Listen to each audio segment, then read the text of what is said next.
Hey, hey. Hey, hey, hey, hey, hey, hey, hey.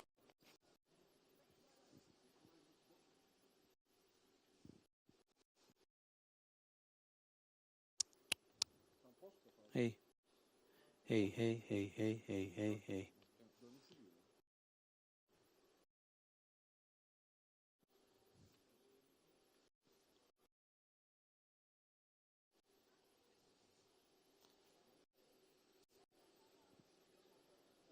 Hey, hey, hey, hey, hey, hey, hey, hey, hey. Hey, hey, hey, hey, hey, hey, hey, hey, hey, hey, hey, hey, hey, hey. Hey, hey, hey, hey, hey. Ben birini görüyorum şu anda. Birini görüyorum ama. Düşük o. Yok aynı. 1 2 1 2 1 2 1 2 1 2 1 2. Aynı aynı aynı aynı.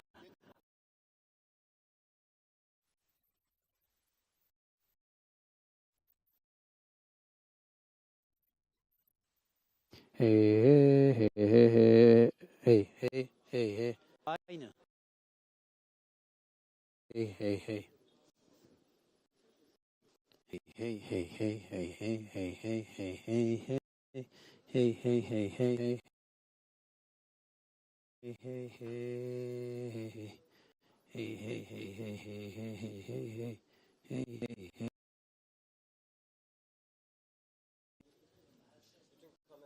Hey hey hey. Hey hey hey hey hey hey hey. Hey hey hey hey hey hey hey. Hey. Bir iki bir iki bir bir iki. Hepsini aç. Neyi açıyorsun sen şu an? Hey hey hey hey hey hey hey Ana yayını açarsam ona da daha yüksek ses. Ana game diye bir şey yok. Sen el mikrofonu benim game açıyorsun abi. Ana game. hey hey hey hey hey Mikrofonu ben buraya gönderiyorum ya. hey hey. Daha fazla ses gitmesi için bunu biraz Hey hey hey hey hey hey. Bir şey diyeceğim. Başka AUX'a takıp deneyemez miyiz ya?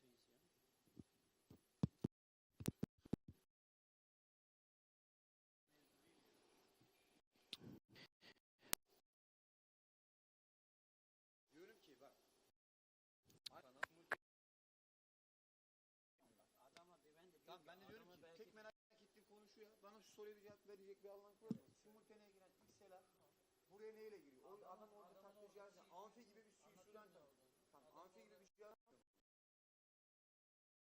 O tekstürler yok mu orada?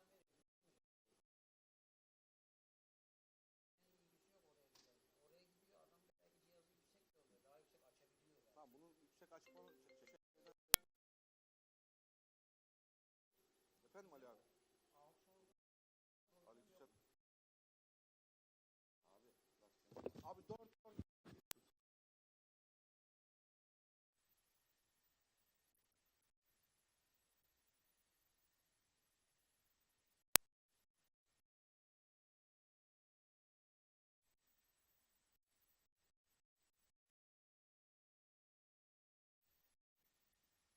Hangisini? Dur.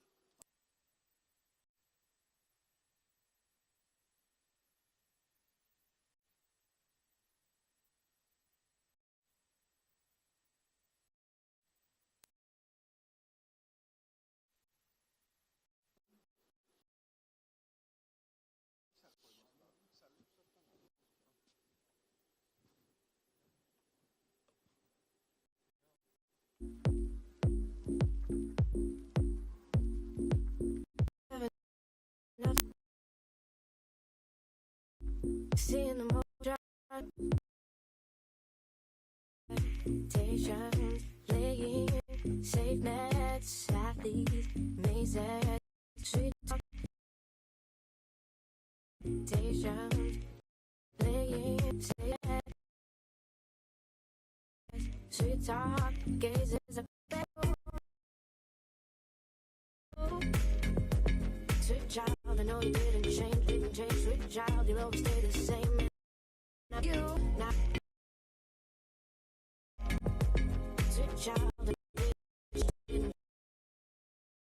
I beg you now,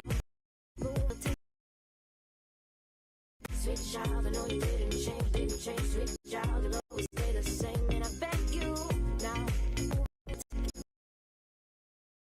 sweet child, I know you didn't change, sweet child, you'll always stay.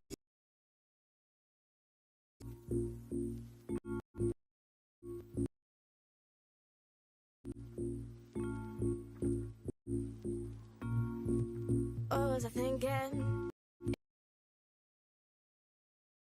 Creative when things are just too raw. Expectations playing safe net. Sadly, gazes, oh I beg expectations playing safe net. Sadly, me I beg you now. Move a little. I know you didn't change, switch the now, move a little, take it slow. Sweet child, I know you didn't change, sweet child, always stay the same. Don't come to me with some new lie. Don't come to me and it's that lie. Always come to me when it's like that. And I beg you now, move a little, take it slow. Sweet child, I know you didn't change. You now, move a little, take it slow.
kabloyu ortana tak bakalım.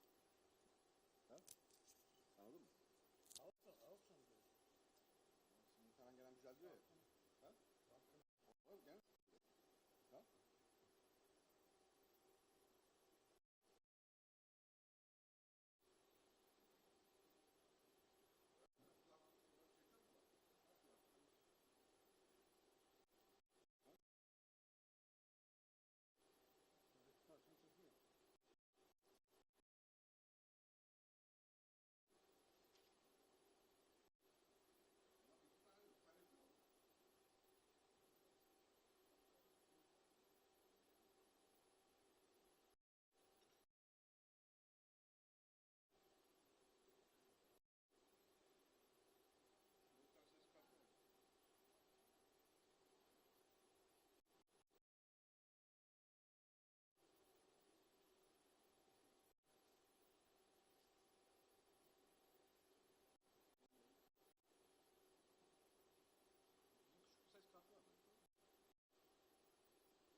Case'den aynısından arkada depoda vardı ya. Oraya koydum. Onun için ben bakayım. Minik göz var ya minik.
Hey hey hey hey.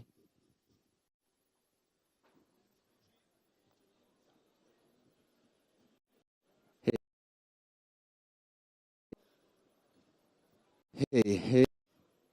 Laptopa mı taktı onu? Nerede X'e? Şu taktığımız. Hey. Kablo durmuyor mu? O değil. Şu Şey kaldı. Şunu, şu cihaz hangisiydi şef? Şuna giren. Şuna bir tak sana zahmet. O kabloyu bana versene abi. Eski kablo. Ha. O da bağlı mı o? Bağlı. Açık olmayabilir kanalı. Sol tarafta pik var ya bak. Ben konuştukça buraya bak, buraya bak, buraya ekrana. Hey hey hey. Hey hey hey. Gördün mü? Hey eh. Eh.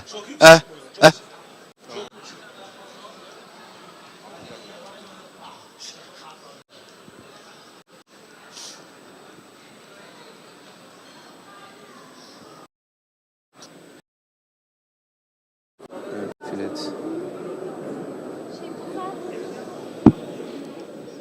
Hey hey hey hey hey hey hey hey hey hey hey hey hey.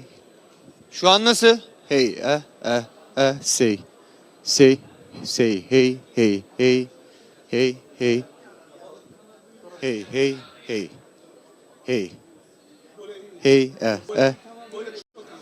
Sana bir kanal böyle geliyor. Normalde bunu benim yapmam gerekmiyor. Söyledim ki.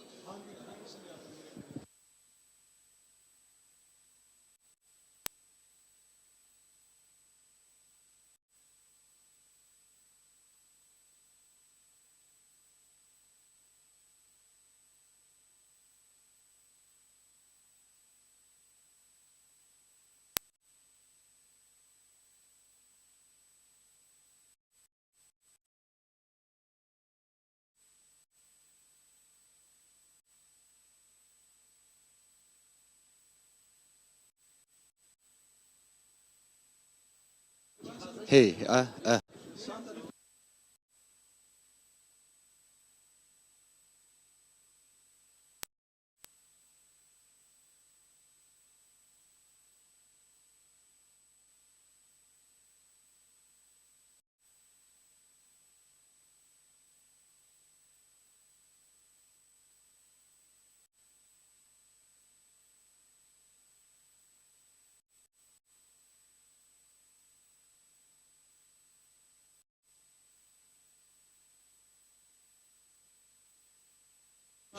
Prova 1 2 3 4 5. Hey test prova kontrol 1 2 3 4. Sayın misafirler kıymet. Şu an düşük konuşuyorum bir de. Hani şöyle de konuşsam bayağı gider o. Onu dur genel masa.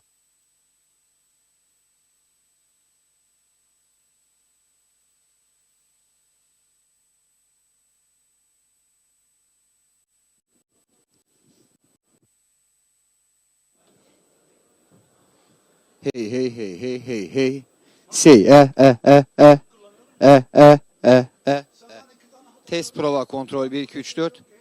1 2 3 4 1 2 3 4 hey Test problem. Prova kontrol. Şu an varsa tamam baba. Problem var mı sende şu anda seslerinde?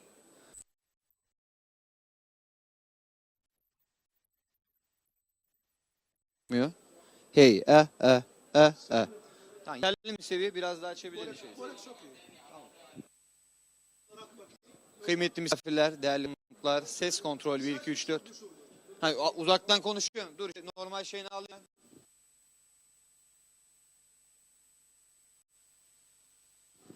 Kıymetli misafirler, değerli konuklar, ses prova kontrol 1 2 3 4. 1 2 3 4. Tamam baba.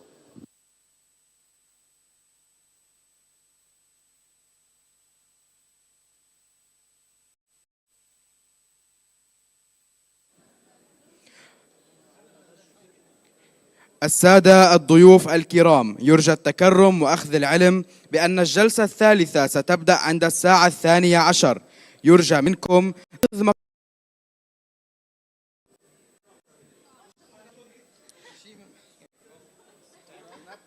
Ladies and gentlemen, please note that the third session is about to start at 12 sharp. We would kindly require you to be seated in the conference hall. Thank you so much for responding.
هي مش حاله شايف نشرب اوت دور تمام.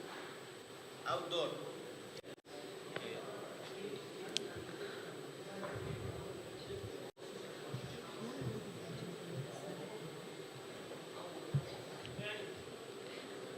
السلام عليكم السادة الكرام. 5 دقائق وتبدأ الجلسة الثالثة.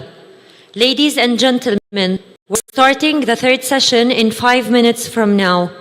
We kindly expect you to show up. Thank you.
بسم الله.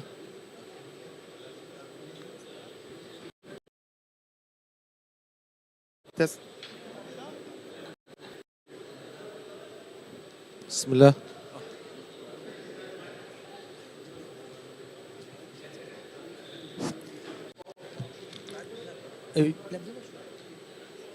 أيوة. Ladies and gentlemen, you are kindly invited to enter the conference. Ladies and gentlemen, please enter the conference. You are kindly invited to enter the conference. السيدات والسادة الرجاء التوجه إلى قاعة المؤتمر. السيدات والسادة الرجاء التوجه إلى قاعة المؤتمر. شكرا.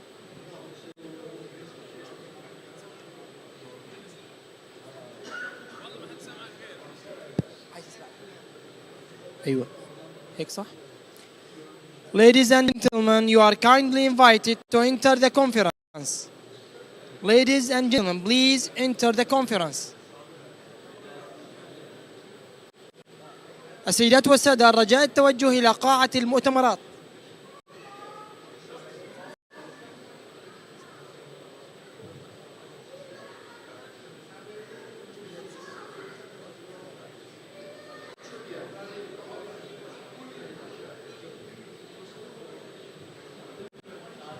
Bayanlar ve baylar, konferansa katılmaya davetlisiniz. Ladies and gentlemen, you are kindly invited to enter the conference. السيدات والسادة الرجاء التوجه إلى قاعة المؤتمرات. دكتور إبراهيم السلام عليكم كيف الحال؟ الله يسلمك. تمام؟ الحمد لله الحمد لله رب العالمين. شغال مشكورين. الله يحفظك. المفروض يكون شغال. Ladies and gentlemen, you are kindly invited to enter the conference.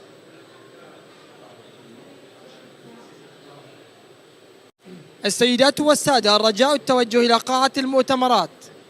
السيدات والسادة الرجاء التوجه إلى قاعة المؤتمرات.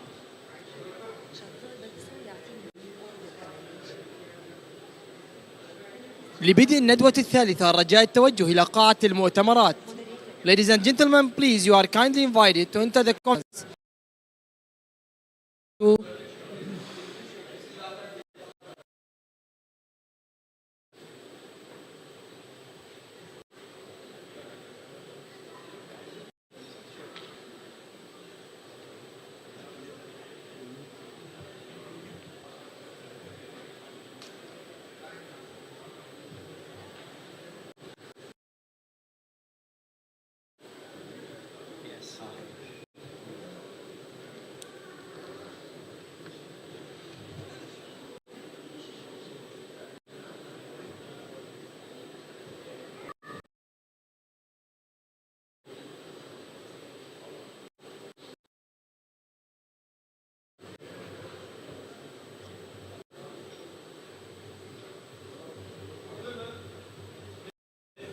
السلام عليكم.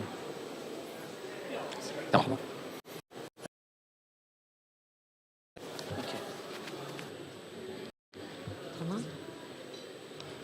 Ladies and gentlemen, please kindly attend the conference room. السيدات والسادة، شكرا لتعاونكم. ستبدأ الندوة الثالثة بعد لحظات. نتمنى لكم الرئيسية للمؤتمر. الإخوة والأخوات الضيوف الكرام، نتمنى من حضراتكم التوجه إلى قاعة المؤتمر لبدء فعاليات الندوة الثالثة.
نبدأ.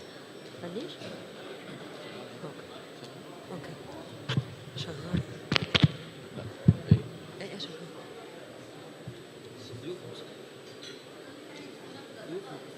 الضيوف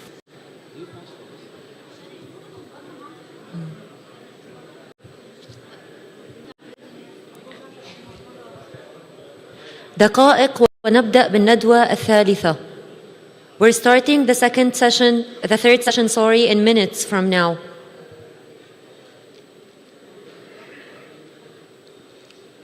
ضيوفنا الكرام، نتمنى من حضراتكم جميعا التفضل إلى قاعة المؤتمر. سنبدأ الندوة الثالثة بعد لحظات.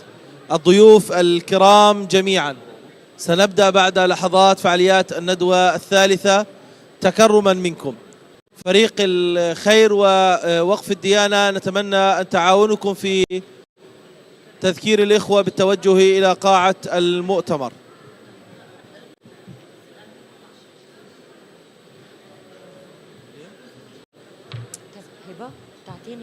الإخوة والأخوات الكرام، نتمنى تعاونكم الكريم.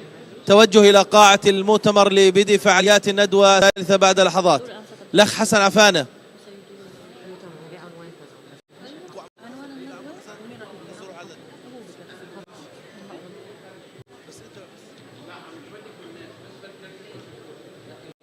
الأخ مصطفى كنعان، إحضار الإخوة إلى تحرك يا مصطفى، تحرك بدل ما أنت قاعد. حلل قرشك يا مصطفى.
من الحين من الحضور اللي ما حصل على السماعة ياخذ عن البيت.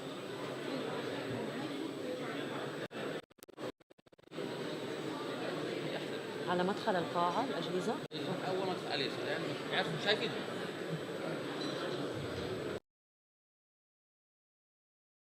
نود التنويه إلى من يحتاج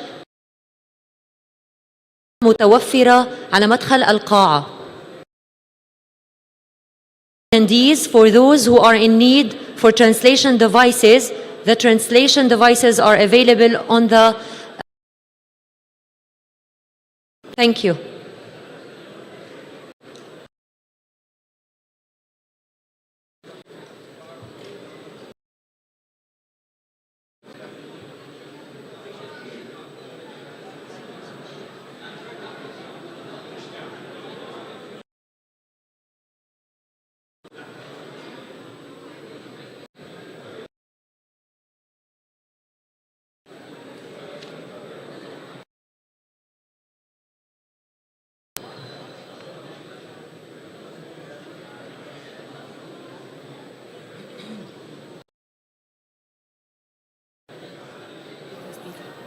Hello, hello.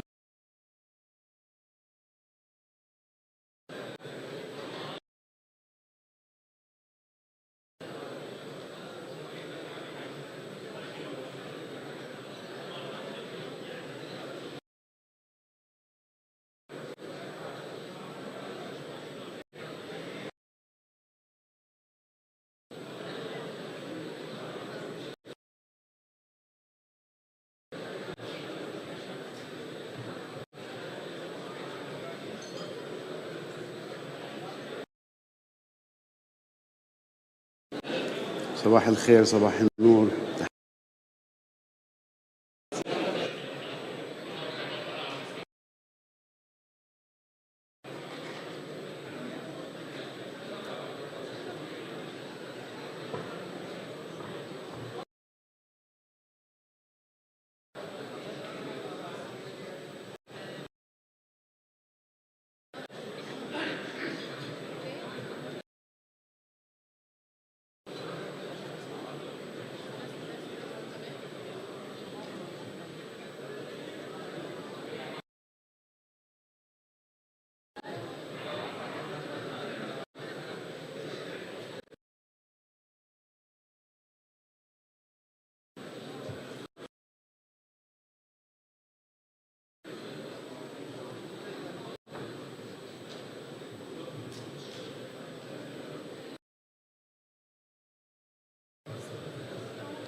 During an unjust war, for more than 400 days, the destruction has crippled the medical sector, collapsed the economy, and obliterated 75% of buildings. Tens of thousands have lost their lives. Hundreds of thousands have been injured, displaced from their homes. It's time for real healing and lives, restore lost dreams, and help Gaza rise from the ashes. Next chapter begins with us. World Humanitarian Summit, Gaza, 30th of November 2024.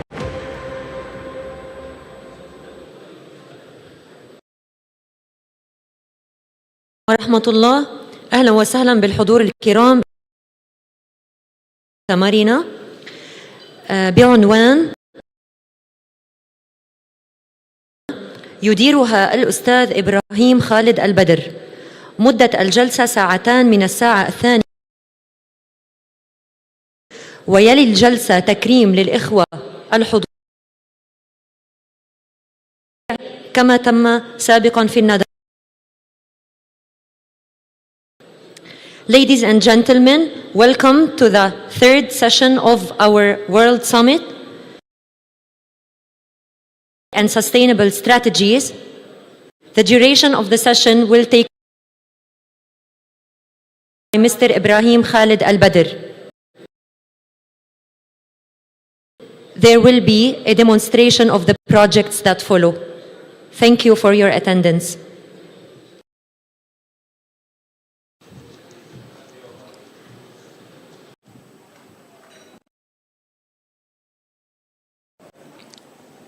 بسم الله الرحمن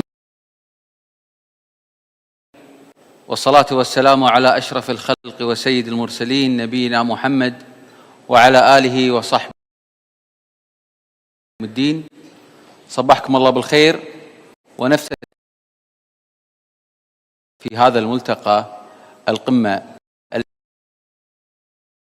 الثاني، ونتشرف بضيوفنا الكرام في هذه الجلسة التي أسميناها التعافي استدامة.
economic independence.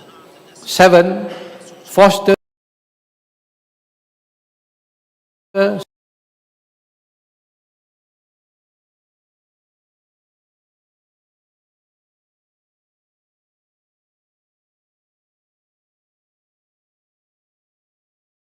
caused by conflict and fostering mutual understanding.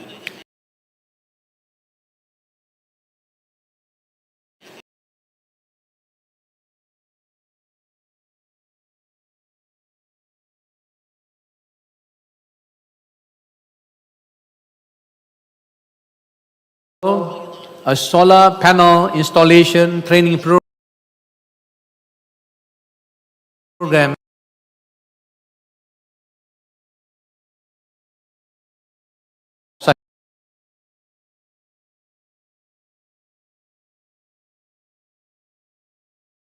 sectors such as technology and construction.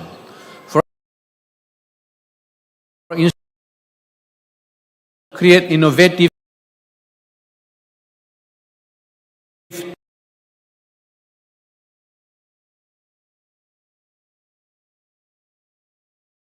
sustainable practices, promote the use of renewable energy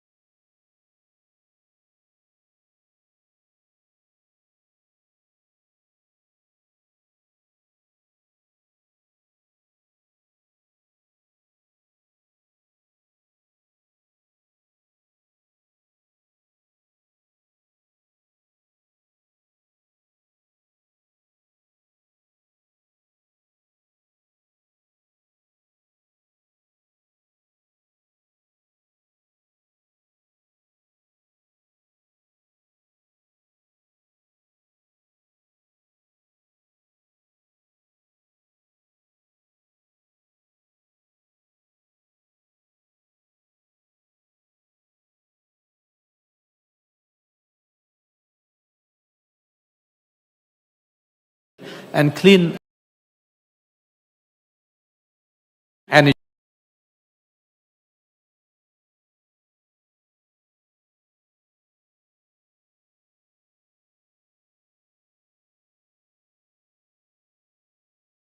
And well-being of communities.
sustainable funding for critical projects from healthcare and education to infrastructure rebuilding. Third, utilizing humanitarian aid effectively. Beyond immediate relief, the platform focuses on long-term development, such as creating jobs and implementing evidence-based trauma care services to address the deeper impact of the conflict. Call to action. Excellency, ladies and gentlemen, history teaches us that recovery is possible when humanity unites in purpose. The reconstruction of Europe following World War II and Japan's extraordinary post-war resurgence stand as powerful testament to the effectiveness of collective action and shared resolution. For Gaza, the road to recovery requires, one, a global commitment to peace and the lifting of the blockade. Second, sustained investment in education, healthcare and infrastructure, ensuring long-term development resilience. Third, a unified vision of hope and dignity for the people of Gaza, empowering them to rebuild their future. Let me conclude. From ruin to renewal, distinguished leaders and esteemed participants, as we conclude, I would like to reaffirm the crucial importance of collective action. Unity among the United Nations, the OIC, and the global community is paramount in ensuring that the people of Gaza have the opportunity to rebuild their life with dignity, hope, and sense of purpose. Let me take this opportunity to thank Jazakallah Khairan to the Al-Khair Foundation and to Turkey Diyanet Foundation for your invaluable support in organizing this World Humanitarian Summit, Gaza, the day after.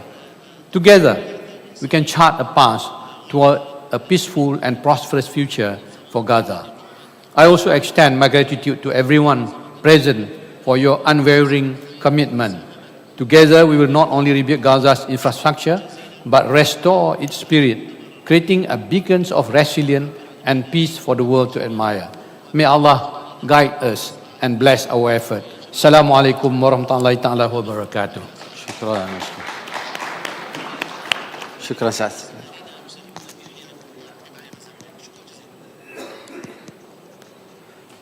نشكر سعادة السفير على هذه الكلمة وهذه خلينا نقول الجلسة الجميلة، ويعني باختصار ما قاله يعني نقتطف بعض الأمور. هو تكلم عن إحياء الكرامة الإنسانية ولا بد إنشاء أبنية للقطاع ودعم أهل غزة، وسيقوم أهل غزة ببناء هذا العمل لخلق فرصة عمل لهم.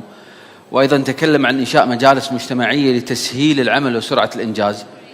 تكلم عن إيجاد برامج تعليمية لإحياء التعليم وعودته، وأيضا إيجاد مساكن مؤقتة عاجلة، والتفكير أيضا في الحلول الطويلة والمستدامة. تكلم عن استخدام الذكاء الاصطناعي والطفرة الجديدة وكيفية الاستفادة منها. تكلم أيضا في مشاركة المرأة في الإعمار وليس البناء، لكن مشاركة المرأة في كل ما تحتاجه غزة من هذه المرأة. وتكلم أيضا عن دور الشباب وتطوير قدراتهم وإنشاء حقيقة المجالس أو المدارس المهنية حتى ينخرط الشباب في هذه المدارس.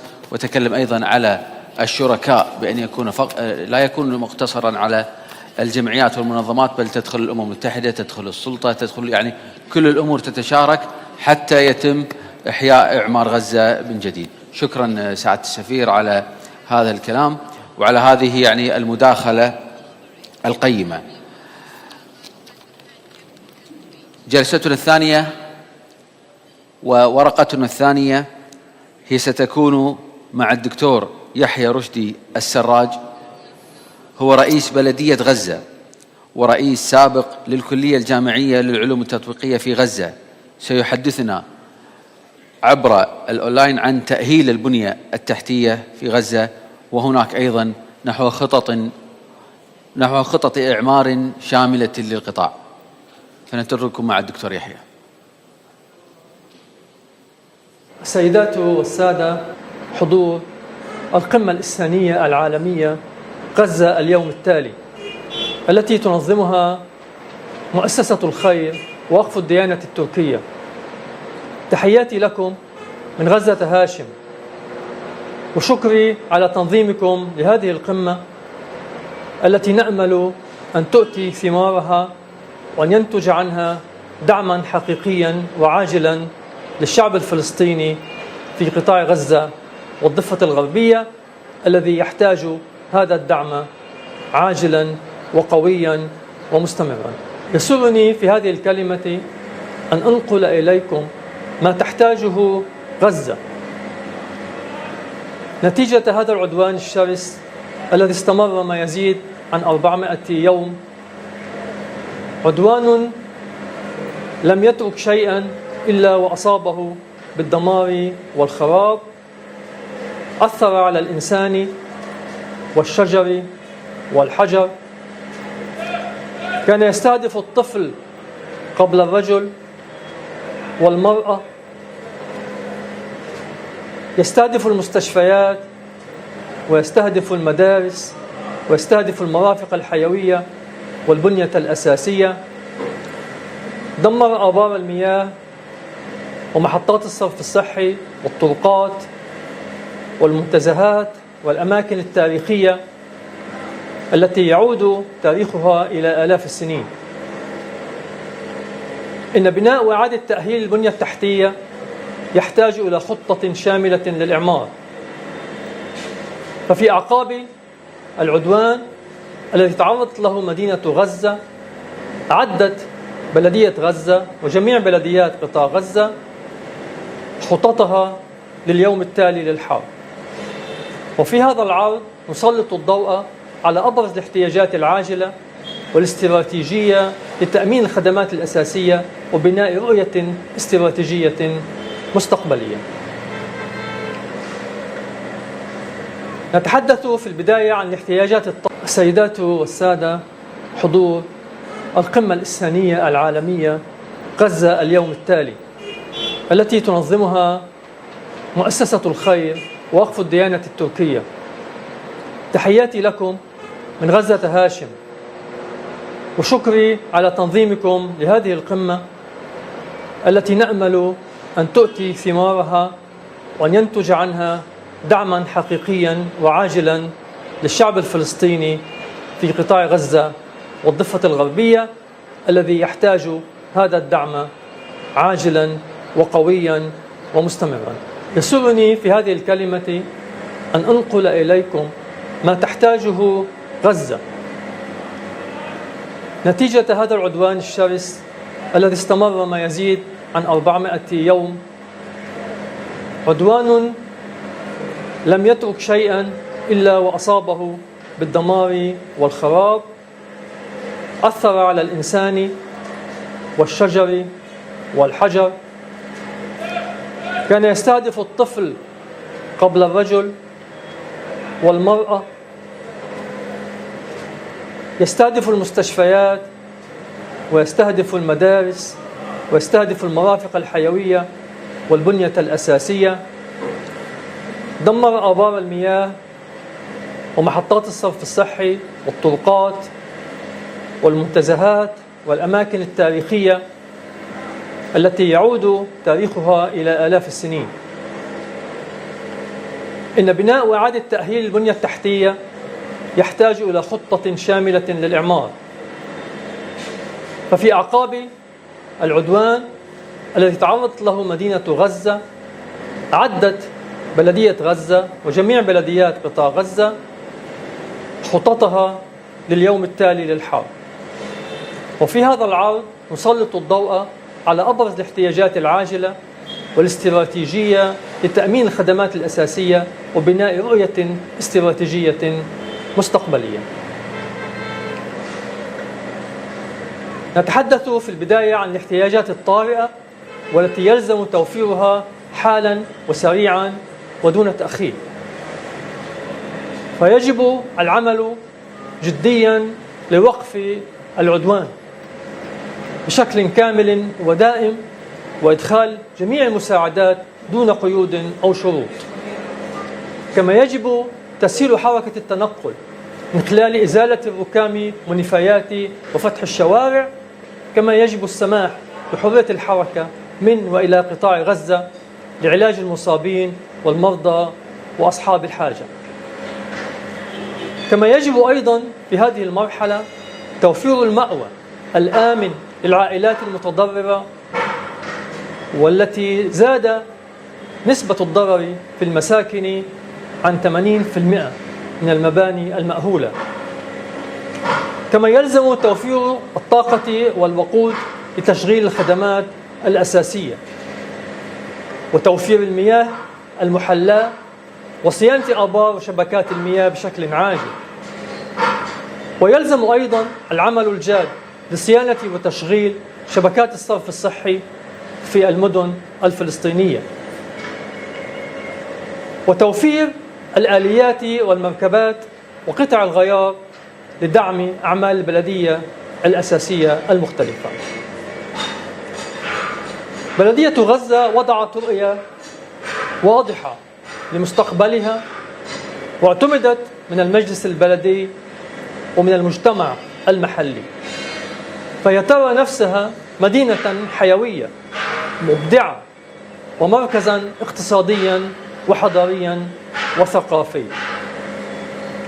ورسالتها هي تقديم خدمات متميزة ضمن بيئة مستدامة بمشاركة مجتمعية واعية لتحقيق الأمن والعدالة، الأمن والعدالة الاجتماعية مع الحفاظ على الإرث الحضاري الفلسطيني. أما إذا انتقلنا إلى الاحتياجات الاستراتيجية فهي تأتي كما يلي: يجب أن نعمل بجد واهتمام لإعادة إعمار وتطوير المنشآت والمساكن، والمنشآت هنا تضم المنشآت التجارية والصناعية والاقتصادية والثقافية ومساكن المواطنين. كما يلزم إعادة إعمار وتطوير قطاع الطرق والمواصلات بحيث يصبح بشكل حضاري يلغي ويقلل من الازدحام والتلوث البيئي في المدن. البنية التحتية أيضا تحتاج إلى إعادة إعمار وتطوير بشكل متكامل. أما الواجهة البحرية فهي تحتاج إلى اهتمام خاص، فقد كنا قد أعددنا خطة طموحة لتطويرها بدأنا بتنفيذه على مراحل، ولكن هذا العدوان جاء ليدمر كل ما بني على الواجهة البحرية الأجمل ربما في العالم. كما يجب الاهتمام بإعادة تطوير وإعمار البلدة القديمة كوجهة سياحية سواء للسياحة الداخلية أو الخارجية. وفي الجانب الآخر لابد من اهتمام خاص بالقطاعات الثقافية والترفيهية والرياضية، فهنا يلزم إعادة إعمار المراكز الثقافية لدعم الفنون والثقافة وتطوير الحدائق والمراكز الترفيهية والرياضية لكل الفئات العمرية، وهنا حاجة النساء والفتيات ملحة في هذا المجال. ما هو المطلوب من المجتمع الدولي؟ هناك حاجة ماسة لتضافر الجهود المحلية والإقليمية والدولية لتقديم الدعم المالي واللوجستي، وذلك بتمويل مشاريع الإغاثة وتوفير المعدات، تمويل المصاريف التشغيلية ورواتب العاملين في البلديات على الأقل في السنوات القليلة التالية للحرب. كما يجب العمل على تمويل وإعادة إعمار وتطوير المدينة. ويلزم أيضا مد يد العون بتبادل الخبرات وتطوير القدرات المحلية لإكسابها المرونة والتطور ومواكبة ما يحدث في المدن الخارجية. ونأمل في هذا الصدد أن يتم دعم البنية التحتية الخضراء والطاقة المتجددة في المدينة. في النهاية تطمح بلدية غزة وجميع بلديات فلسطين إلى بناء مدينة حيوية مستدامة لمواطنيها مع التأكيد على ضرورة التعاون مع المجتمع الدولي في هذا الصدد. شكرا وتحياتنا لكم جميعا، على أمل اللقاء بكم في مدينة غزة قريبا بإذن الله. السلام عليكم ورحمة الله.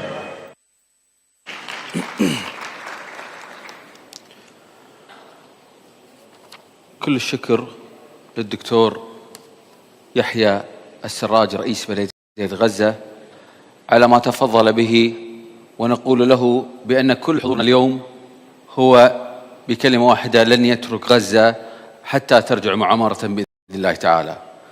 وتكلم حقيقة في توفير من ضمن البنود اللي تكلم فيها هو يعني الاهتمام في توفير المال للعوائل المتضررة، وأيضا من طموحهم حقيقة يكون فتح الطرقات حتى تسير الحافلات والسيارات وتقل الازدحامات، وأيضا توفير القطاع بالوقود أو توفير قطاع الغزة بالوقود والطاقة، وتأهيل وصيانة شبكات الصرف الصحي.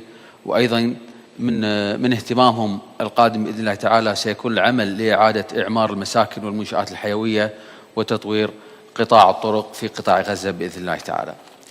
هذا ما تحدث به الدكتور يحيى السراج.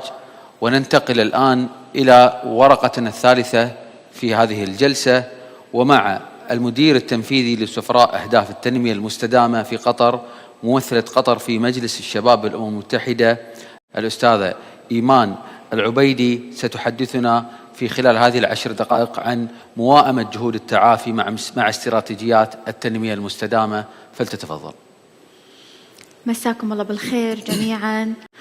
يمكن مفهوم التنمية المستدامة هو مفهوم استحدث خلال الفترة الماضية في مجال العمل المجتمعي، وبدينا نطبقه أكثر في سياسات نمو الدول. في البداية شنو يعني أهداف التنمية المستدامة وشنو هي الأهداف ومتى تأسست؟ هذه الأهداف هي الأهداف اللي جت بعد الأهداف الألفية. هذه الأهداف هي عبارة عن 17 هدف حطها مجلس الأمم المتحدة سنة 2015. من 2015 لين 2030 هي قاعدة تشتغل على تمكين السياسات بحيث أنها تطبق كل المؤشرات بطريقة صحيحة. طبعا هذه الأهداف انحطت بناء على مشاورات ضخمة صارت ما بين الدول. كل الدول الأعضاء في مجلس الأمم المتحدة قعدوا في مجلس يشبه المجلس اللي احنا موجودين فيه. كل دولة عرضت مجموعة من المشاكل الموجودة عندها، وبناء عليها حطوا مجموعة من الحلول والمؤشرات اللي يترتب عليها الحلول الاستراتيجية اللي هم يبونها كدول. فصارت كأنها جهود تقييمية. في عندنا المؤشر، إذا حققناه ناخذ درجة كاملة في هذا المؤشر، إذا ما حققناه احنا ننقص في درجة. بناء على هذا التقييم العام يتم تقييم الدول على حسب الفئة، هل هي فئة A، هل هي فئة B، أو هي فئة C. وكل تقييم هو عبارة عن نموذج متكامل يوضح السياسات الاجتماعية والسياسات الاقتصادية والبيئية داخل هذه الدولة. طبعا هذه الأهداف هي عبارة عن 17 هدف، وكل الأهداف مرتبطة مع بعضها البعض. فإحنا فعليا ما ينفع أن احنا نحقق هدف ونترك هدف من الأهداف، وكلها عبارة عن سلسلة متراكمة من الأهداف تبتدي في بداية معينة وتنتهي إلى نهاية معينة. طبعا في مصطلح أنا دائما أحب أقول عنه هو عبارة عن كيكة أهداف التنمية المستدامة أو SDG كيك. هذه الكيكة هي عبارة عن كيكة فيها 3 طبقات.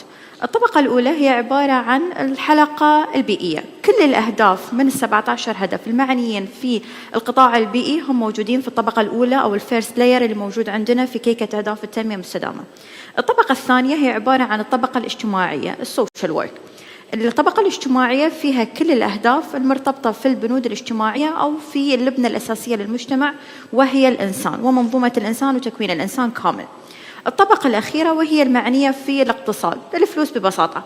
كل هالثلاث طبقات مترابطين مع بعضهم البعض ويشكلون أهداف التنمية المستدامة بشكلها العام. طبعا هذه الأهداف هي عبارة عن أهداف ترابطية، فتحقيق هدف من الأهداف يرتبط بتحقيق باقي الأهداف. إحنا ما نقدر نضخ جهود في هدف معين أو في طبقة معينة من طبقات الكيك الموجودة عندنا وننسى باقي الجهود اللي موجودة عندنا، خصوصا أن هذه الأهداف مرتبطة مع بعضها بطريقة تراكمية. فأي هدف يتم تحقيقه يساعدنا ويمكننا من أن احنا نحقق الأهداف اللي بعدها، وأي هدف يصير في عندنا خلل ما نقدر نحققه بالتالي يترتب عليه تكسير لمنظومة التنمية المستدامة بشكل كامل في مختلف النواحي الموجودة عندنا. لو بنتكلم عن قطاع غزة، قطاع غزة تراجع إلى 1955 في مستويات التنمية المستدامة. نفس مستويات التنمية المستدامة اللي كانت موجودة في قطاع غزة في وقت الحرب أو بعد حرب 47 الحين موجودة في 2024، وهذا التراجع جدا ضخم. قطاع غزة تراجع أكثر من 69 سنة، وهذه فقط الإحصائيات اللي إحنا نشوفها. في هواية إحصائيات لم يتم دراستها بعد ولم يتم استكشافها بعد، في قطاعات مختلفة إن إحنا نشوف فيها التدمير الكبير اللي صار في قطاع غزة، صار بشكل جدا ضخم لدرجة أن حتى للحين ما في إحصائيات وأرقام تواكب التغيرات السيئة اللي قاعدة تصير في القطاع. القطاع في غزة تراجع على الحلقة الاجتماعية والحلقة البيئية والحلقة الاقتصادية بشكل جدا ضخم، ولكن أكثر حلقة كان لها تأثير كبير هي الحلقة الاجتماعية. الأفراد في غزة انتقلوا من حالة اجتماعية معينة إلى حالة اجتماعية أخرى. هذه الحالة الاجتماعية هي حالة غير قابلة للعيش فعليا. أبسط مقومات الحياة من تحقيق الأهداف المرتبطة في الهدف رقم 1 أو الهدف رقم 2 اللي هو القضاء على الفقر أو القضاء على أو زيرو هنجر اللي هو 0 جوع. هذه الأهداف الأساسية اللي هي في الدول النامية أو الدول اللي تعتبر الدول العالم الثالث هي للحين توها قاعدين يعني almost حلوها أو وجدوا حلولها. في غزة للأسف هذه القطاعات للحين متأذية بشكل جدا كبير ولم يتم تزويدها للمجتمع بشكل خاص أو بشكل عام.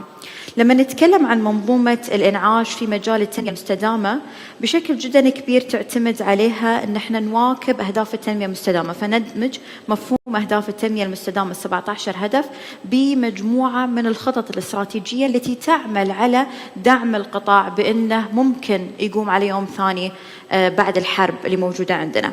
من وين يبتدي وشلون ممكن احنا نواكب هذا الشيء في قطاع غزة؟ بداية في عندنا مفهوم هو عبارة عن مفهوم ثلاثية التعافي.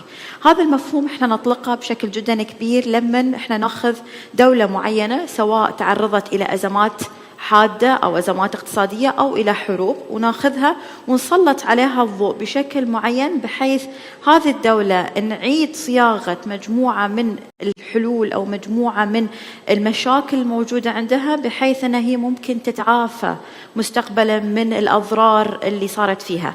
طبعا في هذه النظرية احنا نعتمد أو نشوف الدولة أو القطاع كجسم الإنسان. في جسم الإنسان يشتغل كأنه الكمبيوتر، في مجموعة من الانبوتس اللي تدخل عندنا يصير لها بروسيسنج في الأنظمة الموجودة عندنا وبناء عليه يطلع معانا الاوتبوتس أو المخرجات اللي احنا بيها. هذا بالضبط اللي احنا نسويه في حل أي مشاكل تتعلق في أهداف التنمية المستدامة، أن احنا نعيد توجيه المدخلات التي تدخل إلى النظام الموجود عندنا. وطبعا هذه الأنظمة هي الثلاث حلقات اللي عرضناها قبل شوي، الحلقة البيئية، الحلقة الاجتماعية، والحلقة الاقتصادية. كل هذول الأشياء مع بعضها إذا احنا غيرنا من المعلومات اللي داخلة على السيستم الاجتماعي الموجود عندنا راح يطلع معانا مجموعة من المخرجات المختلفة. فعليا هذه الثلاثية هي تبتدي بشكل جدا كبير بمنظومة التعافي. التعافي هو الذي يرتبط بوجود مرونة اجتماعية flexibility. هذا الفلكسبيليتي تنعكس على مجموعة من السياسات والقرارات الاجتماعية اللي بناء عليها يتم تعافي الجسد الموجود عندنا أو الدولة اللي موجودة عندنا، ويرتبط بشكل جدا كبير هالشيء بالتماسك الاجتماعي، لأن أهم نقطة في كل المنظور الموجود عندنا هو اللبنة الأساسية للمجتمعات وهي الإنسان. تمكين الإنسان هو الذي مرتبط بشكل جدا كبير في دعم ودز حلقات التنمية كلها مع بعضها البعض. بمجرد أن احنا نفقد العنصر الرئيسي لهذه المعادلة أو الثابت الرئيسي في المعادلة الموجودة عندنا وهو الإنسان، ومجرد ما احنا نشيله من غير ما ان احنا نمكنه بشكل صحيح، راح يترتب عليه ان كل الحلقات اللي موجودة عندنا في أهداف التنمية المستدامة ما راح نقدر نحققها، لأن تطبيق السياسات هو مرتبط بالإنسان، حماية البيئة هو مرتبط بالإنسان، الدعم الاقتصادي والنمو الاقتصادي هو مرتبط في الإنسان. كلها عبارة عن سلسلة دائرة مفرغة احنا ندور فيها، تبتدي من الإنسان وتنتهي عند الإنسان مرة ثانية، أو اللبنة الأساسية لبناء أي مجتمع أو منظومة موجودة عندنا. طبعا لما نتكلم على ثلاثية التعافي، هذه الثلاثية هي عبارة عن ثلاثية مترابطة مع بعضها البعض. ما رح نقدر نحقق شيء بدون ما نحقق باقي الأشياء، خصوصا أن الجهود اللي لازم يتم بذلها من العالم وليس من غزة، حتى من العالم كامل، لإعادة إعمار غزة هي جهود جدا ضخمة ما تمت من قبل. كل الحروب اللي مرت فيها غزة ما كانت في الدمار والآثار الاجتماعية والاقتصادية والبيئية اللي كانت فيها هذا الحرب. خصوصا أن المجتمعات اللي في غزة خصوصا ترى يعني صار فيها من بعد حرب 47 والفترة اللي ما بعدها اللي هي بداية أواخر القرن العشرين، هذه الفترة كلها كانت عبارة عن فترة لإعادة إنعاش القطاع من مستوى اجتماعي أو اقتصادي أو بيئي. ولكن فعليا اليوم غزة رجعت إلى مستويات لأكثر من 69 سنة لين قبل، وهذا فقط اللي احنا شفناه، يعني هذا فقط بناء على الأرقام والدراسات اللي قدروا أنهم يدرسونها ويشوفونها من الواقع الموجود عندنا. ولكن الحقيقة هي بتكون أسوأ من كذي، خصوصا أن القطاع تعرض إلى هجمات جدا ضخمة من بعد 7 أكتوبر لين اليوم. هذه الثلاثية ترتبط مع بعضها البعض، تبتدي بمنظومة التعافي. علشان احنا نواصل القطاع أو الجسم اللي هو الدولة إلى التعافي، لازم ان احنا نرجع نستعيد الأنشطة الاجتماعية والاقتصادية بعد الأزمة. الإنعاش الاقتصادي اللي احنا لازم نقدمه للدولة هو يعتمد بشكل جدا كبير على بناء منظومة الاقتصاد، خصوصا أن منظومة الاقتصاد تعتمد على أكثر من جزء. الإجمالي الإنتاج المحلي في قطاع غزة تراجع إلى أكثر من 200 سنة من قبل. الإجمالي هذا اللي هو الGDP، التأثر الكبير اللي صار فيه في القطاع الاقتصادي رح يترتب عليه أن احنا نحتاج تقريبا أقل شيء إلى 10 سنوات عشان نرجع ننعش الاقتصاد مرة ثانية. الانعاش الاقتصادي هذا ممكن يبتدي من خطوات صغيرة ممكن الأفراد يسوونها، سواء من خلال تأسيس الشركات الناشئة أو سواء من خلال منظومة إعادة الإعمار اللي بتتم في قطاع غزة. هذه المنظومة لازم يتم تمكينها أنها تكون من داخل القطاع بحيث أن تصير العجلة الاقتصادية تتحرك، سواء بتحرك مباشر أو بتحرك غير مباشر. غير كذي حتى الجهود الإنمائية اللي بيتم وضعها في القطاع الاقتصادي، هذه الجهود لازم يتم دراستها على مختلف النواحي، خصوصا أن القطاع ما يتمكن بحرية اقتصادية كبيرة، عنده مشاكل اقتصادية مرتبطة مع الدول المجاورة مثلا، أو ما عندهم حتى يعني طرق معينة أنهم ممكن ينقلون فيها حتى السلع الداخلية أو اللي تدخل أو اللي تطلع من القطاع. وبالتالي هذا كله عبارة عن سلسلة متداخلة من الآثار اللي تترتب عليها أن احنا مش قادرين نواكب التعافي. طبعا في جانب مهم جدا في قطاع التعافي وهو عبارة عن الجانب الإنساني أو الاجتماعي. والجانب الإنساني والاجتماعي فيه تدهور جدا كبير صار، خصوصا في فئة الأطفال والنساء، وهذول الفئتين هم أكثر الفئتين اللي تضرروا خلال فترة الحرب، سواء من الناحية الجسدية أو من الناحية النفسية. الأرقام والمؤشرات كلها قاعدة تقول إن إحنا صار في عندنا إعاقات بأعلى مستوى تم من كل الحروب اللي مر فيها قطاع غزة. هذه الحرب هي كانت الأشرس على مستوى الإعاقات الجسدية أو حتى الأضرار النفسية على القطاعات الموجودة عندنا. التأثر الاجتماعي هذا لازم يتم العمل عليه من خلال بناء منظومة اجتماعية تدعم الأفراد، سواء الحلقات الأضعف في المجتمع واللي هم عبارة عن الأطفال والنساء، أو حتى المجتمع كأجمع. ويبتدي التعافي من خلال أن احنا نبني المنظومة الصحية لدعم هذول الأفراد اللي تعرضوا إلى أزمات جدا كبيرة. تبتدي من أن احنا نمكن القطاعات الصحية من أنها تمارس أعمالها بشكل صحيح مع توفير كل الموارد المالية اللي هي تحتاجها علشان تقدر تكمل الدور اللي هي تحتاجه.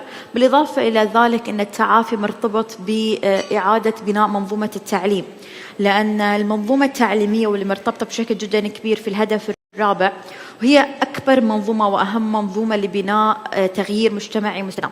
ودائما احنا نقول تحقيق التعليم أو بناء منظومة التعليم للأفراد في المجتمعات هي المنظومة الرئيسية اللي ممكن من خلالها احنا نمكن كل القطاعات الثانية، بس تحتاج فترة زمنية طويلة. يعني الهدف الرابع لما احنا نشوفه ممكن انه يتم بناء منظومته، بس ما راح نقدر نشوف آثاره بشكل فوري أو مباشر. وهذا يحتاج إلى خطة جدا كبيرة، ممكن احنا نتكلم عن 10 إلى 20 سنة بأقل تقدير علشان نعيد بناء منظومة التعليم بشكل صحيح في قطاع غزة.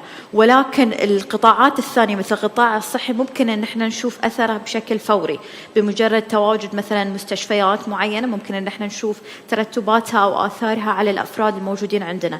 فعشان كذي القطاع التعليمي هو القطاع الأكثر استدامة في حال تم توفير الموارد الخاصة فيه بطريقة صحيحة، ولكنه الأطول تأثيرا، يعني يحتاج فترة زمنية طويلة على أساس إن إحنا نقدر صدق إن إحنا نشوف الأثر مالته على أرض الميدان أو على أرض الواقع. بما يتعلق في ثلاثية التعافي على الجانب الاجتماعي والاقتصادي، هم أكثر جانبين إحنا ممكن نبتدي فيهم، ولكن للأسف الجانب البيئي جدا صعب إن إحنا نبتدي فيه تعافي، خصوصا إن الجانب البيئي هو عبارة عن موارد متاحة موجودة عندنا، أو الحياة فوق الأرض أو تحت الأرض أو تحت الماء، وأكثر من قطاع آخر. ولكن تعافي البيئة جدا صعب، خصوصا أن زيادة الأضرار البيئية اللي قاعدة تصير بسبب الأسلحة اللي يتم استخدامها أو القنابل أو حتى الأكل اللي ينطبخ الحين اللي صار يعني بأدوات غير صحية في باتجاه البيئة، هذا كله يأثر ويلعب دور بشكل جدا كبير على منع التعافي من القطاع البيئي. والمؤشرات تقول إن احنا أقل شيء بنحتاج إلى أكثر من 50 سنة علشان نقدر نتعافى بيئيا بنسبة جزئية فقط وليس كلية في قطاع غزة. طبعا هذا الأضرار ذي هي أكبر من الأضرار اللي تمت في أكثر من حرب، سواء الحرب العالمية الأولى والحرب العالمية الثانية في دولة واحدة. اللي صار في قطاع غزة هو أكبر من الأضرار اللي تمت في هيروشيما مثلا، نازاكي لما صارت. الأضرار البيئية اللي ترتبت من ذيك الهجمة إلى الهجمة اللي قاعدة تصير في قطاع غزة هي أضخم بكثير، وتحتاج إلى فترات زمنية ضمن الإطار والمساحة المتاحة عندهم. احنا قاعد نتكلم عن منطقة جدا صغيرة فيها اكتظاظ سكاني مكتظة بشكل جدا كبير، لدرجة أن حتى التعافي البيئي هو يعني احنا حتى ما قمنا نناقشه أصلا، يعني هو مفروغ منه أنه ممكن يعني غالبا ما رح نقدر نتعافى بيئيا من الأضرار اللي صارت في قطاع غزة. بما يتعلق في ثلاثية التعافي، المرحلة الثانية هي عبارة عن مرحلة المرونة. مرحلة المرونة هي المرحلة اللي تجي قبل التعافي. هذه المرحلة اللي هي عبارة أن احنا نبني فيها سياسات. هذه السياسات لازم تكون مرنة بشكل جدا كبير، بحيث أنها تقدر تواكب التغيرات المجتمعية والاقتصادية اللي صارت عند الأفراد الموجودين عندنا، وتحتاج أن احنا نحط فيها الخطط الاستراتيجية المستقبلية أو الدراسات المستقبلية، علشان نقدر ندرس الواقع الموجود عندنا اليوم بحيث نتنبأ في المستقبل اللي رح يصير في قطاع غزة. للأمانة مؤشرات التنبؤ في المستقبل ما كانت بالطريقة اللي احنا متوقعين لها، فيها خلينا نقول نوع من أنواع التأخر الكبير، خصوصا بضر الموارد الغير متاحة للقطاع، مو بقادر أنه يتعافى مستقبليا. وإحنا كل هذا اللي قاعد نتكلم فيه هو عبارة عن بعد ما بعد الحرب، يعني ما نتكلم حاليا في وقت الحرب، لأن حاليا في وقت الحرب الأفراد في قطاع غزة مو قادرين يلبون احتياجاتهم الأساسية علشان يبتدون في وضع تنمية أو بناء منظومة للتنمية الاجتماعية أو الاقتصادية في المستقبل. فبما يتلو الحرب أو اليوم التالي لغزة، يحتاج أن احنا ندرس بشكل جدا كبير قطاعات التنمية على المدار المستقبلي، ونشوف شلون ممكن أن احنا ندرس المستقبل بطريقة صحيحة.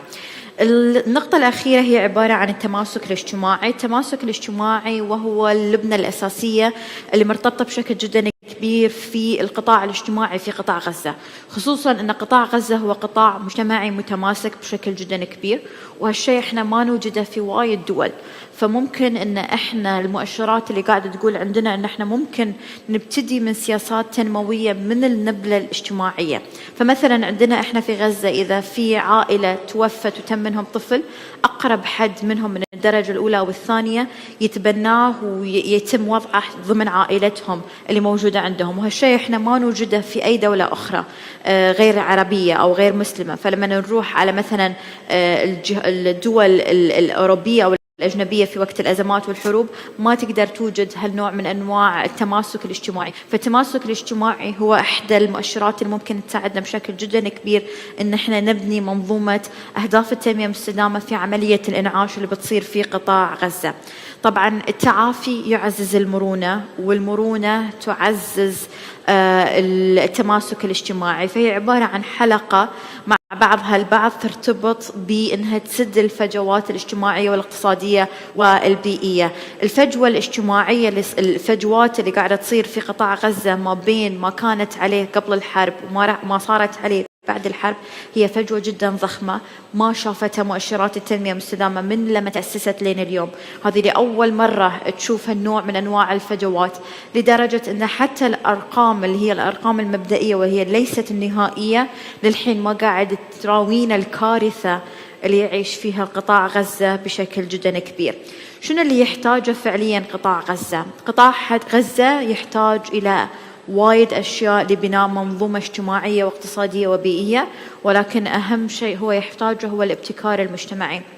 الابتكار المجتمعي هو الشيء الوحيد أو الخطوة الأولى اللي ممكن صدق أنها تبتدي تخلق تأثير اجتماعي جدا كبير. الابتكار الاجتماعي يرتبط في كل القطاعات موجودة عندنا، ولكنها بشكل جدا كبير يعتمد على الأفراد وهي اللبنة الأساسية. الحكومات والسياسات إيش كثر ما حطت سياسات وإجراءات تنموية لن تقدر أنها تخلق التغيير. ليش؟ لأن نحن علشان ننقل سياسة من السياسة لين الأفراد تمر في أكثر من حلقة، تبتدي في السياسات الحكومية، تنتقل إلى القطاعات الحكومية والخاصة، وعقبها تنتقل إلى الشركات، وأخيرا تنتقل إلى الأفراد. هالسلسلة عبارة عن سلسلة جدا طويلة، علشان نبتدي نخلق فيها أي تغيير يحتاج أكثر من 20 سنة على أساس إحنا نخلق التغيير من الحكومة أو من الإجراءات الحكومية إلين الأفراد. وبناء على ذلك قطاع غزة ما يقدر يصمد إلى 20 سنة فيما بعد من غير ما أنه يبتدي في الابتكار المجتمعي، وهي عبارة عن الأشياء اللي ممكن الأفراد واللبنة الأساسية اللي موجودة في المجتمعات تخلقها وتغيرها. وأخيرا القطاع غزة يحتاج إلى جهود تشاركية من الدول المختلفة. حاليا احنا في صدد إحدى المبادرات طرحتها دولة قطر لتنمية قطاع غزة، هي عبارة عن مبادرة يتم تأسيسها حاليا من قبل لجنة إعادة إعمار غزة، وهي اللجنة الدائمة من دولة قطر في قطاع غزة. هذه اللجنة حاليا في صدد إنشاء صندوق لإعادة الإعمار فيما بعد الحرب. هذا الصندوق راح نستهدف فيه تأسيس منظومة كاملة لدعم أهداف التنمية المستدامة، ولكن بتعتمد بشكل جدا كبير على الابتكار المجتمعي من الأفراد وبتمكين الأفراد وصولا إلى الحكومات. بدل ما تكون من الحكومات للأفراد بتكون من الأفراد للحكومات، نعكس المثلث الخاص في عملية التغيير. يعطيكم العافية جميعا وأتمنى أنكم استفدتوا. الله يعطيك العافية.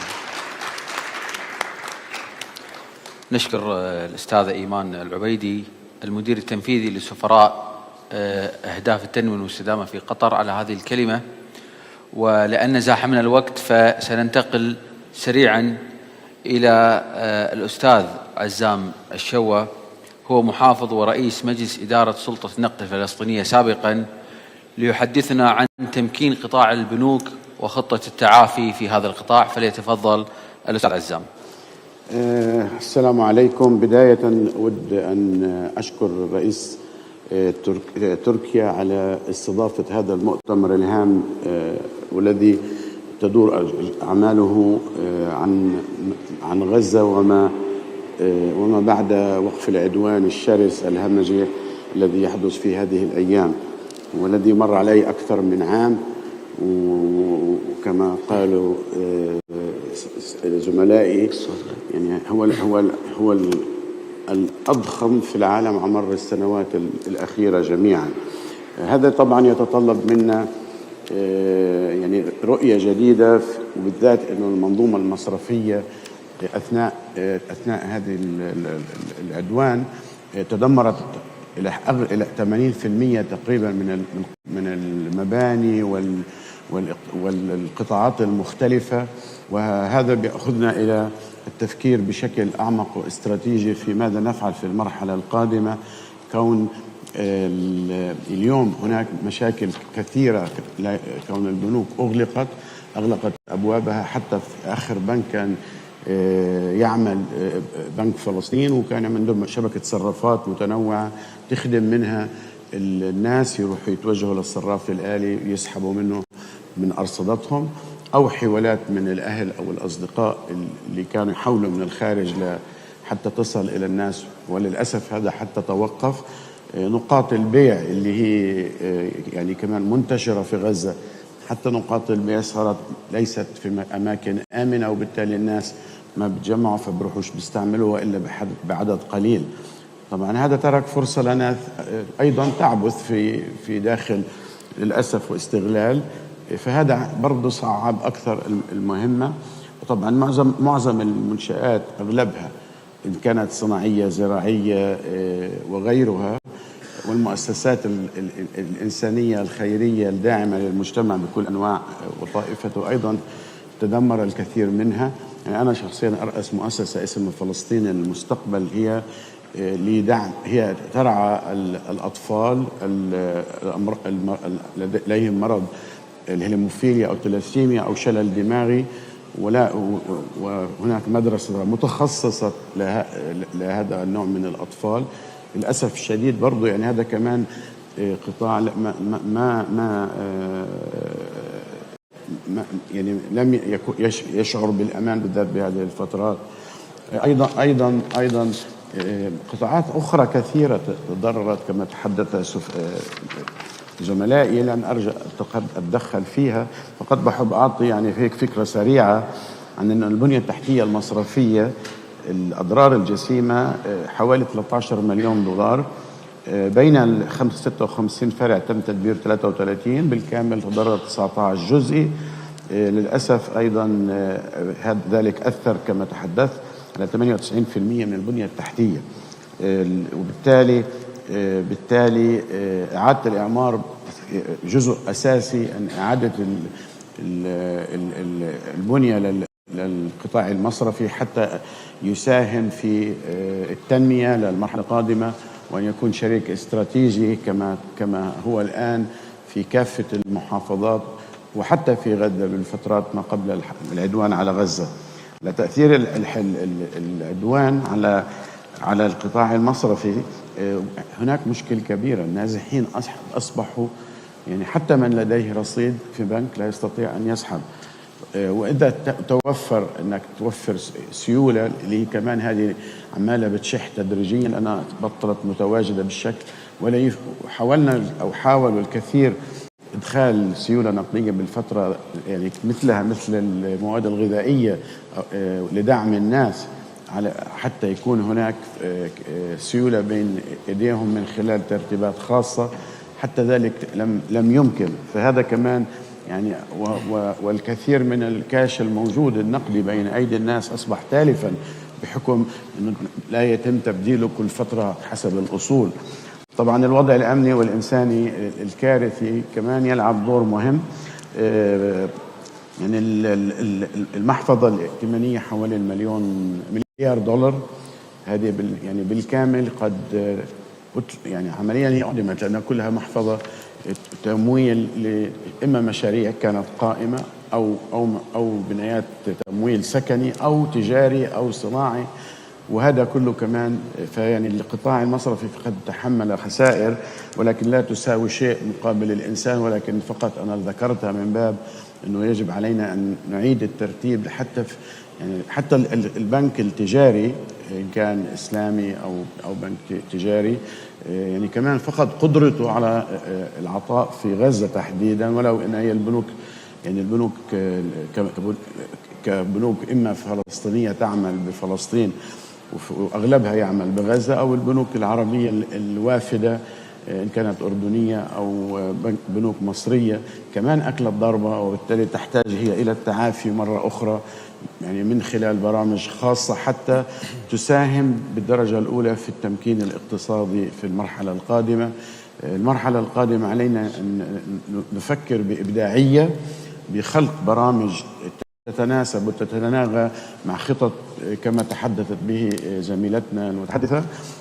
يعني هذا المخطط الاجتماعي الإنساني الحكومي يحتاج إلى دعم مالي كبير، وبالتالي يجب أن نعيد إعادة البنية والهيكلية مرة أخرى للقطاع المصرفي، ويمكن كمان تخصيص سياسات خاصة للمصارف للتعامل بها في غزة ما بعد العدوان.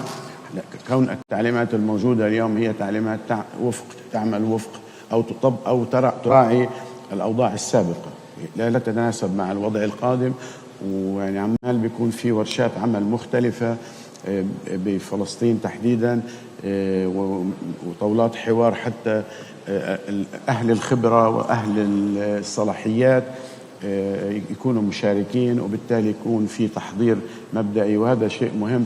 يعني المؤتمر أو القمة الإنسانية العالمية التي نحن بها اليوم قمة مهمة جدا، وتجمع كثير من الشخصيات الفكرية إن كانت اقتصادية أو سياسية أو تنموية أو اجتماعية، وبعتقد يعني سيكون بالمخرجات النهائية أكيد في توصيات هامة اللي يتم تبنيها على أرض الواقع حتى تكون جزء مساهمة في المرحلة القادمة.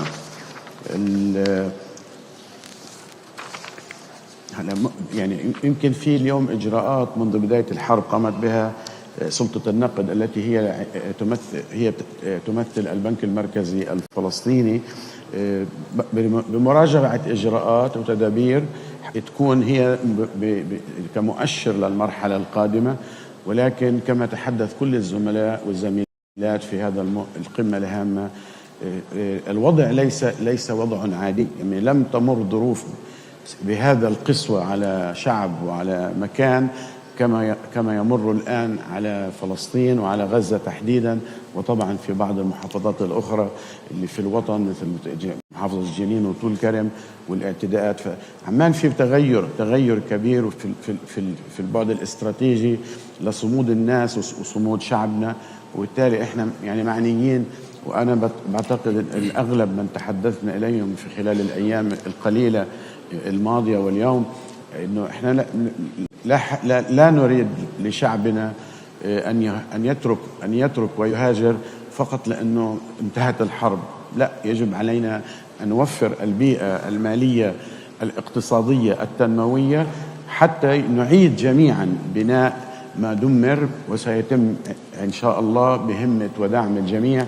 يعني الحضور الكريم اللي أتى لهذا القمة الهامة، وهنا أود أن أشكر الإخوة في مؤسسة الخير، في مؤسسة الخير على يعني دعوتنا جميعا، وأيضا بالشراكة مع المؤسسة الخيرية التركية واحتضان الدولة التركية لهذا المؤتمر بأنواعه وأشكاله، وفتحت لنا هذا المنبر الهام لأن نتشارك ونتشاور ونتناقش.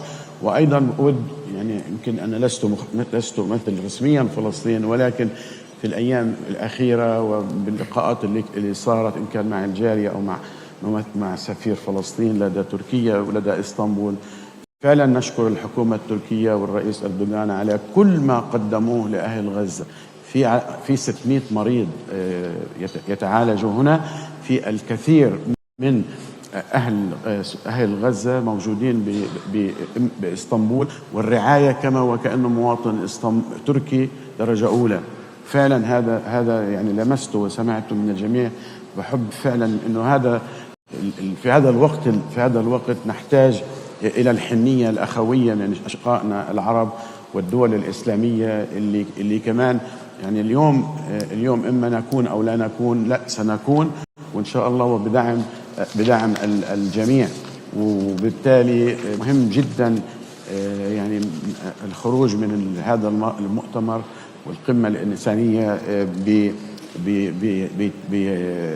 برؤية للتحديات القادمة. اليوم في تحديات أصلا يعني كثيرة لصمود أهل فلسطين أو صمودنا كفلسطينيين في فلسطين، إن كان بغزة ولا إن كان بالضفة ولا إن كان بالقدس الشرقية، أو كمان فلسطينيين 48 الذين يعيشوا تحت احتلال قسري إجباري عليهم ولا يأخذ أصلا حتى حقوقهم مثل المواطن المقيم. وللأسف الشديد تفرقة شاملة وعنصرية لهم هذا أكيد كمان يجب أن يراعى بالحسبان، لأنه نحن في فلسطين دائما على الرغم من كل شيء نشعر أننا جزء راسخ مثل شجر الزيتون. اقتلاعنا ليس بالسهل، ولن نقتلع من فلسطين. أنا شخصيا يمكن ولدت بالكويت، وبعدين يعني الحمد لله أنه أهلي رجعوا بفترة وأنا طفل إلى غزة. نشأت في غزة في مدارسها في أنديتها، وأيضا خرجت إلى التعليم في أمريكا ورجعت أنا والكثير مثلي، وكنا جزء مهم ومساهم في التنمية، وتعددت يمكن مناصب مختلفة والحمد لله. وكانت دائما تساعدني على الخدمة، ليس فقط الخدمة الإنسانية وإنما الخدمات المتنوعة، إن كانت شبابية رياضية، إن كانت إنسانية صحية، وغيرها من كثير من المجالات اللي بقول اليوم من هذا المنبر. يعني أنا شخصيا بسمح لنفسي أن أدعو الجميع، كل من أتى إلى هذا المكان هو عنده الاهتمام الكبير. طبعا هناك أيضا والحمد لله اهتمام كبير من مجتمعنا العربي وبعض من الدول العربية اللي عمال جزء بيعمل على الصعيد السياسي، جزء على الصعيد الإنساني، وجزء على الصعيد الاقتصادي. بس بدون جهدنا جميعا لن نستطيع إعادة البناء. الإصرار الفلسطيني العربي الإسلامي أن يكون هناك إعادة بناء لما تم تدميره من العدوان، ونأمل أنه كمان يعني في تدابير مهمة يجب أن نأخذها، إيجاد المحافظ المالية، ونبدأ من اليوم تحضير لذلك ووضع سياسات للصرف عبر القنوات الرسمية والرقابية، وأيضا أن يكون هناك كمان من الآن يكون اعتماد مدققين خارجيين لهذا التجمع الصندوق، حتى يكون كل شيء ماشي والجميع مطمئن أنه المشاريع التنموية إن كانت بغض النظر ما هي نوعها أن تكون مراقبة بكامل الشفافية، حتى نستطيع بكل صدق وأمانة أن نعيد الإعمار ونرجع كل غزة إلى ما كانت عليه، بل والأفضل، وتتناغم مع العالم. مدن أوروبية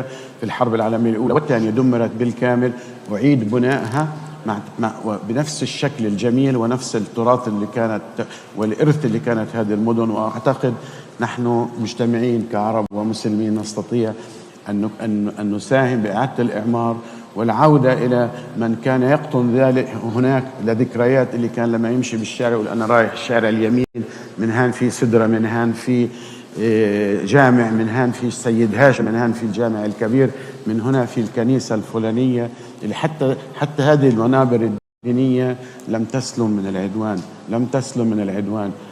غزة تاريخها يتجاوز الأربع خمس ألاف سنة، وللأسف الشديد التدمير الذي حصل عليه لم يسبق أن دمرت بالسابق بهذا العنف. لكن دائما كانت زي طائر الفينيق الذي هو شعار بلدية غزة.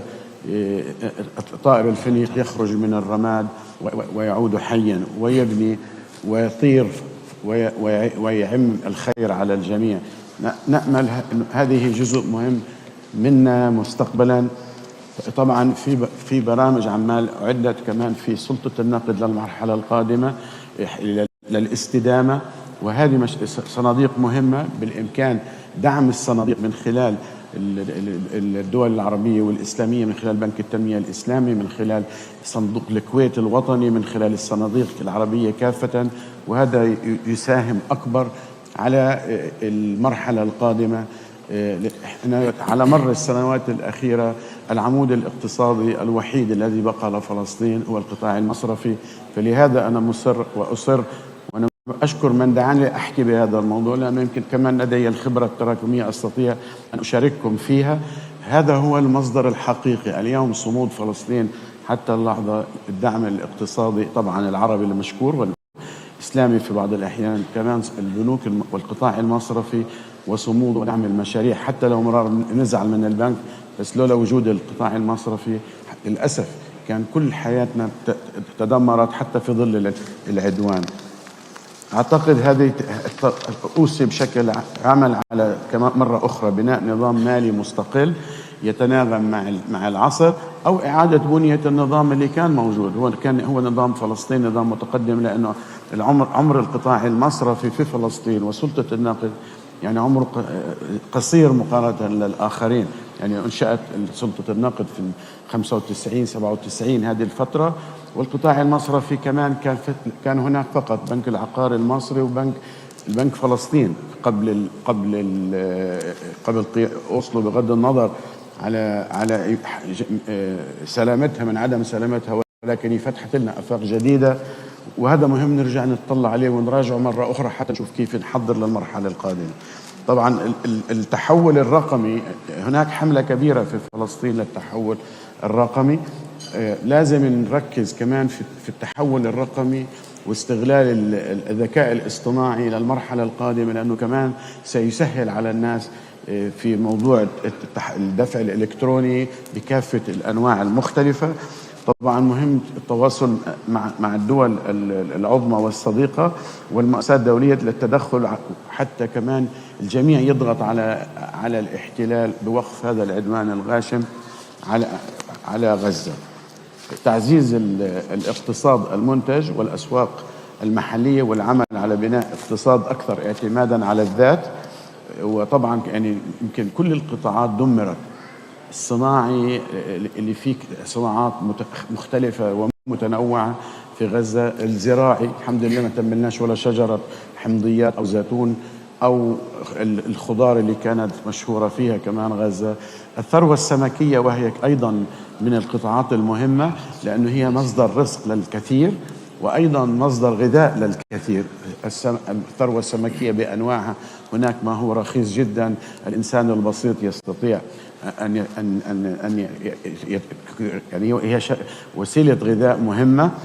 طبعا كمان تعزيز صمود كافة القطاعات العامة والخاصة بين فئات الشعب الفلسطيني ومؤسساته. هنا أقف تنتهي كلمتي. مرة أخرى أود الشكر الكثير للحكومة التركية، لرئيس تركيا، أيضا مؤسسة ديانا الخيرية، وأيضا مؤسسة الخير والقائمين على هذا المؤتمر منذ أن تواصلوا معنا حتى الآن، وكل شيء منظم ومرتب، وفعلا يعني تشعر بقيمة لحضورنا ولوجودنا، وهذا الأقل شأنا.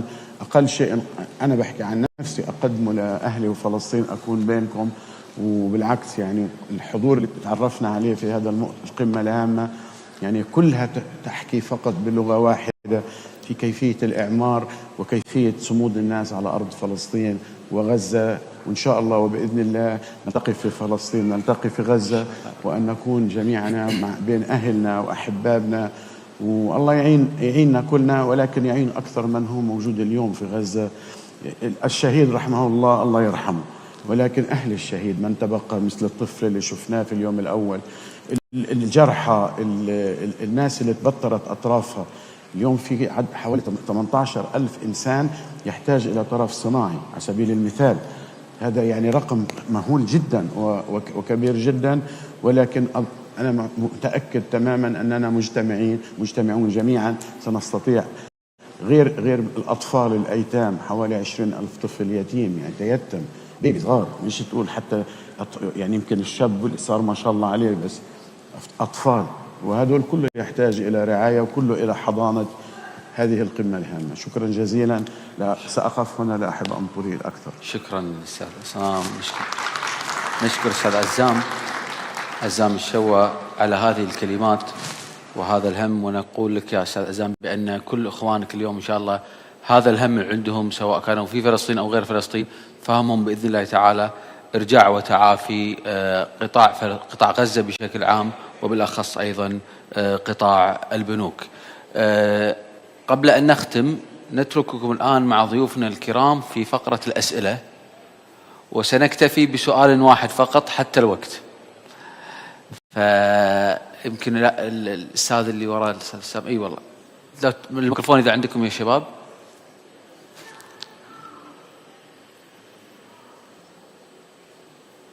إذا الميكروفون موجود.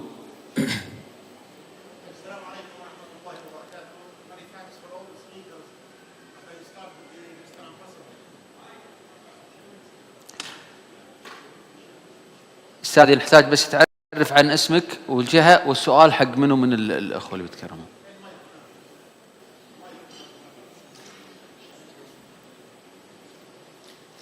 ممكن توصلوا للمايك؟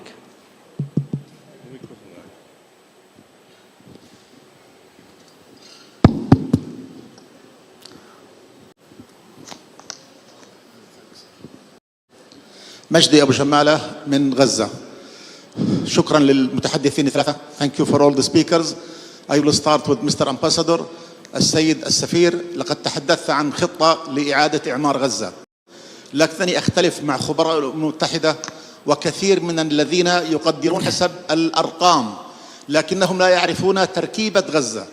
غزة هي أكبر نسبة تعليم في العالم. غزة فيها من الطاقات البشرية ما لا يوجد له مثيل في العالم. عندنا من الطاقة الشبابية عمال، حرفيين، أساتذة، أكاديميين ما لا يوجد له نظير. أكبر نسبة دكتوراه وماجستير على مستوى العالم في غزة مقارنة بعدد السكان. لذلك إذا فتحت المعابر الأربعة وليس معبر واحد، لا يكفي معبر رفح أو كسوفيم أو كرم أبو سالم أو إيرز، لابد أن تشتغل الأربع معابر 24 ساعة لإدخال المواد الخام. غزة لا يوجد فيها أي مصدر للمواد الخام، لا حصى اللي هو يلزم الإسمنت ولا الحديد ولا الطاقة ولا الماكينات. اختصار الوقت نحتاج السؤال على السريع. نحن جداً. نستطيع في غزة 5 سنوات فقط إذا توفرت هذه المواد أن نعيد بناء غزة أجمل من قبل. بالنسبة للأخت الأستاذة إيمان، كلامها كان جميل جدا فيما يخص إعادة المجتمع أو عافية المجتمع لغزة، لكن قضية التلوث في العراق استخدموا اليورانيوم المنضب، لا يمكن استخدامه في غزة، لأن هذا التلوث الإشعاعي radiation of uranium هذا لا يمكن حده، ينتقل بالهواء بين حي الشجاعية ومستعمرات الغلاف أقل من كيلومتر، فيستحيل للإسرائيليين أن يقصفوا غزة بهذه القنابل. لذلك يعني اطمئني لن يحدث تلوث لليورانيوم، لكن عندنا تلوث كيماوي، تلوث مياه، تلوث بكتيري، هذا مسألة أخرى. وشكرا للأستاذ عزام على توضيحه كثير من النقاط، والسلام عليكم ورحمة الله. شكرا أستاذي، ما قصرت. الله يعطيكم العافية. احنا عشان الوقت يا جماعة ملتزمين في هذا الوقت. في ختام جلستنا الثالثة هذه وفي ختام جلسة التعافي واستراتيجياتها، طبعا الأخوة متواجدين، دكاترتنا موجودة على الغداء بعد قليل، فرسالة شكر تقدم لمتحدثين الكرام كلهم باسمه وصفته: سعادة السفير داتوكو جعفر كوشاي، سفير ماليزيا لدى أوكرانيا وعمان، والأمين العام السابق لمنظمة التعاون. شكرا لك سعادة السفير. الدكتور يحيى رشدي السراج هو رئيس بلدية غزة وكان معنا على الهواء ونشكره أيضا، ونسأل الله سبحانه وتعالى يكون في عونهم. وأيضا الأستاذة إيمان العيدي هي ممثلة قطر في مجلس الشباب الأمم المتحدة. شكرا أستاذة إيمان. وأيضا ختمنا معكم مع الأستاذ عزام الشوا، محافظ ورئيس مجلس إدارة سلطة النقد الفلسطينية سابقا. شكرا لكم على حسن الاستماع. كان معكم إبراهيم خالد البدر، نائب المدير العام في الهيئة الخيرية الإسلامية العالمية بالكويت، ومشكورين لحسن الاستماع وما قصرتوا، ونترككم مع إدارة هذا البرنامج الآن.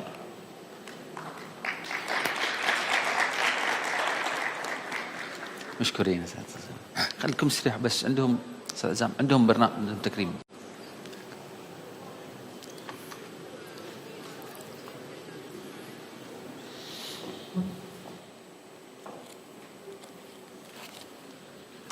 ربي يحافظك. مشكورين وما قصرتوا في تكريم.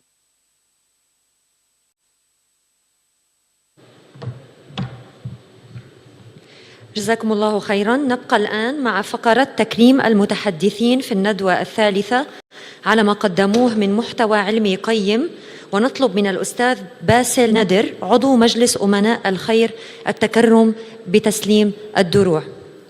And now we are pleased to thank the speakers of the third session for their valuable and informative inputs. And we kindly ask Mr. Basil Nader, member of Al-Khair Board of Trustees, to join us to deliver them the tokens of appreciation.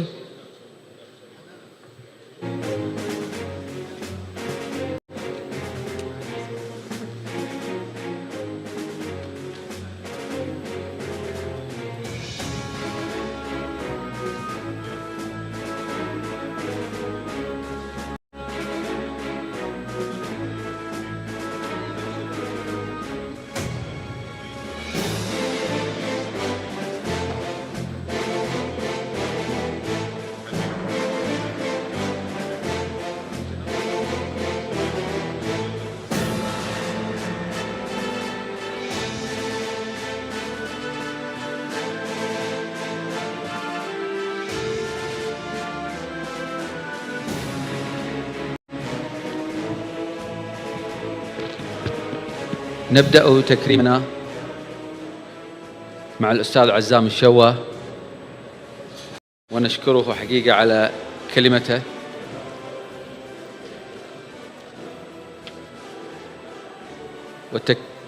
والتكريم الآن لسعادة السفير داتوكو جعفر كوشاي، رئيس مجلس إدارة مجموعة شركات الهداية.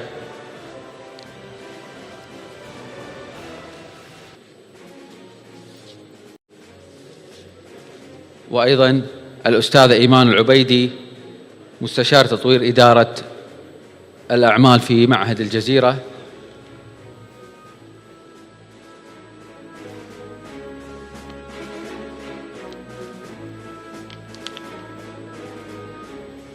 وأخيرا أكرم نفسي إبراهيم البدر بعد ذلكم.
Ladies and gentlemen, we're getting ready to start with the project demonstration under session 3.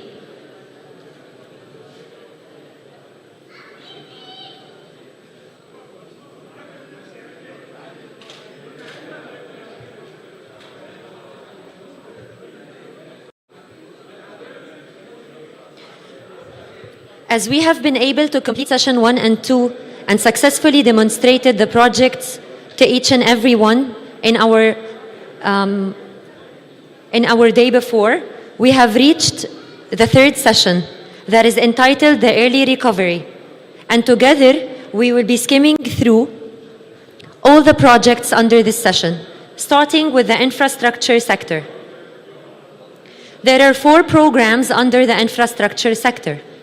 The first is the debris removal, the second is the energy, the third is housing, and the fourth will be focusing on municipalities and local governance. Moving ahead with debris removal program, since the onset of the aggression on Gaza, the Israeli army has dropped 83,000 tons of explosives, turning the entire residential areas into rubble. The war has generated 42 million tons of debris, requiring over 1.3 million truckloads to clear. The estimated cost of debris and rubble removal exceeds $700 million and could take several years to be completed. Additionally, hazardous waste in Gaza is a growing crisis with a densely populated region.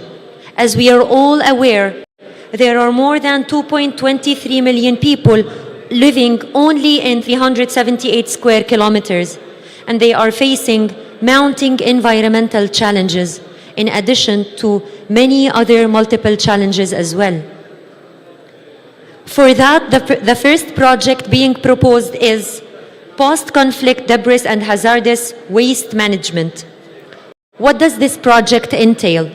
It entails debris removal and disposal of hazardous waste, including explosive, remnants, and medical waste as well. And to be able to implement this project, we'll be needing a total budget for early recovery debris and hazardous waste removal of 10 million. And after the successful completion of debris removal, we have highlighted yesterday the importance of energy supply so that the area gets back to its at least normal operation or sense of daily operation. We're still under the infrastructure sector. And in the middle of the ongoing war, widespread electricity outages have left solar panels as the primary and the only source of power for lighting, charging phones, and operating devices. Solar energy has become a beacon of hope and almost an impossible thing to happen. People in Gaza continue to face a severe electricity crisis, exacerbated by the blockade on power supplies. Solar panels and complementary energy tools have seen their prices skyrocketing to almost 5 times their normal rate during the conflict, which makes it very hard for the residents in Gaza to be able to provide their living conditions with proper power supply. The first project under energy sector would be the provision of solar energy in the Gaza Strip. By providing alternative renewable energy sources through solar power units and systems to supply public services facilities and increase them with the necessary electrical energy with a capacity up to 400,000 kilowatts. The total cost under this project will be the 400 million US dollars.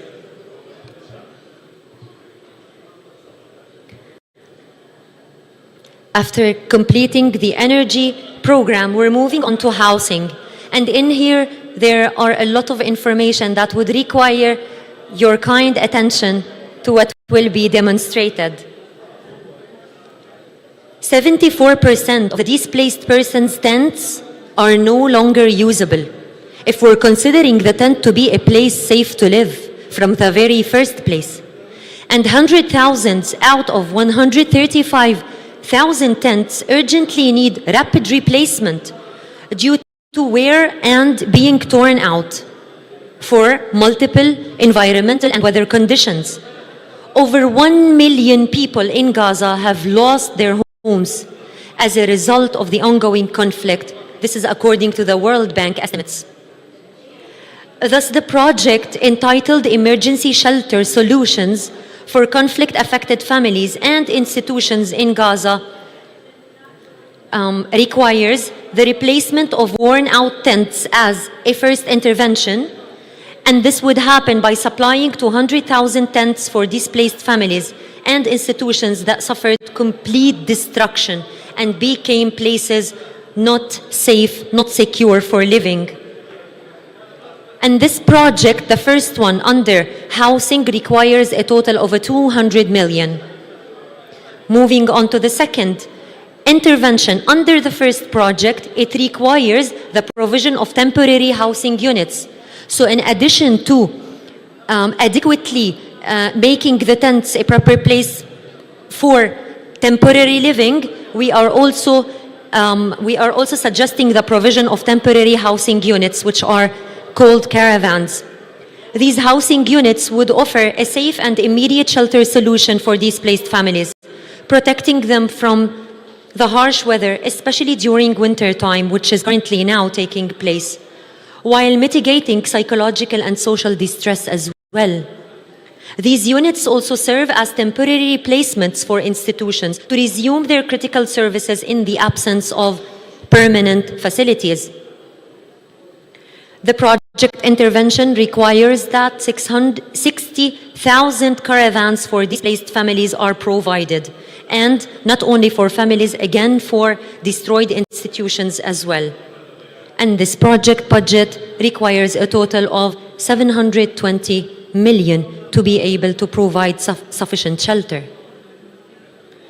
The second project under housing is to restore and rehabilitate the residential units partially damaged with minor and moderate damage, and to be able to repair and rehabilitate these the people will kind of have a place to securely live in. These repairs will reduce demand for temporary shelters and support the family's psychological and economic stability, and would thus enhance the community resilience. And I would like to remind you that we are in the session of early recovery, and early recovery's goal is to enhance community resilience before reconstruction and long-term rehabilitation comes as a third stage.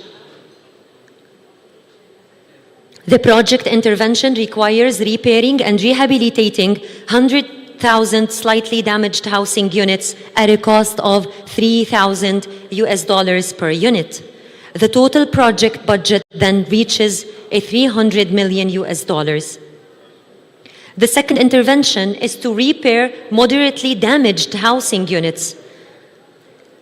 And in here, the intervention would reach 50,000 moderately damaged housing units at a cost of $5,000 per unit. The total project budget under housing would reach $250 million to be completed.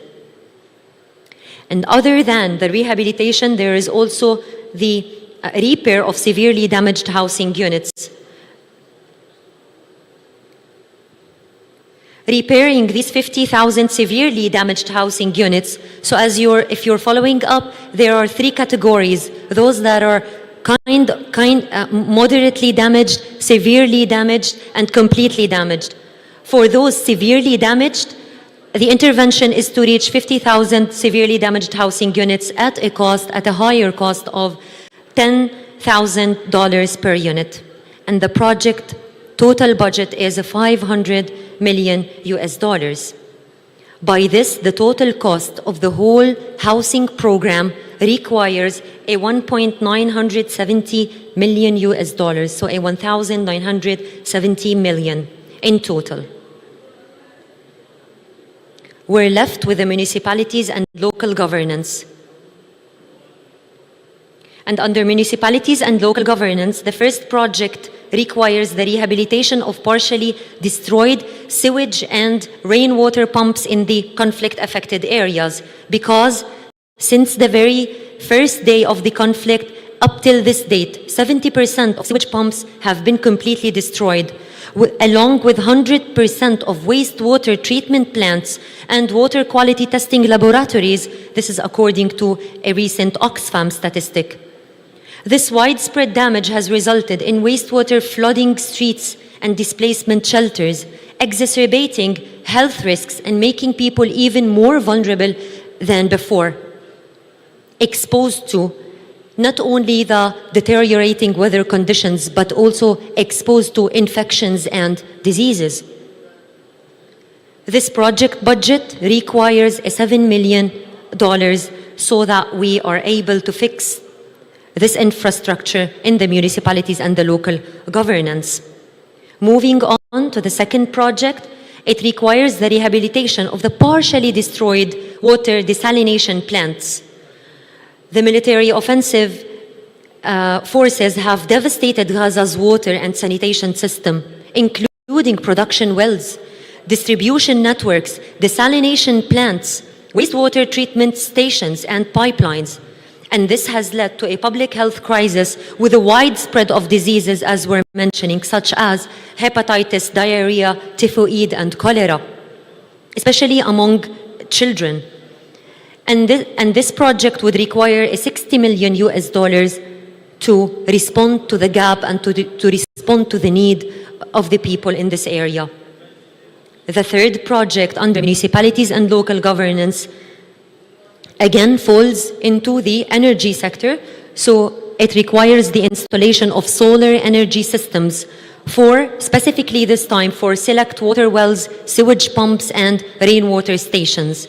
Installing solar energy systems for what I have just mentioned and the rainwater collection stations is critically for ensuring continuity of water and sanitation services amidst electricity shortages and sewage crises. Solar energy provides a sustainable power source, preventing water pollution and supporting essential infrastructural operations.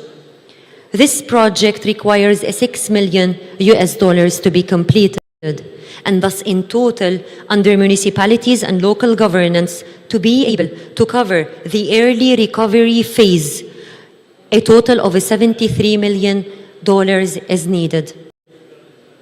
Thank you so much for those who stayed to listen, and I'll be meeting you in the fourth session, inshallah.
Awesome. Thank you.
It's good? Taxing?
قول له يشغله.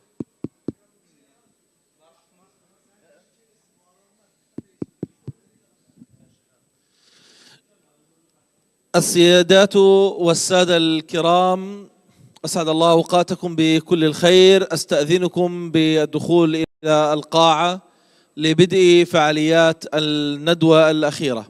أستاذ خالد، عدنان، الشباب، نأتي بالضيوف والإخوة الكرام من المطعم فقط لنبدأ فعاليات الندوة الرابعة تكرما الأخيرة. لا نريد أن نتأخر عن حفل الختام. يلا انطلقوا، جيبوا لي الناس، قولوا الناس تفضلوا على القاعة عشان الندوة الأخيرة. يلا. Ladies and gentlemen، الإخوة والأخوات الكرام، ضيوفنا الأعزاء، نستأذنكم بالتفضل إلى القاعة لبدء فعاليات الندوة الأخيرة المهمة جدا حتى ننهي في الوقت المحدد. محمد سعد، لو سمحت نجمع الناس إلى القاعة تكرما أنت والإخوة والأخوات الأفاضل. يكفي ما شفناكاش اليوم. والله بنجمع الناس. أيوب، نجمع الناس من فضلك.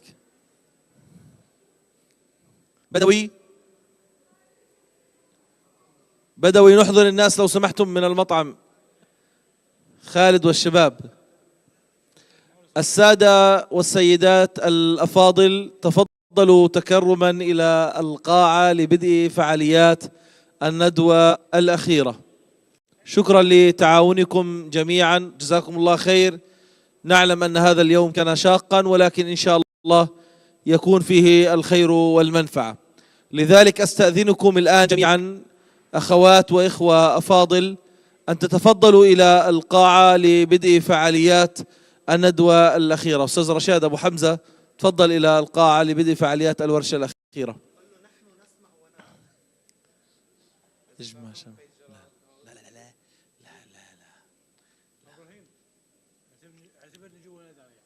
نيكول كلكم تكونوا عشان خاطر من خاطر ليدرز انجد. لا شوف لي نور عشان اخليه كلام بالانجليزي. الاخوات والاخوه الافاضل جميعا،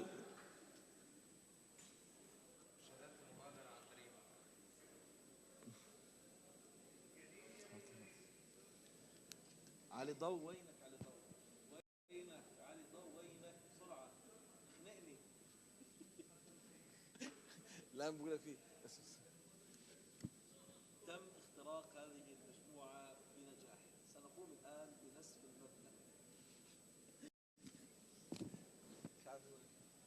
حمراء، ندعو الناس للدخول الى القاعه تكرما لو سمحتم. عليكم. بعد دقائق ستبدأ الجلسة الثالثة. الرجاء الالتحاق بالقاعة الرابعة. بعد دقائق ستبدأ الجلسة الرابعة. الرجاء الالتحاق بالقاعة. شكرا. Üçüncü oturum birazdan başlayacak. Lütfen herkes konferans salonuna gelmesine rica ederiz. The third or the fourth session will start soon. Please, everyone, please come to the conference room. Thank you. بحكيها مرة ثانية.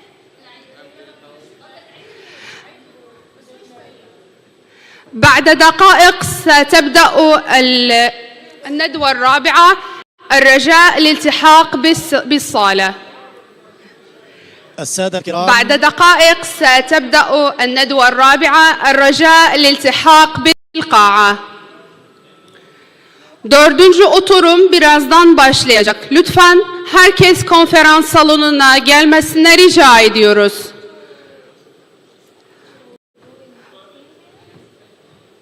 The fourth session will start soon. Please, everyone, come to the conference room and join us. Thank you.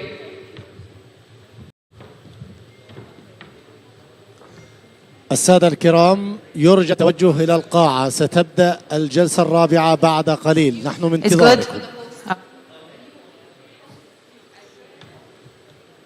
Ladies and gentlemen, please join us at the conference room right now. We are about to start the fourth session for today.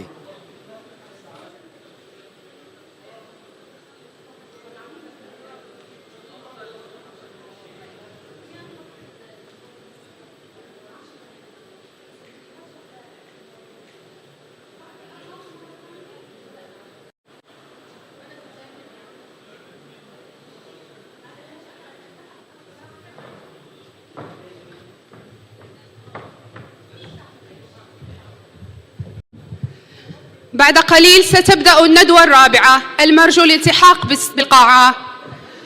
The fourth session will start soon. Please enjoy us to the conference room. Dördüncü oturum birazdan başlayacaktır. Lütfen herkes konferans salonuna gelmesini rica ediyoruz.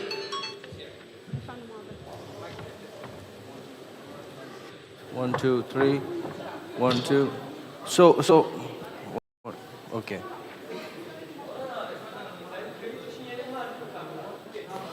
Sister, excuse me.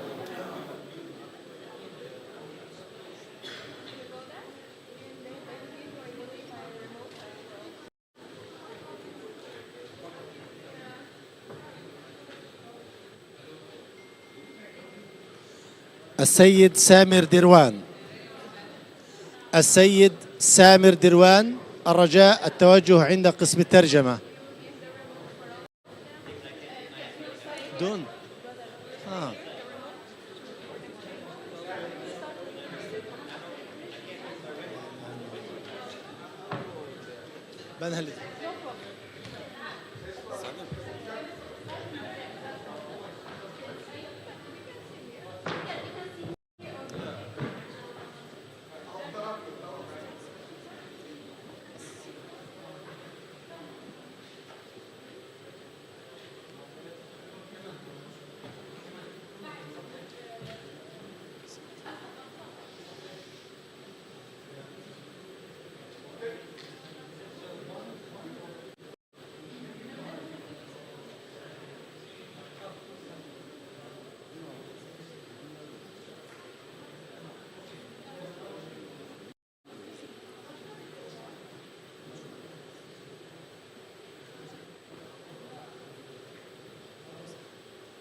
My suggestion.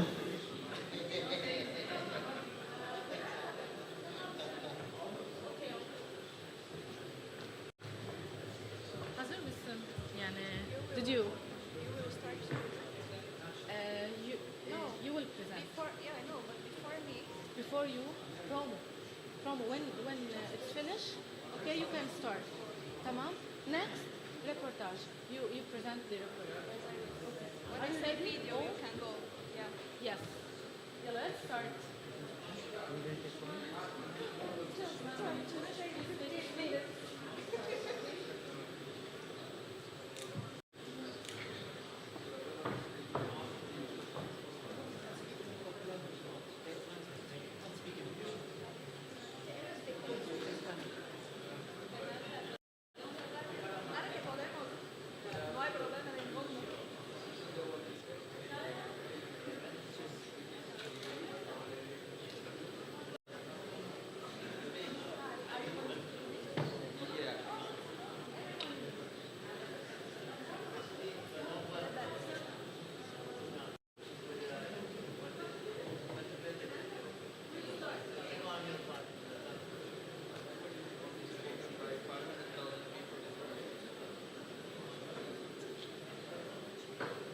Started, my mentality.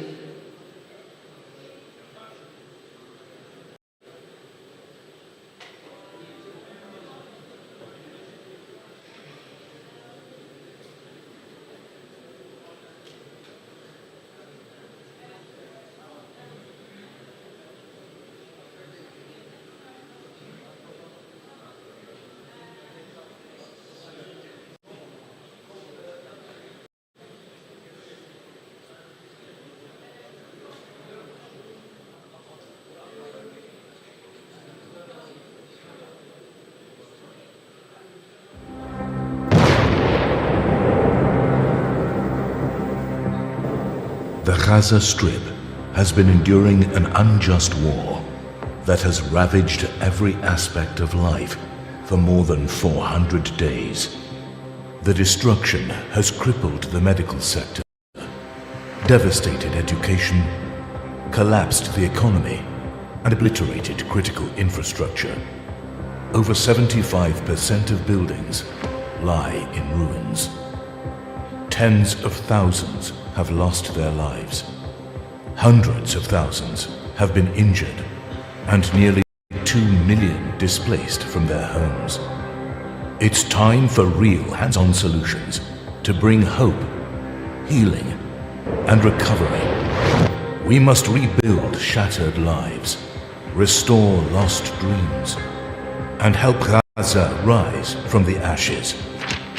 Gaza, the next chapter begins with us. World Humanitarian Summit, Gaza, the day after. Istanbul, 29th to the 30th of November, 2024. Ladies and gentlemen, welcome to the fourth session. In the name of innovative strategies for the ending of the blockage, I will leave the floor to Mrs. Fernanda Carolina Gomez. Assalamu alaikum wa rahmatullahi wa barakatuh. Good afternoon.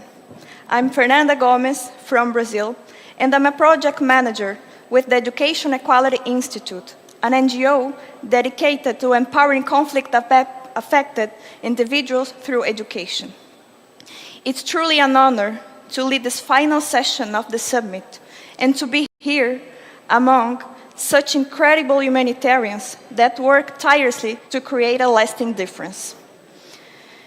Imagine waking up every single day with limited access to food, water, and healthcare. Basic necessities that most of us take for granted. For over 2 million people in Gaza, this is their daily reality. As we close this summit, we gather not only to discuss these challenges, but to foster action and to explore meaningful and sustainable solutions that can bring real progress. We are privileged to have 4 remarkable speakers today that will guide us through innovative strategies to end the blockade in Gaza. Mr. Mohammed Ali, Director of International Relations at the International Aid Campaign. Mr. Mansour Shulman, a Gazan journalist and Director of Humanity Charity. Ms. Nicole Hennes, an actress and producer. And last but not least, Dr. Ismail Meher, Chairman of the Department of Anesthesiology at St. James Moore's Health System. To set the stage for today's discussion, we will now watch a video on the session's topic. Innovative strategies to break the siege. Gaza Strip has been facing suffocation, isolation, and siege for more than 17 years. And the suffocation has been increasing and intensifying since October 2023, carrying killing, destruction, and displacement. More than 42,438 martyrs. More than 99,246 wounded. More than 1.7 million displaced. Thousands of Gaza's children have become orphans. Figures monitored until 2024. A catastrophic reality that requires a serious response through building multilateral partnerships and supporting cooperation between partners to exchange knowledge and resources, which leads to improving the response to this humanitarian issue. Building long-term partnerships also contributes to achieving sustainable results in the long term, in terms of enhancing growth and reducing the fragility of the Gazan society, which is being eaten away by wars. Addressing these challenges requires collective, multilateral effort aimed at achieving sustainable development. Media is one of the most prominent parties that contributes to achieving development. Developmental media is known as the main or secondary media system that addresses development issues by directing mass communication channels in a way that achieves development goals in society and is consistent with its interests. Influencers play an important role in this field, especially in raising awareness about humanitarian issues through their platforms, which helps attract a wide audience and increase participation, as well as increasing donations and support, especially through Give Forward, GoFundMe, and global crowdfunding platforms. Most notably, CrowdRise Indiegogo, which is considered one of the most prominent innovative digital strategies to overcome the siege. Well, we have a lot to discuss, and I encourage you all to reflect on how we, individually and collectively, can contribute to the needed change. Let's dive into this final session and work together to conceive a brighter tomorrow for Gaza.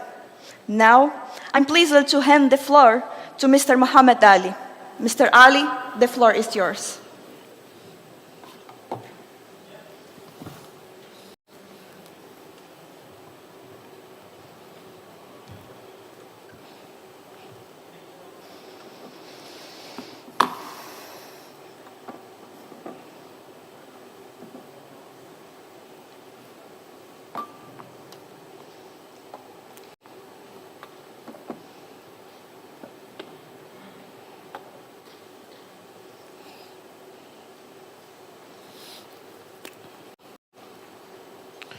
بسم الله الرحمن الرحيم والحمد لله والصلاة والسلام على من لا نبي بعده. Distinguished members of our humanitarian community, colleagues and friends, Assalamu alaikum wa rahmatullahi wa barakatuh.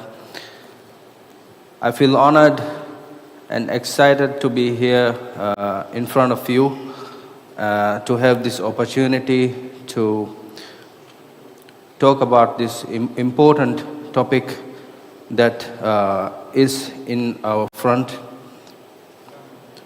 Would you believe me if I told you that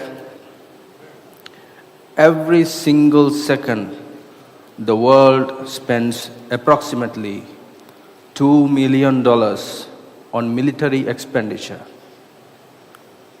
To put this into perspective, that's $120 million in 1 minute. $120 million in 1 minute spent to save ourselves from us. Think about that. This staggering amount, or maybe with just a fraction of it, we should be able to do a lot in Gaza, where over 2 million people are facing urgent challenges in rebuilding their lives. This shows the disparity in resource allocation, especially when compared to funding for humanitarian aid, education, healthcare, and so on.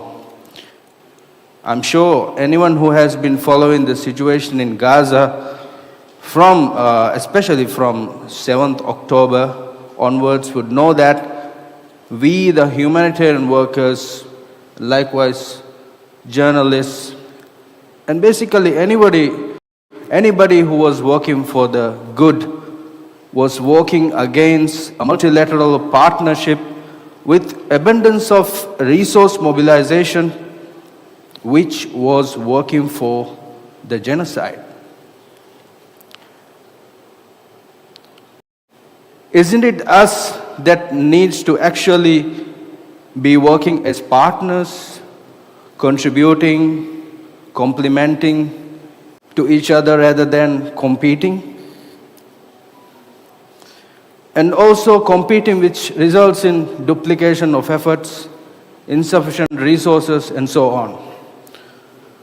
So today I hope to spark in ourselves an urge to reorganize, to build a strategy for partnership, to build a strong, practical coordination mechanism which will enable us to rebuild Gaza.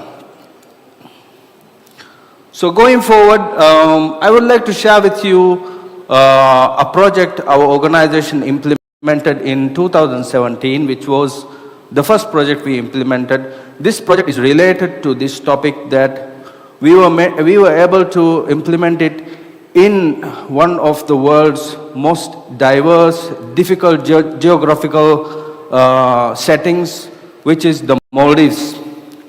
Our organization was founded in 2017, and until today we have been able to implement different many projects, especially in Gaza, and also not only projects. We have been, alhamdulillah, we are the main organization working inside Maldives for the betterment of the world. We are working now in over 30 countries, and even before 7th October, we have been working with this same coalition, with Al-Khair Foundation in Gaza. So our project was a project which we had 150 multilateral partners, which we had organizations, non-government organizations, government stakeholders, and many different kind of organizations and groups that came together to work for the people of Syria at that time. So our country is a very difficult country to mobilize resources. I would like to ask you, how many of you have actually visited Maldives? There's a few. Please visit Maldives. I know that this is not a tourism summit, but we used to invite everybody we meet, and everybody used to ask us to invite them. So our country is, actually it's important to know the context of, to know the context. It's important to know our country and our organization. It is the smallest country in Asia, and also we have only 520,000 people. Here I wanted to note that our people has been able to donate nearly $5 million from 7th October onwards for Gaza, alhamdulillah. $5 million, that is per capita around $9 per head for our population. It is not like that we are a rich family that donated $5 million. It's like a whole country coming together for our brothers and sisters in Gaza. It's not about the quantity always, it's about the quality. So this is a strategical plan, a swim lane I wanted to share with you how we worked in that project. As you know, we have many islands, 189 inhabited islands, which were difficult to reach because our main source of transportation are seaboats. So what we had to do is we had a leading partner in the main islands, which were organizing small partners in different islands. I hope to spark ideas for partnership to rebuild Gaza from these swim lane diagrams. So going forward, alhamdulillah, it was a very inspiring bit of 6 months, a hard 6 months we spent in the project. We managed to collect, we did not expect to collect a lot. We managed to collect, alhamdulillah, 4 big containers of aid, which was sent to the brothers and sisters, especially in Turkey, through IHAHA from Turkey. So, and also on the left, that is our chairman, which this project is also a very interesting one. This is actually the biggest fish company, state-hold fish company in the Maldives who gave out special prizes for the people. They can donate fish cases to the Syrians. And also on the right, it's also a really interesting one where the youth, they went out onto the sea, they got octopus, they sold it and donated the whole amount to the people of Gaza, Syria. So as you can see, the people getting in the in-kind donations which were packed in the islands to the main city to be checked, repacked again and sent to Turkey through IHAHA, which will be distributed to the Syrians. So alhamdulillah, this may look like a small thing, but for a 520,000 people community, it was something monumental for us, and it sparked a lot of positivity that Alhamdulillah, today International Aid Campaign has been created as the biggest platform in the Maldives who is bridging the country with the rest of the world. So going forward, this is the aid which has reached to the people of Syria, to Ihaha. So this is a swim lane diagram I made up for this coalition. As you can see, Al-Khair is on the top. Al-Khair has been our partner on the ground in Gaza. They have been able to provide the people of Gaza everything they wanted, and also they have been able to provide us with all the reporting and everything that our donors would need. As a donor perspective organization, we are more keen to get these kinds of partnership arrangements where not only resource mobilization is about funds, it's about reporting, it's about relationship, and also it's about trust.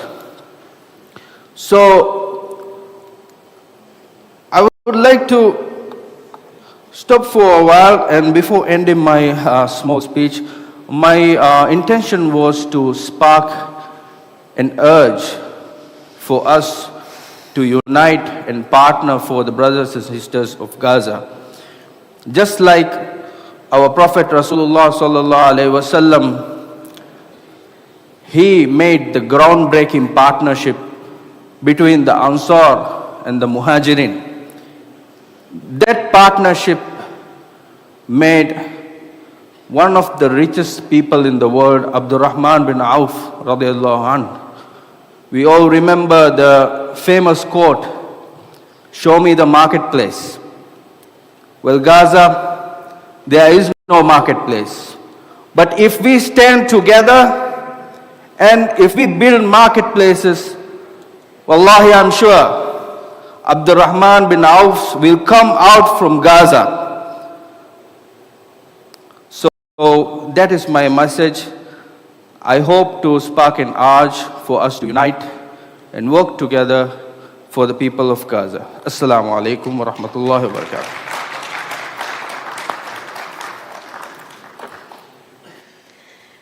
Mr. Muhammad Ali discussed the importance of building partnerships to gather resources and coordinate efforts. He shared an example of a successful project in the Maldives where cooperation between NGOs, government, and other groups led to significant results, showing the power of working together to meet the needs. Let's now turn on how the media can amplify these efforts. Mr. Showman, please take it from here. Thank you.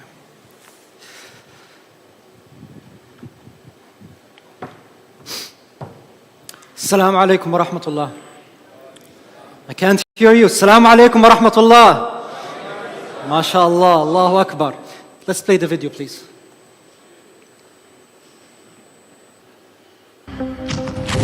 Since the war started, my mentality was that I would never make it. No electricity, no food, no water. We've had several airstrikes. That this temporary life, this is the end for me here in Gaza. So I need to make the most of it. So I tried to maximize the amount of good deeds that I was doing and prepare myself mentally for life after death. My name is Mansour Showman. I'm a Palestinian Canadian citizen journalist.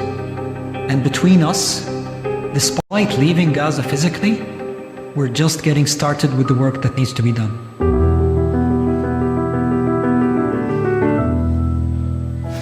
A decision was made by myself and my wife earlier in 2022 that we wanted to live back closer to home, home being Palestine.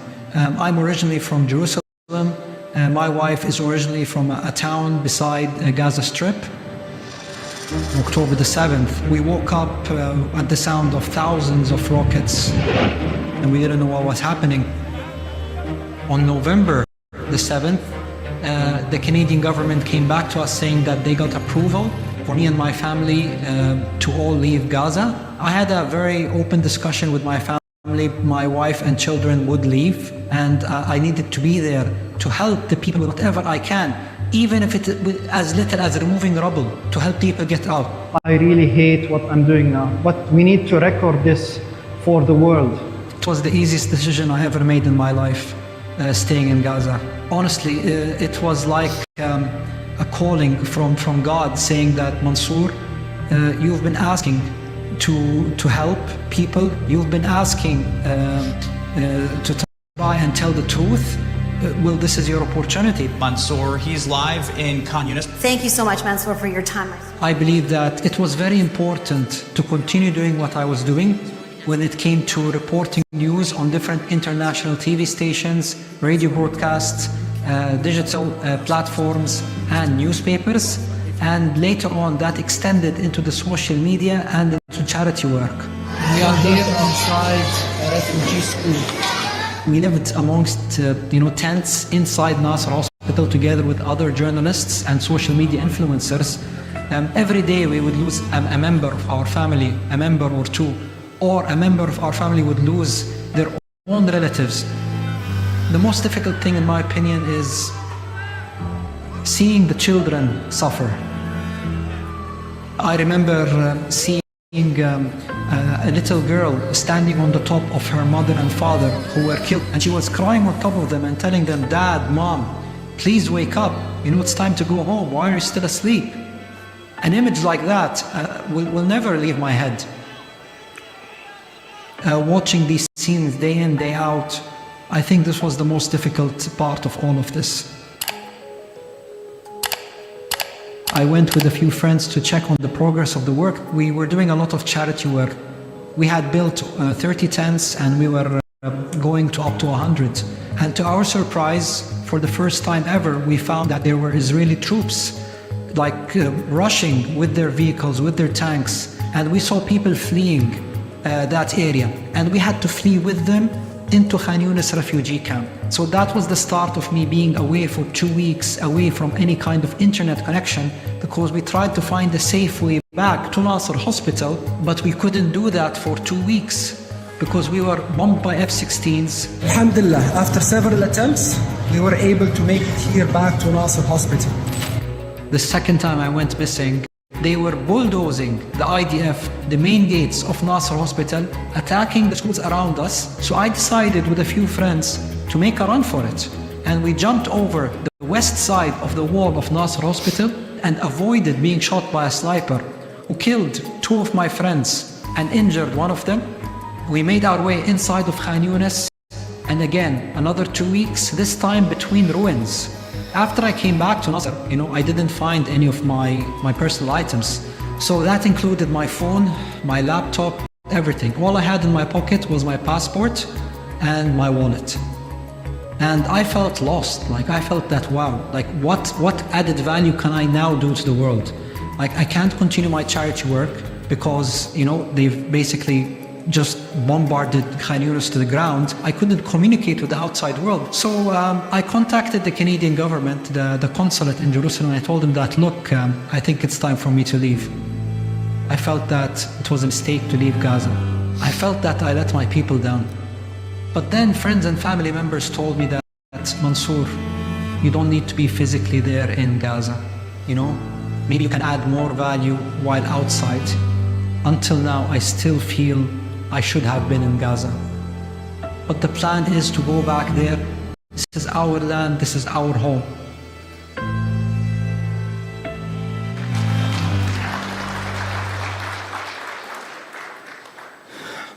Thank you to Al Jazeera who made this documentary possible.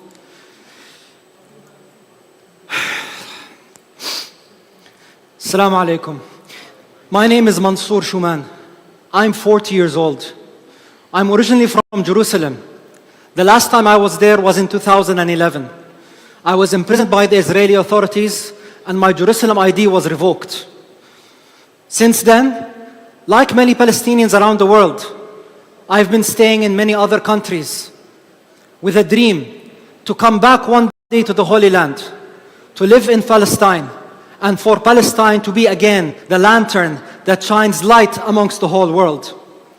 And inshallah, with your support, with this coalition that we are going to announce today, this will be the start of this great goal coming into fruition. This is my story in Gaza, the story of many other journalists, many other people who became journalists in order to tell the stories of what is really happening in English to the outside world. My dear brothers and sisters, I never studied journalism. I never had a Facebook account. I never had Instagram or TikTok. I never had a YouTube page. I had a bachelor's in engineering, a master's in business administration from Canadian universities. I was working in Big Four consulting, doing major public and private transformation work. However, what happened in Gaza compelled me to take action while I was there. I noticed very quickly that after 1 week of the start of this genocide, that the international community, the international news stations were reporting very negative things about the Palestinian people and the Palestinian affairs. And I didn't notice that a lot of people were taking action, especially at a governmental level. So I decided to connect with those that work in the media, and I told them, look, I understand the Western mentality. I've lived there. I understand what needs to be told, and I think that the truth needs to be out there. I am ready to be used. So after 1 week of the start of October the 7th, I moved into an encampment for journalists inside Nasser Hospital. Later that night, I tried to go back to my home. You know what they told me in my compound? They said, Mansour, you're now a journalist. And like other journalists, you are now going to be a target. Hence, you cannot stay with your family. You cannot endanger us. You need to go back and stay with your people inside Nasser Hospital. We will take care of your family, but you cannot meet each other here anymore. Again, this is the story of dozens of others of journalists who every day put their lives on risk to let the people know what they need to do. I was only armed with my smartphone and the connections that I started to build on the ground. And slowly, we started getting on major international news stations, radio networks, and publications. Everyone was hungry to know in English what was truly happening in Gaza. And not only that, they wanted to hear it not from a secular perspective. They wanted to hear it from a faith-based perspective. They wanted to know what kept those people in Gaza strong and resilient despite everything being thrown at them for so many months. So it is very important as one of the outcomes for us as media to understand that we do not need to use the language of the West all the time. We have our own language. We are strengthened by the Quran and by the Sunnah. The people of the outside, they want this knowledge. They want to understand what keeps us strong. Liberalism has failed them. Capitalism has failed them. Communism has failed them. They want answers and solutions. And that's where us as the Muslim Ummah can come and bring the light back into this world.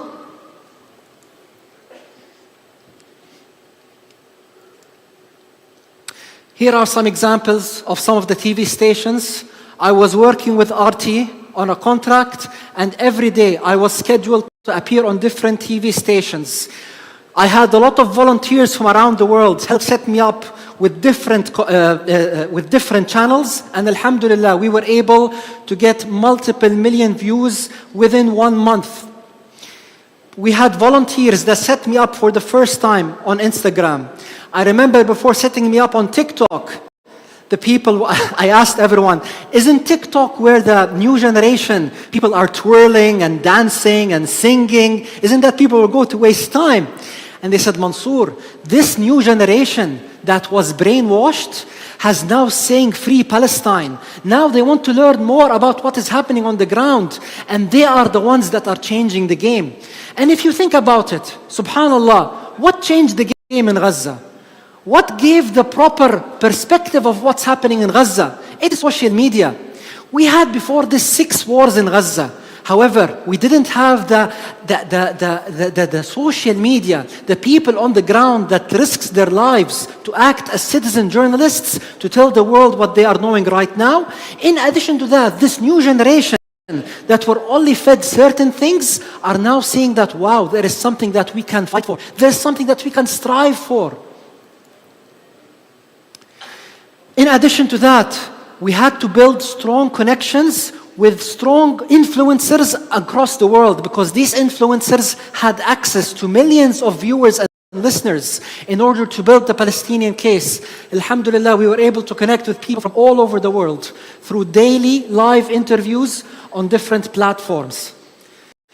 Can we please play the video? Hello, madam. Good morning, good afternoon, good evening. My name is Mansour Shuman. I'm a Canadian Palestinian that decided to stay in Gaza in order to let the world know what is really going on here in the English language. I thank you for the time you take to listen to this message. I'm not going to tell you how bad of a humanitarian situation is here. I think you already know and you have the details. I'm not going to ask you to be a wife, a mother, a sister, a daughter, and try to imagine living like many of the hundreds of thousands of other women, civilian, displaced from their homes, in the cold. What I want to say is the following. You have now the opportunity as part of the free world, as part of NATO, to put an end to this right now by putting pressure on Israel so that this conflict doesn't grow to become a regional and then a world war, which will affect you directly. It will directly then affect you politically, economically, socially. It will affect you and it will affect your people, and we do not want that to happen. So please, from an ethical point of view, from a moral point of view, even from a logical point of view, for your own sake, for your country's sake, for Europe's sake, for the world's sake, make sure that you are on the right side of history and be one of the first countries in Europe to openly denounce what Israel is doing and actively put an end to their genocide and exile attempts here to 2.3 million Palestinian civilians in Gaza. Thank you very much.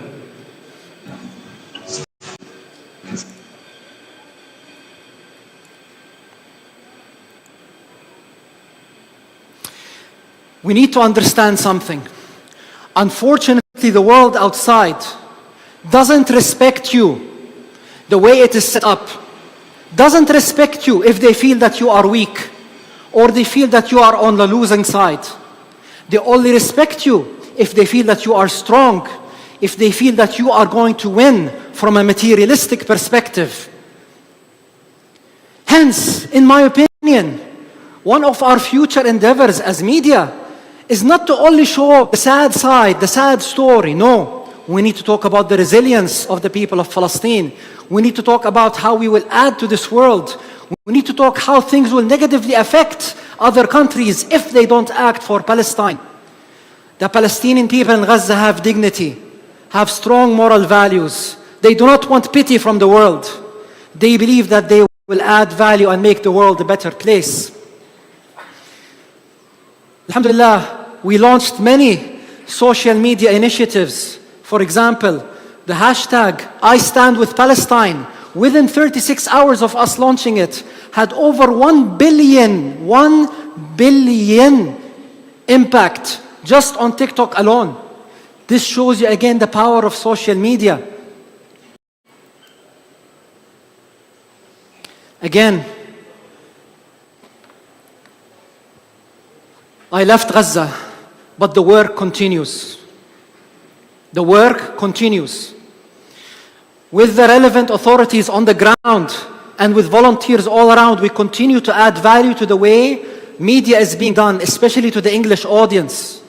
For example, we didn't use infographics before. We used to release these big statements, newspaper-like statements, describing how bad the situation is. But alhamdulillah, we are now using infographics. Before, we used Google Translate to translate our different messagings to different languages. Now we have specific translators that know how to target and change the words to suit the different audiences in different parts. I remember during my time in Gaza, after 2 weeks, The government media office sent out a statement saying, in 2 weeks, over 85% of Gaza has been destroyed. I sent them back a message saying, what are you leaving till after 2 weeks? If after 2 weeks this has happened, we need to be a credible source of information so that the world can take us seriously and act upon the information that we are giving out there. So alhamdulillah, we continue our work with the support of our colleagues here. Charity continues. Media work continues. Each one of us knows what their source of strength and where they think they can be utilized best and continue to build upon it. Hence, upon request from the organizers, I would also like to announce as an outcome of this amazing conference, inshallah, the start of the International Coalition for Assisting Gaza Revival. The International Coalition to assist Gaza and ensure its revival. Inshallah, this is an outcome of this amazing conference. More details will be shared for everyone and for all charities and organizations to take part in this on its different sectoral charts and in order to be on its advisory board moving forward. My apologies for taking a lot of your time. I look forward to connecting with you all, and inshallah, Gaza is not alone. We will together rebuild Gaza and make it stronger than before. Assalamu alaikum wa rahmatullah. Thank you, Mr. Showman, for sharing your story with us. Mr. Showman took us on a deeply personal journey as a citizen journalist, sharing how the events of October the 7th changed the course of his life. Starting with just a smartphone, he captured unfiltered moments of pain, resilience, and hope. Through social media, he connected with millions, turning individual stories into global awareness. His advocacy extended beyond digital platforms to meetings with policymakers, showing how one voice can inspire meaningful action. Thank you again. Building on the power of media, digital platforms offer unique opportunity to amplify marginalized voices. Ms. Hennes will now share how social media content creators can use these tools to overcome and raise awareness globally. Mr. Hennes, I have a couple questions for you. What innovative tactics can social media content creators use to bypass technological restrictions and amplify voices on a global scale? Good afternoon. I wrote few words, but I would betray my heart if I don't speak at least the introduction from my heart. I would like to say good afternoon, humanity. And I choose humanity because it's one of the most precious values that has no price. But unfortunately, it became very expensive lately. That humanity that became transactional, when we have to remember that it has no price. And the price they put at the cost of lives, stealing land, and losing values and morality. So I would like to say that I'm grateful to be in a room where humanity is still intact, and we are here united by the same purpose and cause. You ask me what strategies or new strategies, and I will answer that question. But first, let's reflect why we reached to invent strategies in order to convince people to be humans. Why do I have to translate the screams of a mother with her lifeless child in her arms? Why do I have to translate the meaning of a live stream genocide?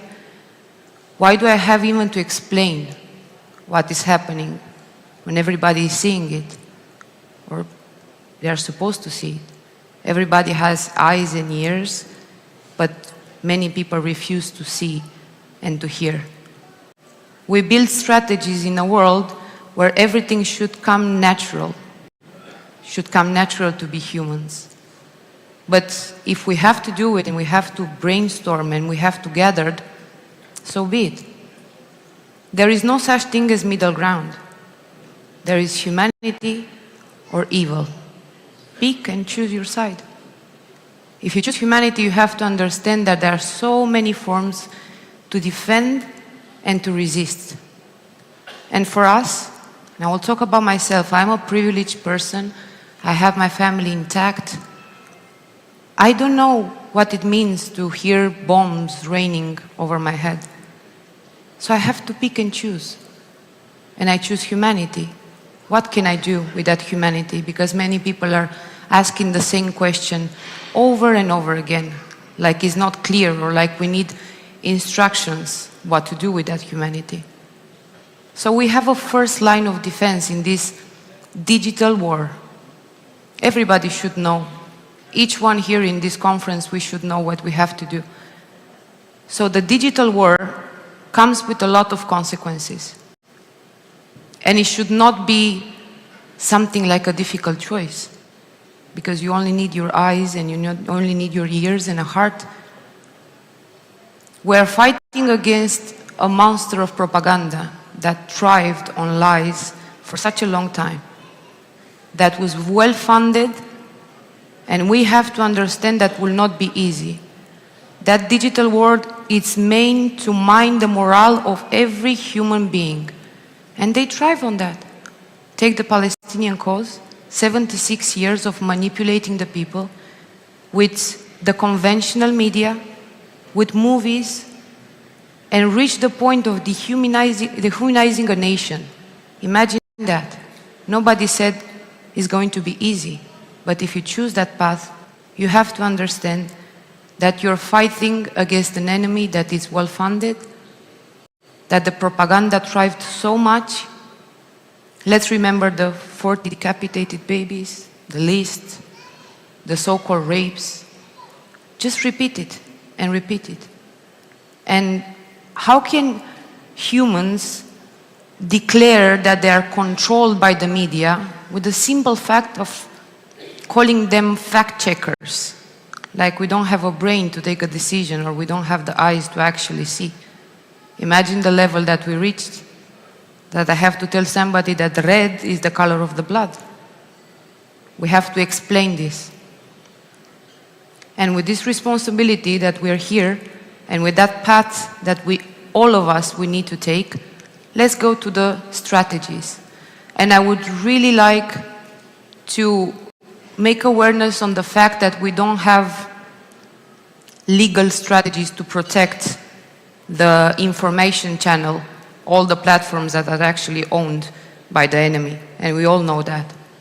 We can reach to a point to post constantly.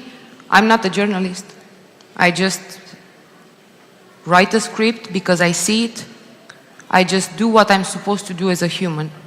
I don't have the training to do it, and sometimes I don't have to be a journalist or a politician to understand what I have to do. But we don't have legal coverage. Every time they have their armies of bots, they have their armies of taking down all the channels and everything. So to answer, there's no such thing as innovative, because we still need to press on the silent voices.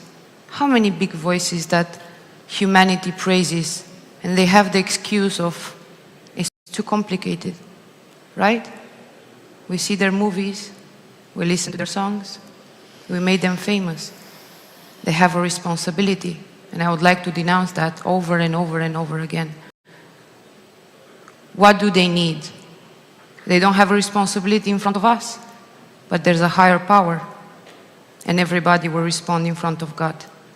So first of all, it's remembering us that we know, and we know every little detail. Remember why you started. Because of one thing, I'm afraid. And they are using this strategy. The enemy is using this strategy. People are getting used to. It's just a region in the Middle East where war is happening, and this is the normal thing for them. I know that. I'm from the West. I hear them, and they're used to. And that's exactly what the enemy wants us to stop talking about it. But let's remember what happened with this new generation. When they started to learn, they couldn't control it anymore. Imagine the frustration of the enemy with so much money invested in propaganda. We're talking about millions and millions only in YouTube, to realize that the new generation, they took over. So that means it's possible, but we only need to be consistent on. I don't think strategy without putting your heart in a cause, it will work. It's to answer to your first question. Thank you. I have one more question. And how the campaigns can be sustained over time, maintaining global attention and mobilizing both humanitarian but also political support?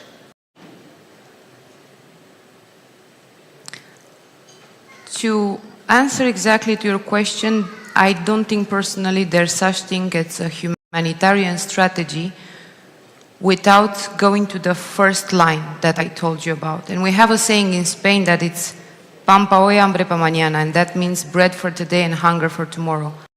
If you don't feed the heart, you will have to negotiate the values of a person over and over again. I think the humanitarian work is a natural extension after you educate the people and you take that responsibility. And you mentioned politics.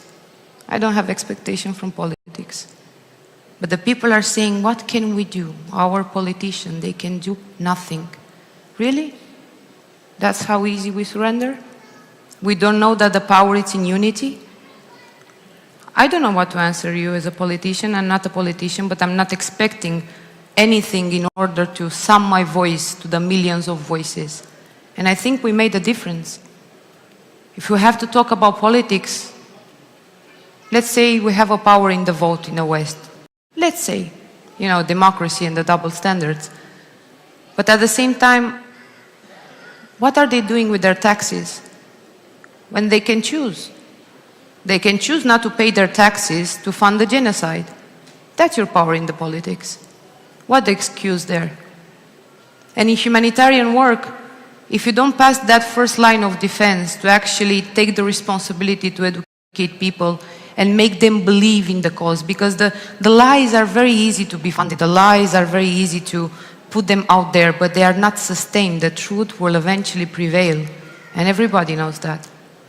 If you don't take that responsibility, how can I expect from somebody to be humanitarian and to be an activist if they don't believe in what is actually happening? Somebody can help 1 day, 2 days, and as I said, bread for today and hunger for tomorrow, because it's not sustainable. It's gonna take time to wash all that manipulation. But what is the biggest investment? For me, the biggest investment is to wake up the people, and for others, to remind them constantly why they started and why we started. Because many times we're getting lost in information and getting used to spirituality, and never ask God why, because God can ask us the same question. God can ask us because He gave us all the resources to help other people. God gave us all the knowledge to know better than to inflict pain on each other. So we can never lose that faith, and we can never ask God why. And imagine if you want to study something, the technicalities and everything. You cannot be good at something if you don't believe, in the cause, if you don't believe in your purpose. And call me a dreamer, but humanitarian work, and we have behind us the banner that said World Humanitarian Summit. We have to have the meaning of what means humanitarian impregnated in our heart, and we have to remember that every day. I am, again, as an artist, I'm not expert in the strategies, and my mission and my responsibility is to amplify your knowledge and your voices, and to have the strength to keep in the same line over and over again, because it's happening to all of us. I'm proud of each person who speaks just because they are a human. I don't need anything, any excuse, and I get this question so many times. Why do you support the Palestinian cause? Why that question should exist? Tears of blood I should see from the world. after what we saw. When the Western world is so busy thinking about gentle parenting, we had to see a child yesterday on the stage educating adults why it's wrong to kill children. That is the level that we still have in the world. Do you think we can convince them of any possible strategy in the world if we don't wash the heart from the Satan that they have inside and all that manipulation, and if we don't take the responsibility that we're supposed to take? It's huge, I know. But to answer frankly to your question, I don't think we should have expectations from politicians, because power comes from humans being united. And with humanitarian work where we are here, right? I would love next year to the same summit to see how we flourished with all the decision, how we executed everything that we spoke those days. And that's the huge responsibility that Palestine is waiting, because we're privileged, we are here, having the public people who lost their families. I cannot imagine how that feels. And I'm here assuming their feelings. At least that's my responsibility, not only to talk, but to action. And that's our responsibility. And I would like to thank you for everything you're doing here, and hopefully next time we're going to see all the action of all these beautiful words that we said for the 2 days that we were gathered here. Thank you. Thank you. Thank you, Ms. Hennes. We truly appreciate your dedication. Ms. Hennes shared with us how content creators can use creative strategies to make sure their voices are heard globally. She emphasized the importance of engaging international audience, raising awareness, and sharing authentic stories.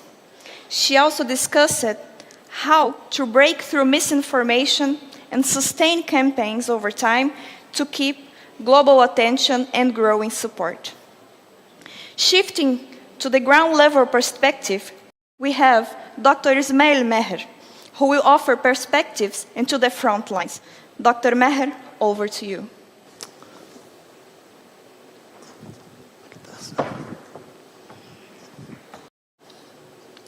Assalamu alaikum, everyone. My name is Dr. Ismail Meher. I'm the chairman for Imana Medical Relief, which is the Islamic Medical Association of North America. And I've been humbled and privileged to have been over 35 medical missions around the world, from Somalia to Yemen to Syria to Gaza to Indonesia, Philippines, and Haiti. And I'm going to share, I was in Gaza in April, and I'm going to share my experiences with you in this PowerPoint, and also lessons that were learned on managing medical teams that go in. A little bit about myself. I was in Gaza in 2009. We were the only Americans to enter during that war. I was 37 years old at that time. I'm 52 now, and I've been to Gaza 5 times since. I'm not Palestinian. My parents are from Pakistan.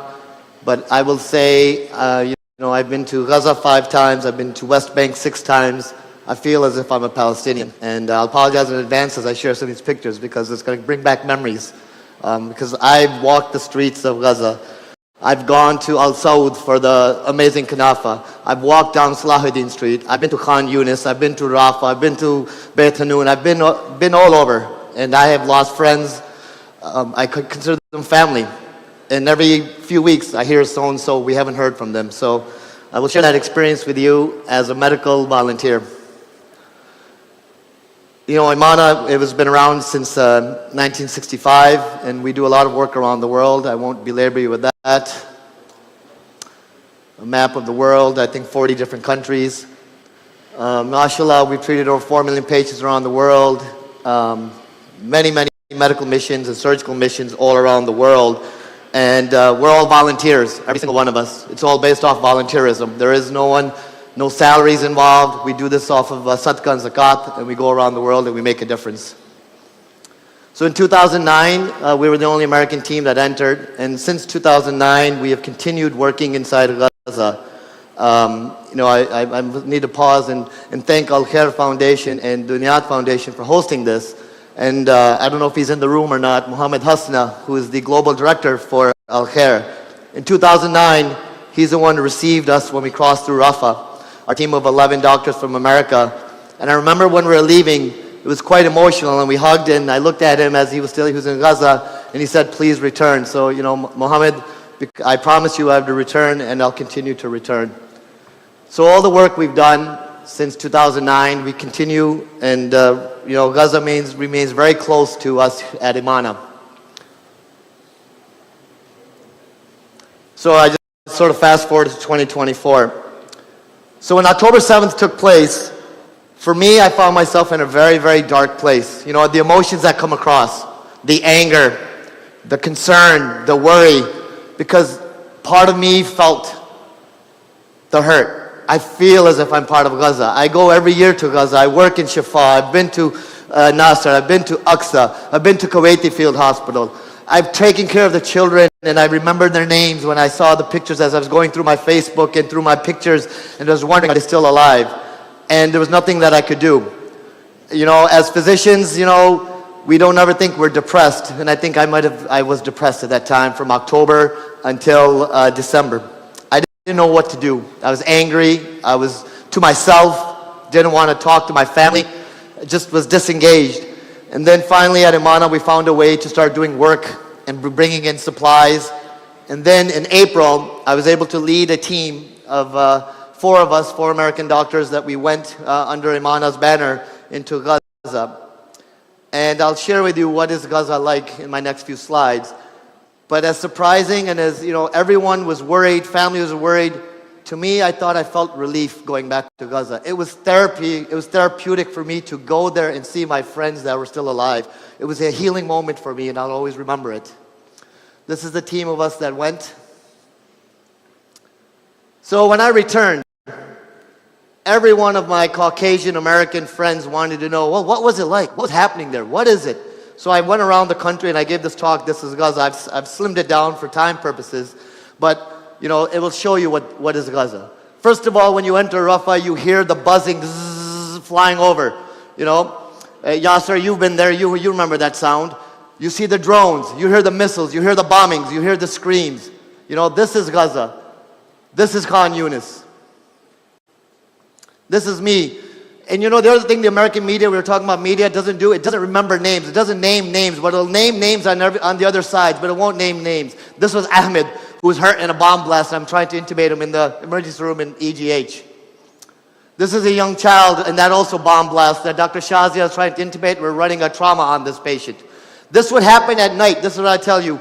During the daytime, we would operate, we'd be in the clinics, we were doing work. But after Maghrib prayers, when it'd get dark at night, we'd be going back to our dorm rooms, and you would just hear the constant bombing, the boom, the blast. Very soon, in 24 hours, I knew what a missile strike was, what was artillery, what was an F-16 bombing you. And we would know as soon as that would happen, we would rush to the emergency room. That was our call. Like in America, you get a phone call, you get a beeper. In Gaza, you just hear the bombings, then you run to the emergency room. Every night, we would be in that emergency room for 2 weeks, taking care of bomb victims, because they would bomb the hell out of the place from Maghrib until Fajr, all night long. So when my friends would ask me, this is Gaza, I would show them this. This is Yasin. Yasin was 8 years old, lost both his legs. And he was there. And his stumps are infected, or they were infected. And the surgery was done in a very, very traumatic way, right? I love my Philistini doctors. I've worked with them for many, many years. They're amazing. But when you are in war, you don't have sterile techniques. You don't have equipment. You don't know how to do. You operate on the floor. You operate in the hallways. And so many, that was something else that I saw when people ask me, what is Gaza? What's the first thing I remember after the drones? When I walked to the hospital, I remember that I saw every other person was missing a limb. From children to women to senior citizens were missing limbs, and I've never seen anything like that. I've been to Syria, I've been to Yemen, I've been to Somalia, I've been to Sudan, I've been to many war zones before, and I saw that. So that's Yasin. Again, the media in the Western world doesn't want to give them names, doesn't want to tell you that they're people, that they're humans, that they have a life, they have families, they have dreams, they have aspirations. This was Muhammad. That's his blood. He took artillery fire and it ripped his aorta off his heart. He came to the emergency room, and I'm not a surgeon, I'm an anesthesiologist, but I've been in combat medicine and been to many places, and we had to immediately put in chest tubes, and we had to open his chest in the emergency room to try to see what was happening, get him to the operating room. He bled out. That's all the blood that a human being has, right there in that bottle, and he died right there in the emergency room. Again, they won't tell you his name. This is the emergency room at European Gaza Hospital where I worked most of the time. One doctor only. There was only one doctor, young doctor, who had not left. And I entered, I believe it was mid-April. He had not left that hospital since October 7th.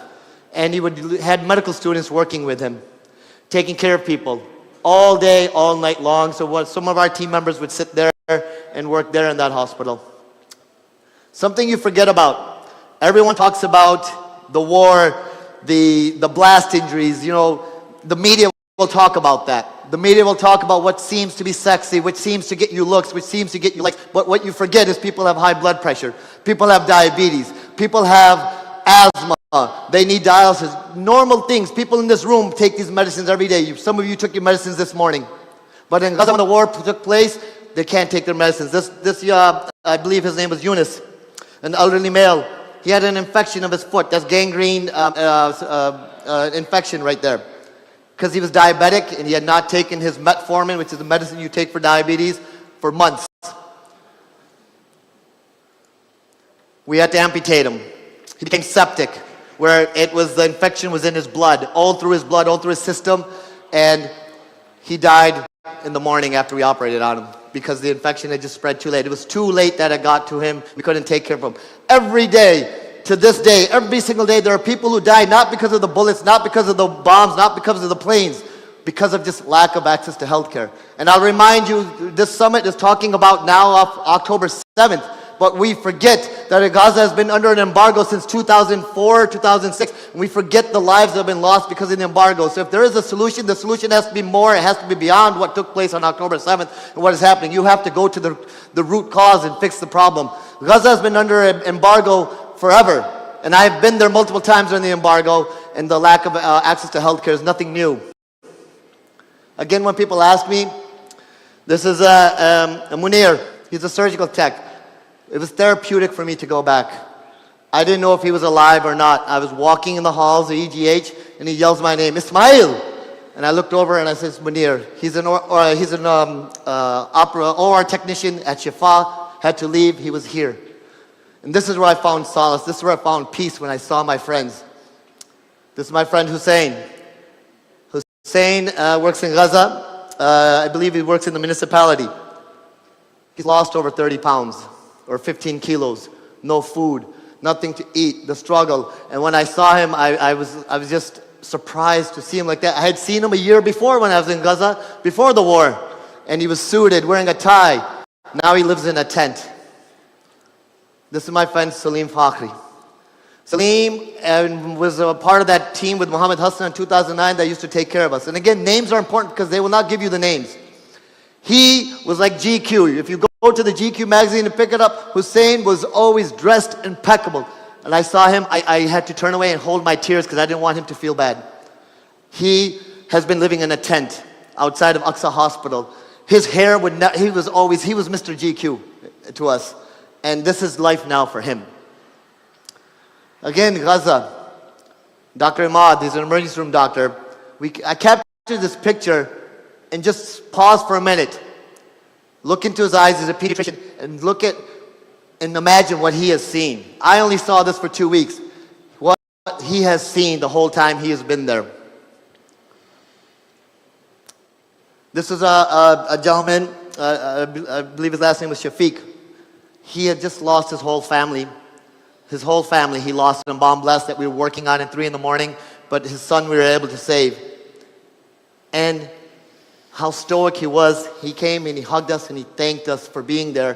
Where I'm trying to console him, he said, no, this is Allah's will. We will survive, but I want to thank you. I want to thank you and your team and you as American doctors, as Muslims who have come to help us. He was more concerned about our welfare than what he had just undergone. This is part of our team giving blood in the morning. This is Gaza again. I'm coming close.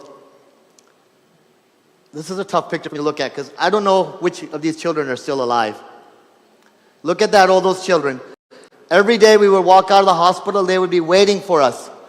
And not because my Arabic is not very good, not because I'm related to them, because as the panelists were saying, we gave them love, we showed them humanity. Every day they would wait and hold our hands and walk us back to the tents and where we were staying. And it's just hard for me to even look at that picture because I don't even know which ones are alive. And every single one of them said, please, Dr. Ismail, please, Dr. Azim, please, Dr. Shazia, please, Dr. Sharik, come back. When will we see you again? Please come back. Again,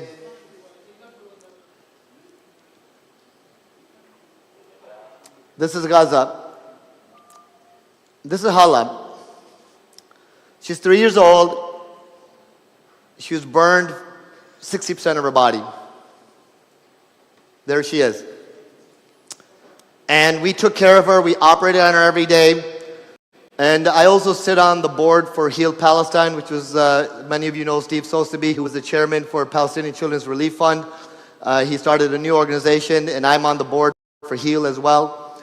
And I picked up the phone, I called him, and I said, we need to get Hala out of Gaza. She's going to die. She needs more surgical care, needs grafting, antibiotics.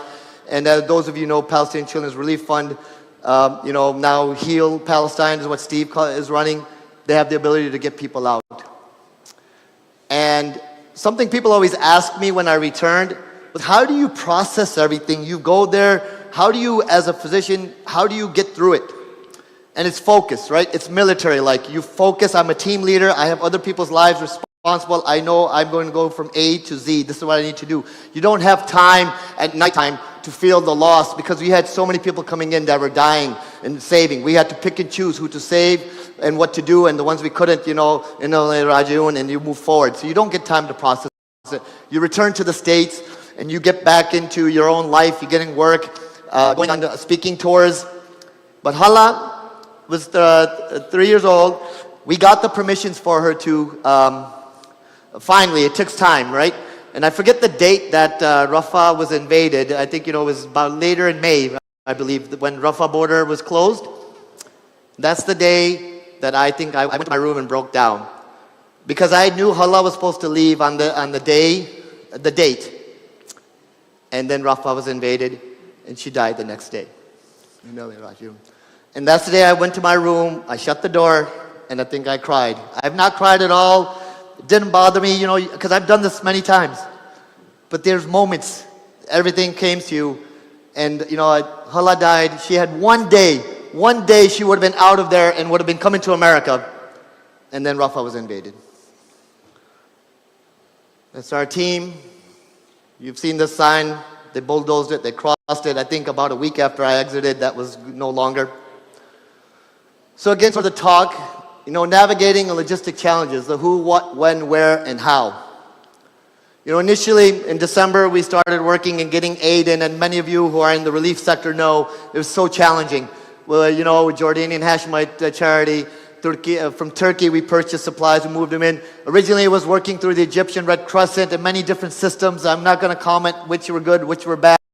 All I know is the best was to work directly with some governments. So we started bringing things into Gaza, working with the Pakistani government, with their military, would bring supplies in for us, JHCO, purchasing things inside of Gaza. This was keeping me sane because I was so angry at what was taking place, hurt and worried about my friends. I found time to start working as an organization leading to get supplies in, and then I was able to travel. And like I said, that was a healing moment for me. How do you build the ideal team for Gaza, for a medical team? This is something I think very important. There's a lot of organizations here, a lot of people, and everyone's like, oh, I want to go, I need to go, I need to be there. It's not easy. You have to be able to have the skill sets to survive and to accept and to digest and work out of your skill set. There was doctors from other organizations that were there, and no fault of their own. They were in panic mode at night when the bombs would last. We would have to give them medicines and calm them down because this is not for the faint of heart. It doesn't matter how strong you are. When the bullets are flying and the bombs are dropping, you either have to be focused and not care about your own life and be ready to go. And there's something, alhamdulillah, our team was a veteran team. And I looked at him when we got on the plane, when we left, and I said, if something happens to you in Gaza, you have to tell me right now, I'm the team leader. Do you want your body brought out or left in? I told them you can leave me there, and my family or my friends convinced me. They said if something happened to you, they have to bring your body out for your family to have solace. But anyways, this is the grim realities you have to think about as a volunteer going in. So, how do you get into Gaza? There's many ways at the time, many different things. It changes every day. It's different now. But you had to work with the WHO, with the Emergency Medical Teams Coordinator in Egypt. You have to get permissions from them. There's an application process. You have to give your security guidelines. I mean, there's so many steps in trying to get into Gaza. Then you have to get the Ministry of Health in Gaza has to give you permission. Then the Egyptian Foreign Ministry has to give you permission. Then there's this form from the UN Department of Safety and Security. You have to detail all these. Then yes, you have to go to Kogat as well. Nothing happens, as Brother Mansour was saying, nothing happens inside of Gaza without Kogat's approval, without Tel Aviv telling you what you can and cannot do. Then you get their coordinations and everything, and then you're able to enter Gaza. And this is something, organizations here are looking to go. There is a whole process in logistics. You have to have a whole team that's dedicated to work day and night to do that. And alhamdulillah, we had that team on our side to do that. Then you have to procure your medical supplies, package them, provide those lists. You have to think about the team itself, food, water. You have to be sustainable. For me, I've done this many times. I saw other organizations, walkie-talkies, sat phones, movement, arrangements, logistics inside. You have to have exit strategies. As a team leader, it was a lot of things that we had to plan. But alhamdulillah, we had it planned down to the T. Then inside, you have limited movement. You have to de-escalate when you move. Something my staff in the U.S. did not want me moving around, and I told them I would not. But when I got there, I went to the north. I went to Aqsa. I went to places because we would get calls that we need supplies, and we had brought in 42 bags of supplies. So I said, okay, I'll go deliver. I never told my family, never told my head office, because you could be hit in a strike as you're moving. But we went to the other hospitals and delivered stuff. The next steps about rebuilding Gaza, from medical perspective, some organizations bring in very, very large teams. I don't think that's realistic and helpful because it's a drain on the system. There's too many doctors at times in a small system that is no longer functional. So small teams of 6 members is a lesson learned. Team leader with combat experience, preparedness, multidisciplinary, alignment with your MOH. I'm almost done. So with that, thank you. This. Thank you, Dr. Maher, for your ongoing efforts. Dr. Maher's journey in Gaza began in 2009. He shared examples of how humanitarian efforts focusing on medical missions. He discussed the delivery of essential medical supplies, the difficulties of working in conflict zones, and the importance of well-coordinated teams. Dr. Maher also shared strategies to rebuild Gaza, emphasizing the need for continued support that aligns with local priorities. At this point, we would like to open the floor for 2 questions. Anyone has a question? No?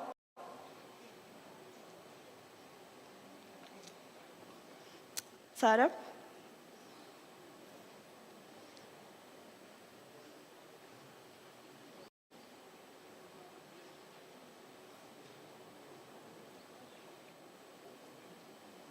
Here.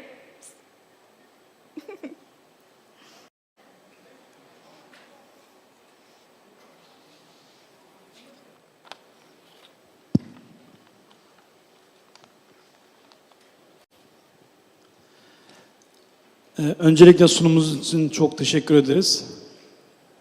Doktor Bey'e sorumu yöneltmek istiyorum.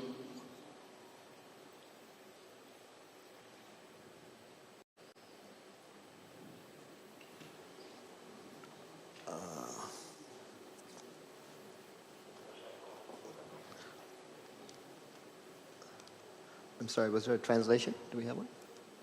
There will be a translation, yes. Doktor Bey şu an duyabiliyor musunuz? Yes. Öncelikle çalışmanızdan dolayı sizleri canı gönülden tebrik ediyorum. Büyük bir özveri ve hayatınızı hiçe sayaraktan orada insanlık adına bir umut olmuşsunuz. Bundan dolayı size en kalbi duygularımla tebrik ediyorum. Yaşadığınız olayları anlatırken bizler gözyaşımıza hakim olamadık.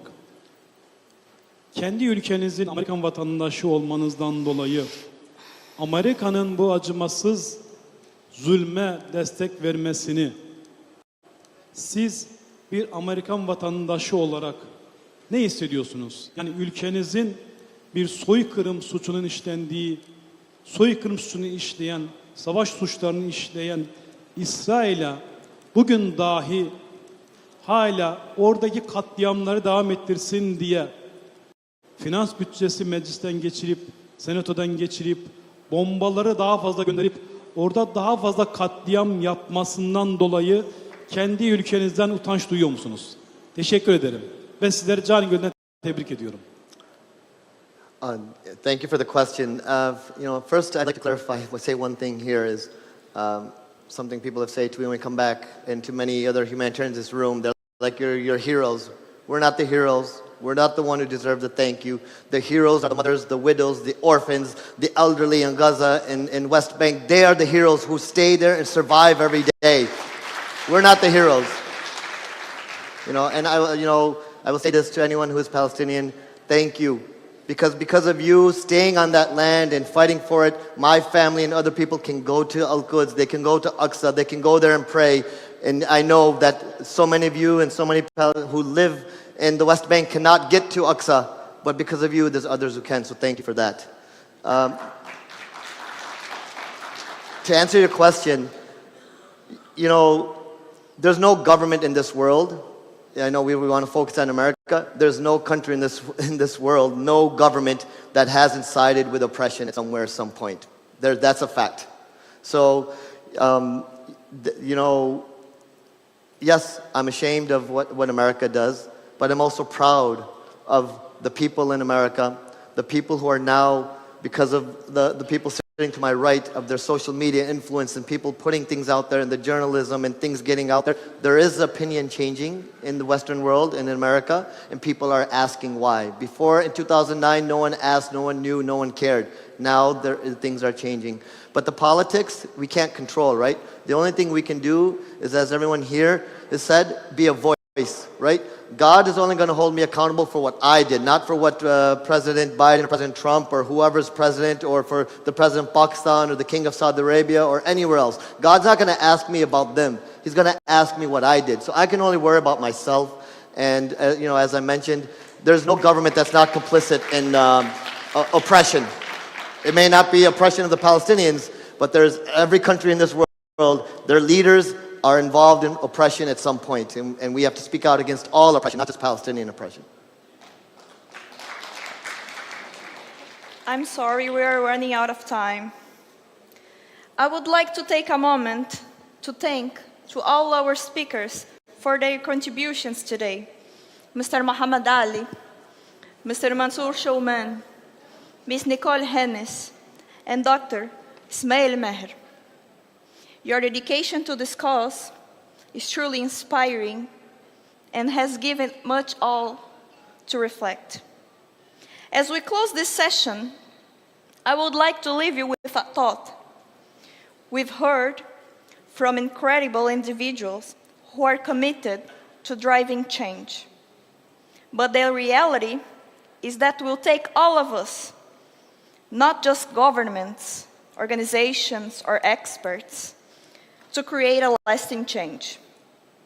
The situation in Gaza can feel overwhelming, but every voice, every effort, and every act of solidarity matters. So, let's ask ourselves, how can we continue to support, to advocate, and take action, no matter how big or small? The path ahead may be difficult, but the real change begins with collective action.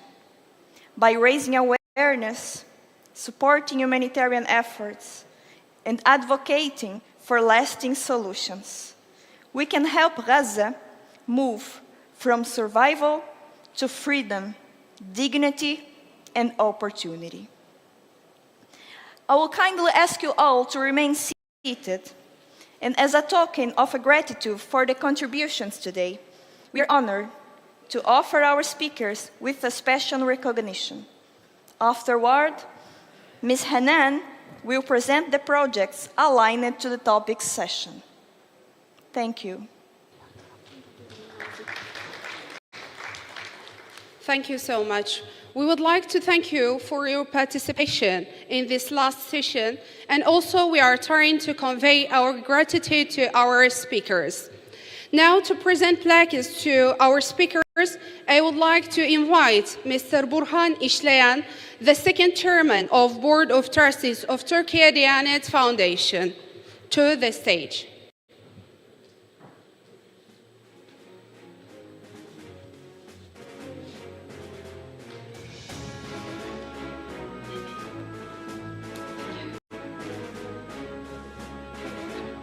First, I want to invite the moderator, Ms. Fernanda Carolina Gomez, Project Manager, the Education Quality Institute.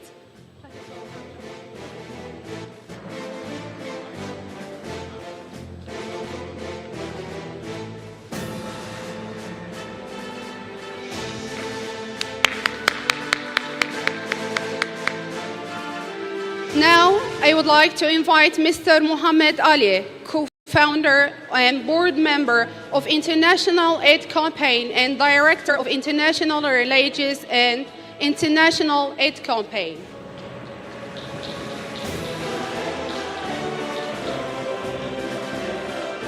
Now, I would invite Mr. Mansour Shuman, Humanity Charity Director.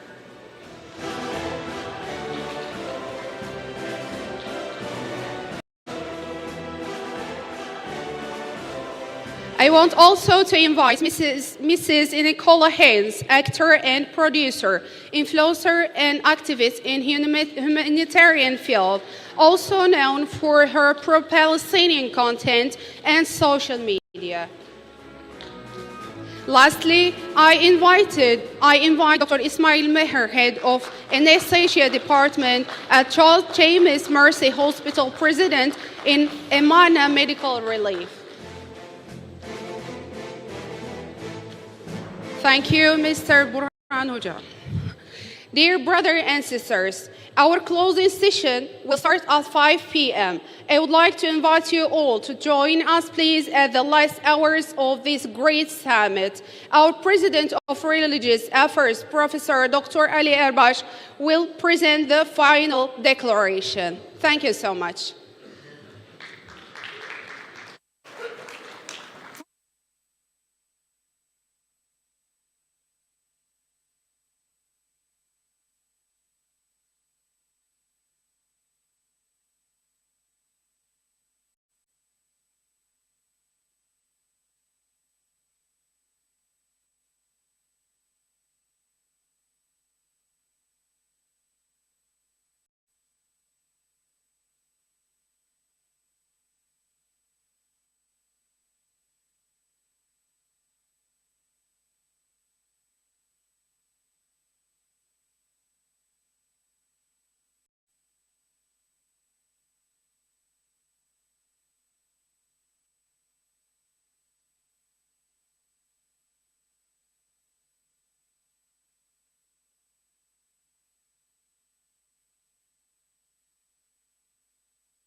Sound.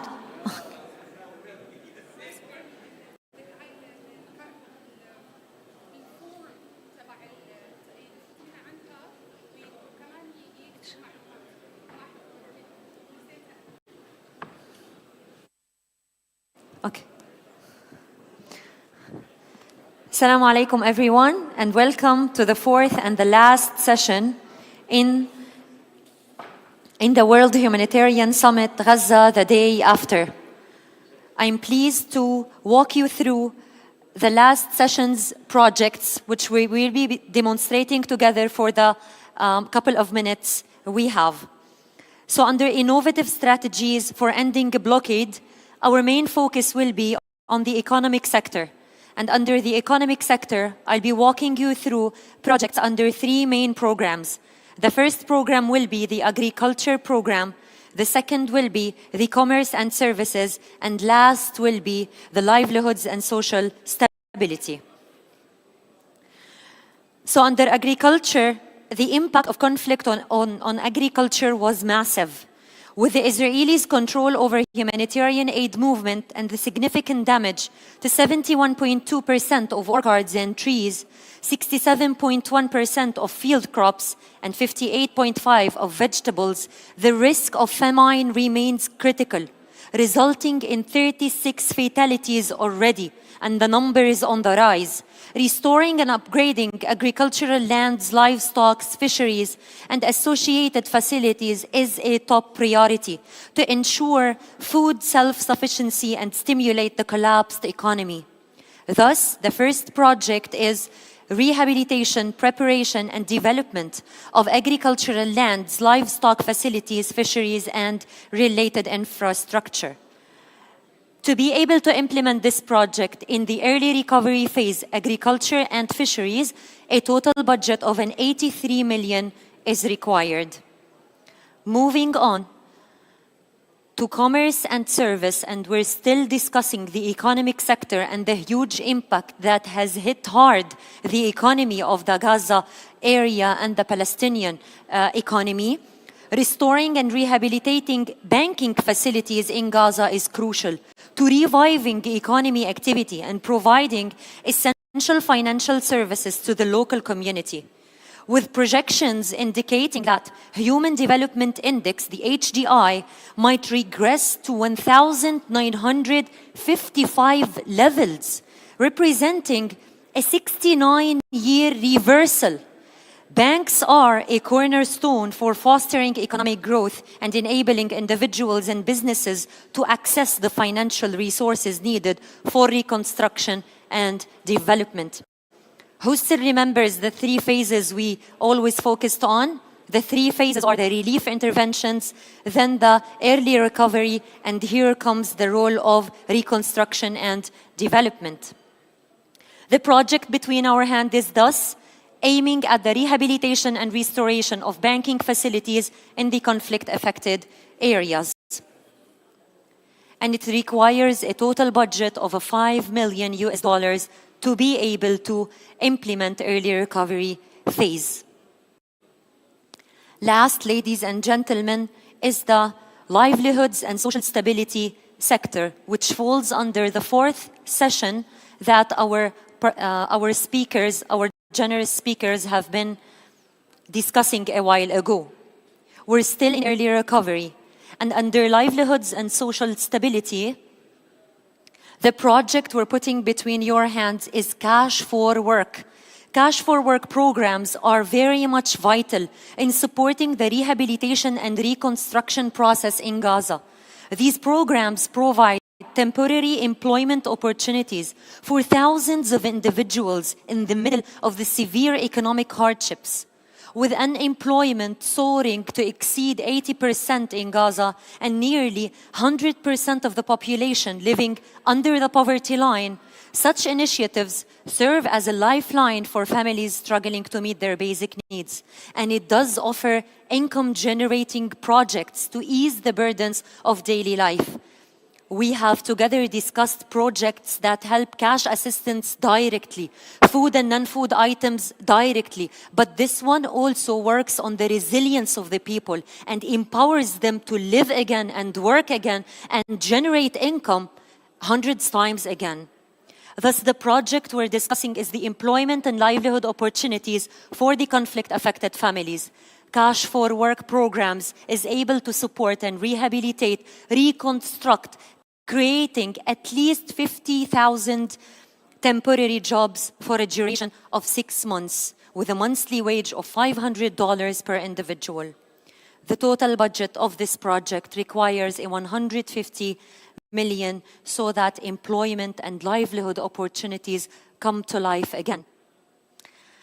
Thank you so much for listening. It was really a pleasure to walk you through all the projects, and we're all filled with hope that Gaza will rise again.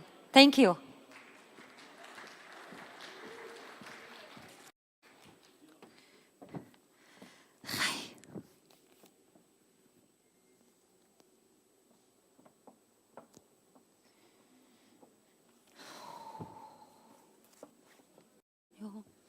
كيف بنزل بوقع؟ الله يعافيك. ما عليه قطعت ولو، بالعكس يا زلمه. حزنت عليك والله. ايه خلص شو نصيب نصيب. نصيب الحمد لله. بقى انت كنت عم تمشي؟ وحش انت وحش.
Hey, hey, hey, hey. Hey, hey,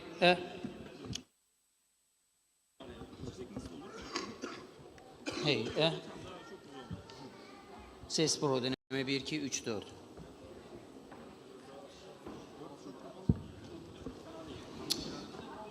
Ses deneme 1, 2, 3, 4. Hey, 1, 2, 3, 4. Ses 1, 2. Ses 1, 2, 3, 4. Hey, 1, 2, 3.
Selamünaleyküm değerli konuklarımız, misafirlerimiz. Programımızın kapanış oturumu 5 dakika sonra başlayacaktır. Sizleri salona davet ediyoruz. Esselamu Aleyküm ve Rahmetullahi ve Berekatuhu. After 5 minutes, our programs will get started for final declarations. I would like to invite all of you to rooms, please.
Selamünaleyküm değerli misafirler. Programımız başlayacaktır. Hepinizi salona davet ediyoruz.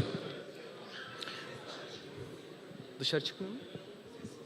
Dışarı çıkmıyor. Hocam tamam. Dışarı çıkmıyor.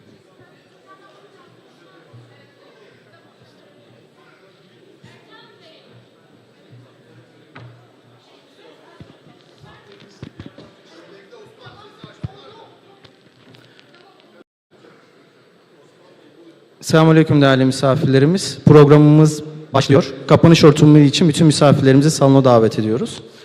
Assalamualaikum. Our program will start now. I would like to invite all of our guests to final declarations. Please come to rooms.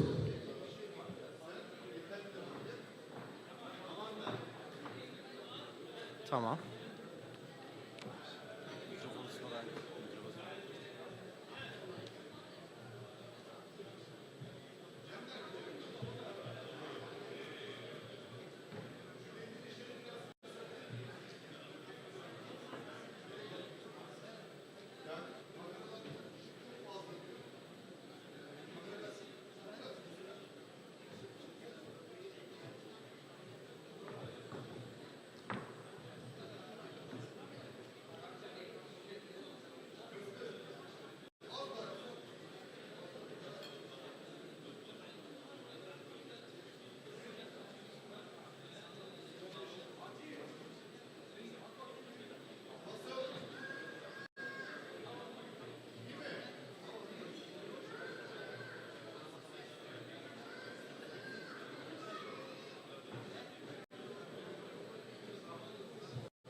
Sayın Diyanet İşleri Başkanımız, Sayın Profesör Doktor Ali Erbaş hocamız ve İstanbul Valimiz Sayın Davut Göl teşrif ettiler.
Bunu abi bana yazar mısın?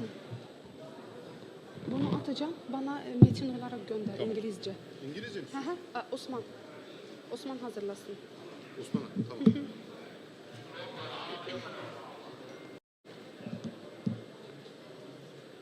Hazırız, başlıyoruz. Bunu götüreyim, çalmasın.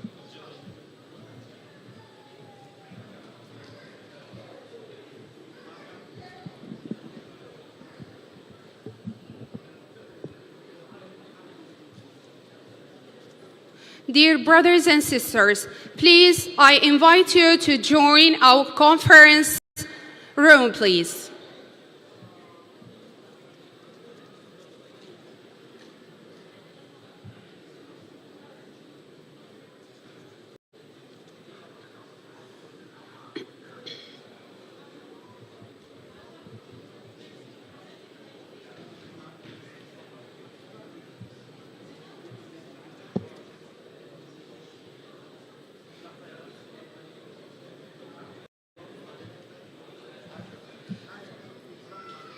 Dear brothers and sisters, Assalamu alaikum wa rahmatullahi wa barakatuh. Welcome to our closing session.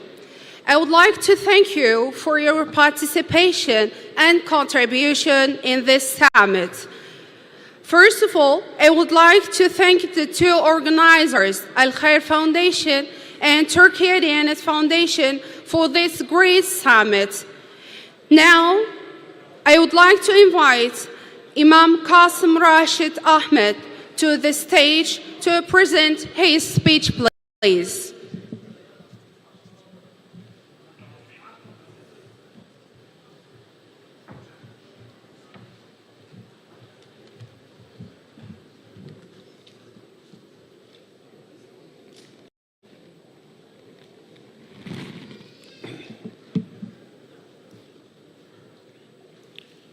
بسم الله الرحمن الرحيم الحمد لله رب العالمين والصلاة والسلام على رسوله الكريم وعلى آله وصحبه أجمعين ومن تبعهم بإحسان إلى يوم الدين أما بعد فإن الله سبحانه وتعالى يقول في كتابه العزيز والفرقان الحميد فأعوذ بالله السميع العليم من الشيطان الرجيم قل بفضل الله وبرحمته فبذلك فليفرحوا هو خير مما يجمعون وقال تعالى لئن شكرتم لأزيدنكم ولئن كفرتم إن عذابي لشديد صدق الله العظيم وعن النبي صلى الله تعالى عليه وصحبه وسلم أنه قال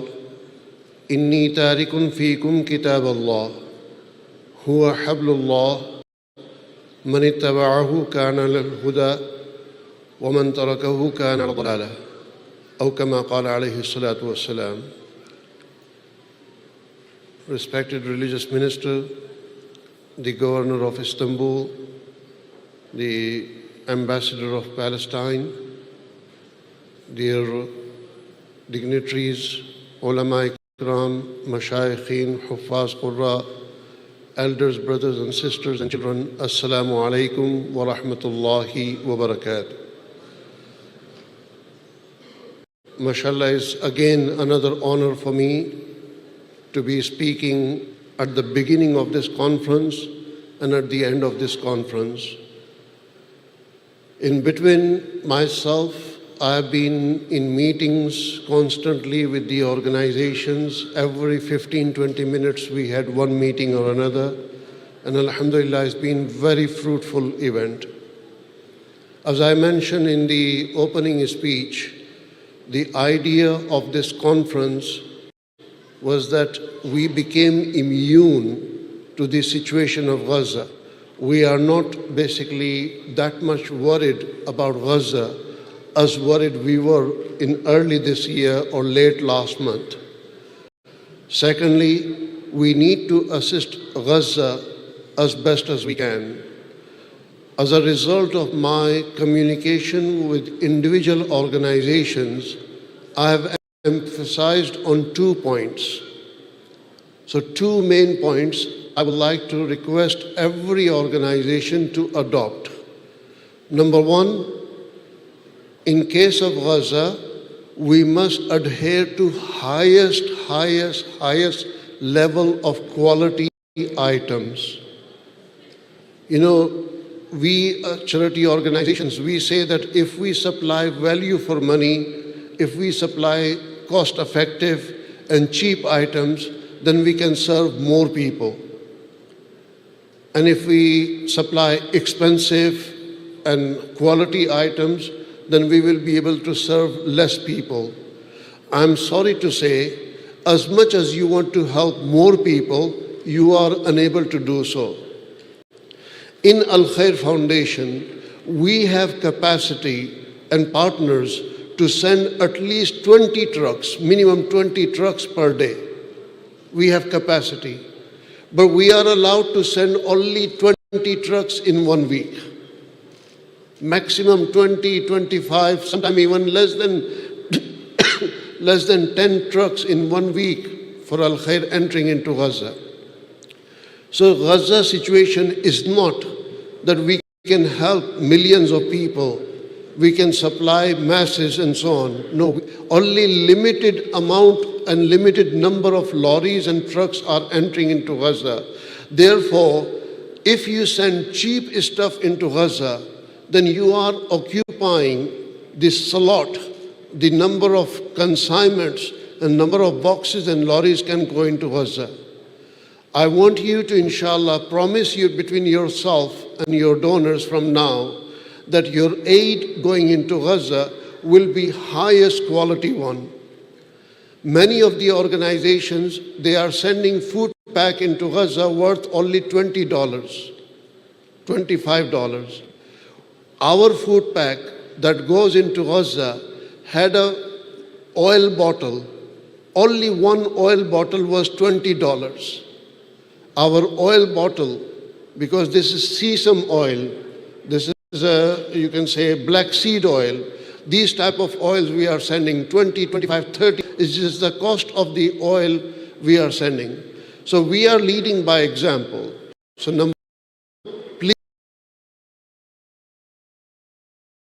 please concentrate on quality. The item of food packs we sending for $30, $35 is not good enough. Your food pack should be worth at least $100, $200, inshallah. Second thing, many donors and many organizations, they say, what is the point of delivering project in Gaza right now when the war is going on? I used to think that only in UK we have certain organizations who is holding to millions, in fact tens of millions of pounds and dollars, saying that they will implement after the war. But in this conference, almost every country I've spoken to, every organization, they have mentioned about their countries in America, in Canada, in Indonesia, in Malaysia, in Far East countries. The organizations are holding tens of millions of pounds and dollars in their account, which they collected for Gaza emergency, and they're saying that they will deliver after the war. Wallahi, this is haram. This is haram. And you will be worse than qatil, because you holding the aid supply, many people will lose their life. Many people will lose their health. Many people will become permanently disabled because of lack of treatment. So therefore, we need to continue sending aid to Gaza, even in these circumstances. We are responsible to deliver aid. We are not responsible for the protection of that aid. If we do one water project, we do hospital, or we do a school, and tomorrow Israel bombs that, Alhamdulillah, you have done your part. If it survives, Alhamdulillah. If it's destroyed, then taqabbal Allah. While we need to basically adhere to our documentation, while we need to be careful about our policies and this and that, but in case of Gaza, we need to continue delivering projects over there despite all these risks. Wallahi, I'm telling you, we renovated Rantisi Hospital in Gaza. We supplied machinery to Ashifa Hospital in these circumstances. Today, just today, I received footage of the school that we have established in Gaza in these circumstances. We are completing water projects every single day, a number of water projects, drilling of it, installation through solar panels and so on. Every single day we're doing that, knowing that tomorrow it can be bombed. Even after 1 hour it can be bombed, but we are doing it. I'm not trying to advocate Al-Khair here. I'm trying to say if we are doing it, then you should also do it, inshallah. So may Allah subhanahu wa ta'ala accept this. Jazakumullah al-Khair for everyone who's been part of this conference. All the organizations, mashallah, our great partners from Maldives, mashallah, Life USA, and mashallah, our partners from Turkey, our partners from Indonesia, 30 people, mashallah, came from Malaysia, 6 organizations came from Indonesia, mashallah, a number of organizations came all the way from Australia, from Canada. They travel 18 hours, 20 hours to be here, mashallah. From the depth of my heart, I appreciate your presence here. Inshallah, as a result of this, we are forming International Humanitarian Alliance for Gaza Revival. There has been consultation with all the organizations. This Humanitarian Alliance, inshallah, will work as one team, will basically coordinate efforts and will plan the delivery of Gaza and to revive Gaza, inshallah. We individually will not be able to achieve that much, as much we can achieve all together. I know there are many alliances in the world. I know there are many conferences in the world as a result of which alliances takes place, but they die down slowly. There is no action. But here we are determined. Al-Khair Foundation, along with TDV, Turkish Diyanat Waqf, along with religious minister, mashallah, who is also chairman of TDV, mashallah. We have governor of Istanbul, mashallah. We had a speech from President Erdogan, mashallah. With all these officials, we will make sure and we will be accountable to ourselves for our actions and our delivery, inshallah. So this alliance will not be as ordinary alliance or will not be an alliance like before without action. This alliance will definitely be, inshallah, for people of Gaza with action, inshallah. This alliance seeks to be a comprehensive platform that brings together international organizations, non-governmental institutions, and the private sector to work together in an integrated manner within the framework of emergency response, early recovery, and support for stability to meet the urgent, medium, and long-term needs of the people of Gaza. Inshallah, when our Honorable Minister comes, he will also endorse this alliance, inshallah. Jazakumullah al-Khair, brothers and sisters. Finally, I would like to thank all the volunteers and team members who have tirelessly worked for this conference, mashallah, day and night, from our team and Turkish Diyanat Waqf team, mashallah. Jazakumullah al-Khair. May Allah subhanahu wa ta'ala bless you and reward you. And I'm really humbled to be part of your team, inshallah. TDV and Al-Khair is one now, inshallah. Before we had engagement, today was our nikah ceremony and we are one. Jazakumullah al-Khair.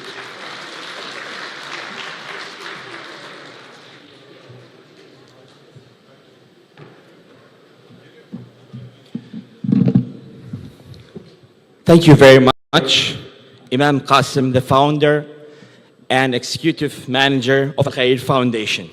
جزاك الله خيرا. أما الآن سأدعو السفير الفلسطيني في تركيا الأستاذ فائد مصطفى لإلقاء كلمته. I would like to invite Fahd Mustafa, His Excellency the Ambassador of Palestine to Turkey.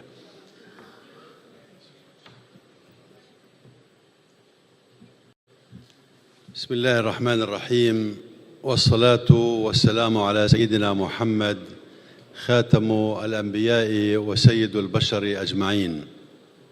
معالي الأخ العزيز البروفيسور الدكتور علي أرباش المحترم رئيس الديانات في الجمهورية التركية، عطوفة والي اسطنبول، أخي العزيز رئيس مجلس أمناء مؤسسة الخير، أخي العزيز رئيس مجلس أمناء وقف الديانات التركية، أخي العزيز عزام شوى، الأخوات والأخوة الحضور جميعا كل باسمه ولقبه ومكانته، السلام عليكم ورحمة الله وبركاته.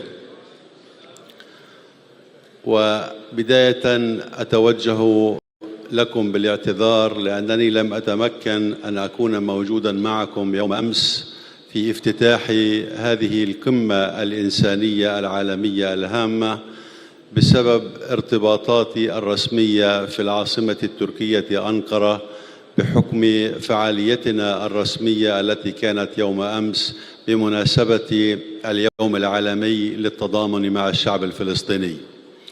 وأن تتزامن فعاليتكم هذه ومؤتمركم هذا بمناسبة اليوم العالمي للتضامن مع الشعب الفلسطيني إنما لذلك أهمية كبيرة ورمزية خاصة.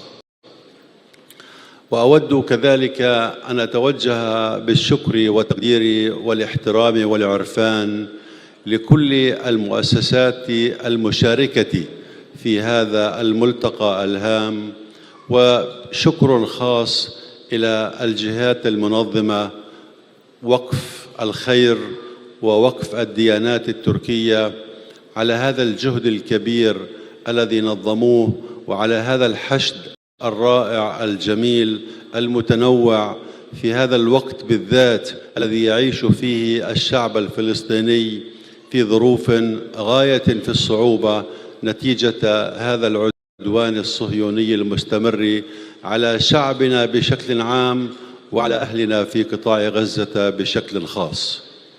فما نعيشه كفلسطينيين في قطاع غزة هي مأساة إنسانية بكل ما في الكلمة من معنى، ولا يوجد حقيقة كلمات قادرة على أن تصف بدقة تلك المأساة وما الذي يجري في قطاع غزة.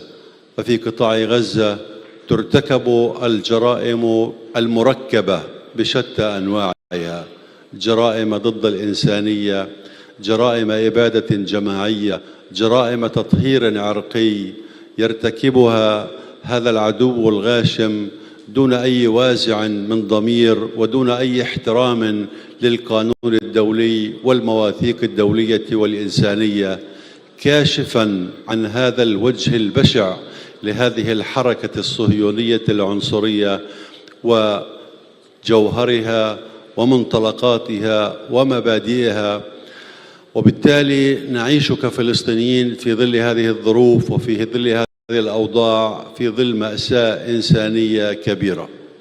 أن تنظموا هذا المؤتمر في هذا التوقيت بالذات فهذا أيضا يدل على إنسانيتكم العالية وعلى إحساسكم بحجم المأساة وحجم الكارثة الإنسانية هناك. كما يقولون إن من يحس بألمه ووجعه فهو على قيد الحياة وكائن حي، أما من يحس بألم غيره ووجع غيره فهو إنسان بكل ما في الكلمة من معنى. وأنتم بتنظيمكم لهذا المؤتمر جئتم من أصقاع العالم المختلفة، بذلك تعبرون عن إنسانيتكم الرفيعة وعن شعوركم بمظلومية هذا الإنسان الفلسطيني وهذا الشعب الفلسطيني. هي رسالة مهمة ترسلونها في هذا التوقيت الهام، في هذا التوقيت الدقيق والصعب للشعب الفلسطيني بأنه ليس وحيدا في مواجهة هؤلاء الظلمة والقتلة والمجرمين. هي رسالة على غاية الأهمية بالتأكيد، وشعبنا يحتاج إلى مثل هذه الرسائل التي تشعره بأنه ليس وحيدا. وأنا متأكد أنكم جميعا هنا وقد جئتم وتقاطرتم إلى هذه المدينة العريقة اسطنبول وهذه الدولة الرائعة تركيا لكي توصلوا هذه الرسالة، بأنكم لن تسمحوا بأن ينكسر هذا الشعب الفلسطيني، لن تسمحوا بأن ينهزم الشعب الفلسطيني. وهذه يجب أن تكون رسالتنا جميعا إلى كل محبي الحرية في هذا العالم، في أن لا يسمحوا بأن ينكسر الشعب الفلسطيني، لأن هذا الشعب المظلوم، الشعب الذي يعاني منذ أكثر من 107 سنوات، منذ عام 1917، ونحن كفلسطينيين نعيش في إطار هذه الدوامة من العنف والعنف المتصاعد. نحن لا ندافع فقط عن حقوقنا السياسية وعن حقوقنا الوطنية، نحن أيتها الأخوات أيها الأخوة نقف في الخندق الأول في وجه هذا المشروع الصهيوني، وجميعنا يعلم بأن هذا المشروع الصهيوني أطماعه تتجاوز حدود فلسطين التاريخية. لا يزالوا يحلمون بإسرائيل الكبرى التي تمتد حدودها من النيل إلى الفرات. هذا حلم لهم يسعون إلى تحقيقه، والذي منعهم من التمدد في إطار هذه الجغرافيا على مدار كل هذه السنوات الماضية هو صمود الشعب الفلسطيني وعدم قدرة هذه الحركة الصهيونية على إحكام سيطرتها على فلسطين التاريخية، الأمر الذي حصر هذا المشروع حتى الآن في حدود فلسطين التاريخية. ولكن في اللحظة التي ينجح فيها هذا العدو في السيطرة على فلسطين التاريخية، عندئذ سوف يبدأون فورا بالتمدد خارج تلك الحدود. والشعب الفلسطيني أيتها الأخوات أيها الأخوة بالرغم من كل الألم وبالرغم من كل الوجع وبالرغم من كل ما يعانيه هو في ذلك في صموده وصبره وتحمله، إنما هو يحافظ على الأمانة. وكفلسطينيين فنحن عاهدنا أنفسنا وعاهدنا أمتنا العربية وأمتنا الإسلامية بأن نبقى دائما وأبدا محافظين على الأمانة التي ائتمنا عليها، ونعيدها ونؤكدها مرة أخرى بأنه ليس فينا وليس بيننا وليس منا من يفرط بذرة من تراب فلسطين أو بحجر من حجارة القدس.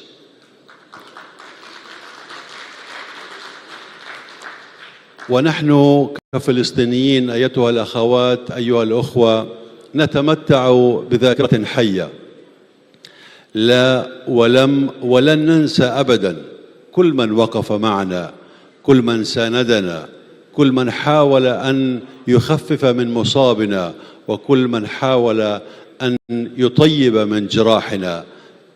دولا كانت أو مؤسسات أو أفراد.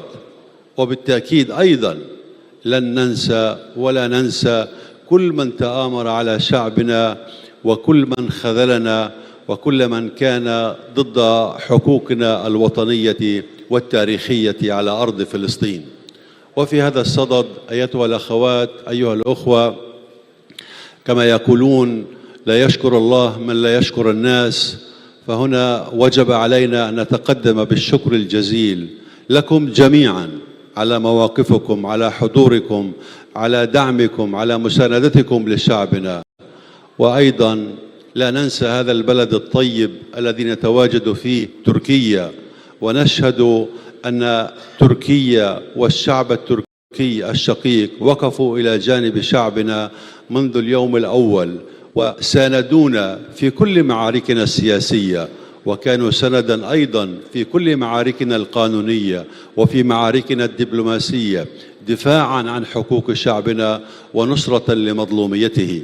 وكانوا أيضا من المبادرين والسباقين في موضوع تقديم المساعدات الإغاثية والإنسانية. وتركيا تعتبر من الدول الرائدة التي قدمت كل ما تستطيع من أجل محاولة التخفيف من معاناة شعبنا. فالتحية كل التحية للشعب التركي بأطيافه المختلفة، برئاسة الشؤون الدينية التي دائما ما بادرت وكانت في الصفوف الأولى في تقديم المساعدات وفي الدفاع عن مظلومية شعبنا. والشكر الكبير لمهندسي هذه المساعدات ورائدها وقائد هذه الجمهورية فخامة الرئيس رجب طيب أردوغان. لا أريد أن أطيل عليكم أيتها الأخوات أيها الأخوة، ولكن باسم شعبنا الفلسطيني أود أن أتقدم مرة أخرى بالشكر الجزيل لكل القائمين على هذا المؤتمر، ووجود أخي العزيز الدكتور البروفيسور علي أرباش في اختتام هذا المؤتمر وفي افتتاحه يؤكد على تفرغه وعلى أهمية هذا الموضوع بالنسبة له وبالنسبة لكم جميعا. فجزاكم الله الخير كل الخير عن شعبنا، وكتب ذلك كله في ميزان حسناتكم. وشعبكم في فلسطين سيبقى صابرا صامدا مرابطا على أرض فلسطين دفاعا عن حقوقه الوطنية والسياسية والدينية.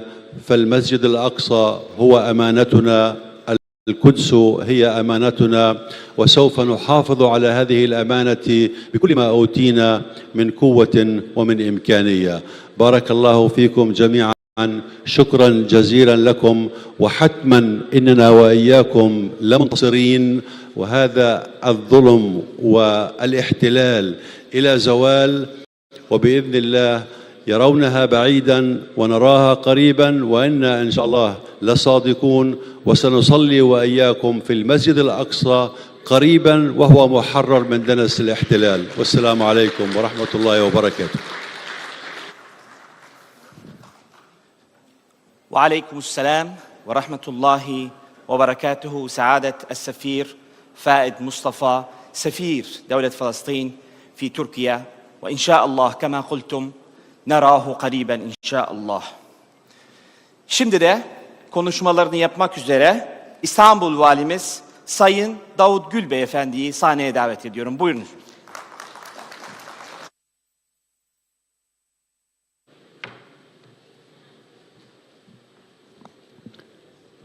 Sayın Başkanım, Sayın Büyükelçim, muhterem hocalarım, hanımefendiler, beyefendiler, hepinizi sevgi, saygı, muhabbetle selamlıyorum. Öncelikle bu organizasyonu düzenleyen Diyanet İşleri Başkanımıza, bütün ekibine, paydaşlarına, uzaktan yakından gelen her birinize ayrı ayrı teşekkür ediyorum. Çok önemli iki konu var. İç içe geçmiş. Birincisi uluslararası yardımların şekliyle ilgili. İkincisi de dünyanın gözü önünde maalesef bir soykırıma maruz kalan adeta Gazze meselesi bizim geleneğimizde usul esastan önce gelir. Dolayısıyla da yardımların yapılması, işbirlikleri konuşulması gereken ve geliştirilmesi gereken meseleler. Türkiye Diyanet Vakfımızın hem Türkiye'de hem dünyanın bütün kriz bölgelerinde olağanüstü bir tecrübesi var.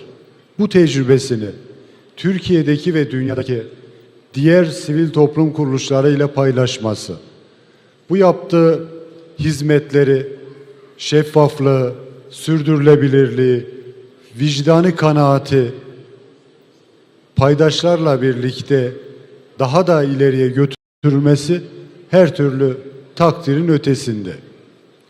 Gazze'deki mesele Sayın Cumhurbaşkanımızın her konuşmasında dile getirdiği, Türkiye'nin her ferdinin ifade ettiği gibi bir vicdani mesele.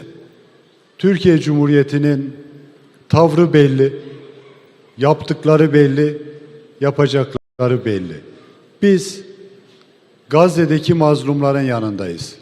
Dünyanın neresinde böyle bir haksızlık varsa aynı tavrı oralarda da gösteriyoruz, göstermeye devam edeceğiz. Oradaki katliamı hiçbir şeyle izah edemez dünya. Ve Cumhurbaşkanımız gittiği her yerde dünyanın 5'ten büyük olduğunu, bu katliamı dünyanın işbirliği içerisinde durdurması gerektiğini ifade ediyor. Ben bir kez daha Gazze'de hayatını kaybeden sivillerin, masumların, kardeşlerimize Allah'tan rahmet diliyorum. Buna dolaylı ya da doğrudan vesile olan, sebep olan herkese de Allah'ın lanetini, Allah tarafından lanetlemesini diliyorum. Bu vesileyle bir kez daha bizi bir araya getiren muhterem başkanımıza ve ekibine teşekkür ediyor. Hepinize saygılar sunuyorum.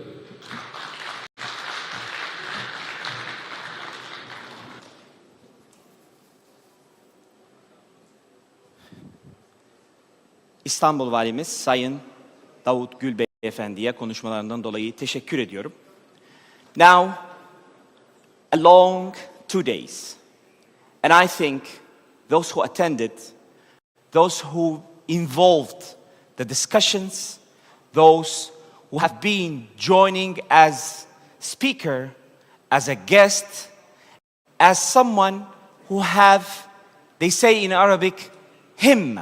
They carry, they worry, they have thinking about what happens in Gaza currently, about the genocide, and also about the whole Palestine.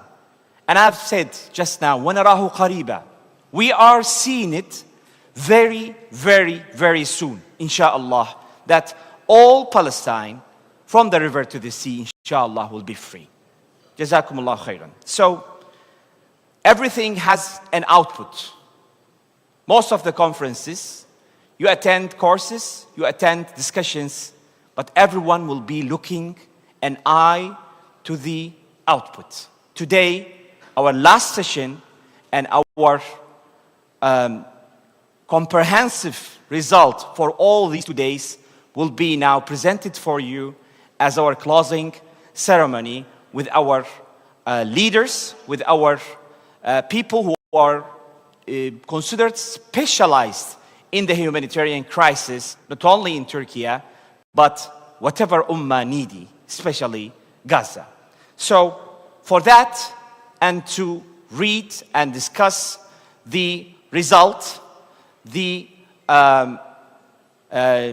what we call it as bullet points of what we have done for the 2 days, that's what we will be read in a bit, inshallah. So for that, I would like first to invite our Religious Affairs President of Republic of Turkey, His Excellency Professor Dr. Ali Erbaş hocamızı, accompanied by the President and founder of Al-Khair Foundation, Imam Qasim, and also the chairman of Turkey Diyanet Foundation, His Excellency Mr.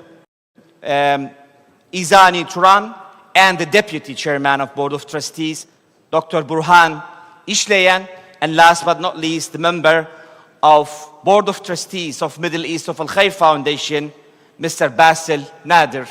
فليتفضلوا مشكورين غير مأمورين.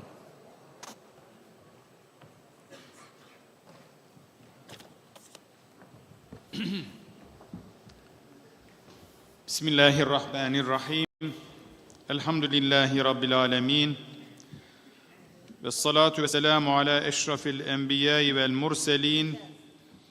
Seyyidina Muhammedin ve ala alihi ve ashabihi ecma'in. Çok muhterem İstanbul Valimiz, kıymetli Filistin Büyükelçimiz, 40'ı aşkın ülkeden Gazze zirvesine katılmak üzere Gazze'ye, Filistin'e yapılacak olan yardımlarla ilgili görüş alışverişinde bulunmak, tecrübe paylaşmak üzere burada bulunan çok kıymetli kardeşlerim, Esselamu Aleyküm ve Rahmetullahi ve Berekatuhu. 2 günlük bir toplantının ardından biraz sonra bu toplantıda dile getirilen görüşlerle ilgili, tekliflerle ilgili sonuç bildirgemizi dünya kamuoyu ile paylaşacağız inşallah. Rabbim hayırlı eylesin, hayırlara vesile eylesin. Biz inanıyoruz ki Estaizu billah ve elleyse lil insani illa ma sa'a ve enne sa'yehu sevfe yura. Rabbimiz şöyle buyuruyor: İnsana ancak ve ancak çalıştığının karşılığı vardır ve çalışmasının karşılığı ona verilecektir, gösterilecektir. Az ya da çok verilen tüm emeklerin karşılığını Allah zayi etmeyecektir. Buna inanıyoruz. O yüzden burada konuşulan hiçbir cümle boşa gitmeyecek. Bunu anlıyoruz ayeti kerimeden. Ve Cenab-ı Hakk'ın bize yüklediği bir yük var. Estaizu billah. وَلْتَكُمْ مِنْكُمْ أُمَّةٌ يَدْعُونَ إِلَى الْخَيْرِ وَيَأْمُرُونَ بِالْمَعْرُوفِ وَيَنْهَوْنَ عَنِ الْمُنْكَرِ وَاُولَٰئِكَ هُمُ الْمُفْلِحُونَ.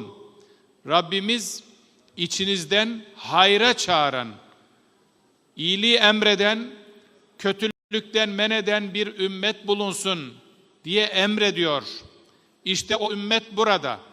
O ümmetin temsilcileri burada.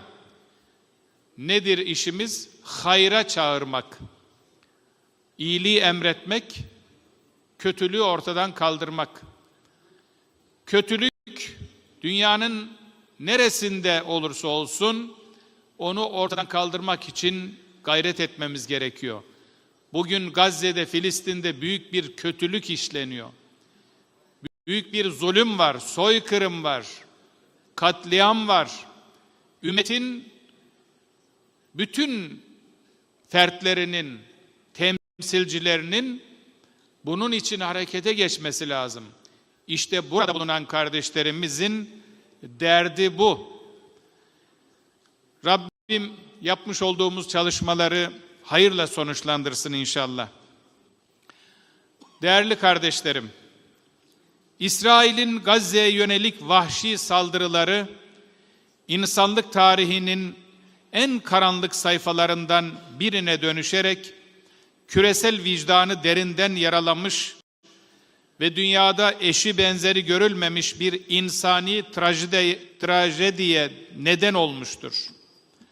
Bu acımasız saldırılar sadece masum sivillerin yaşam haklarını ellerinden almakla kalmamış, aynı zamanda insanlığın ortak değerlerini ve uluslararası hukukun temel prensiplerini yerle bir etmiştir.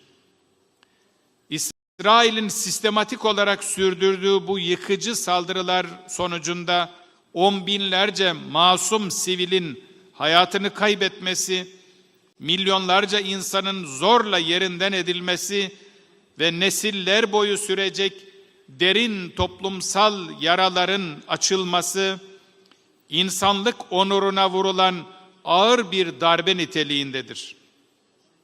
Gazze'nin dört bir yanındaki yerleşim yerleri, hastaneler, okullar, ibadethaneler ve sivil yaşam alanları acımasızca hedef alınmış, kentler harabeye dönüştürülmüş, tarihi ve kültürel miras yok edilmiştir.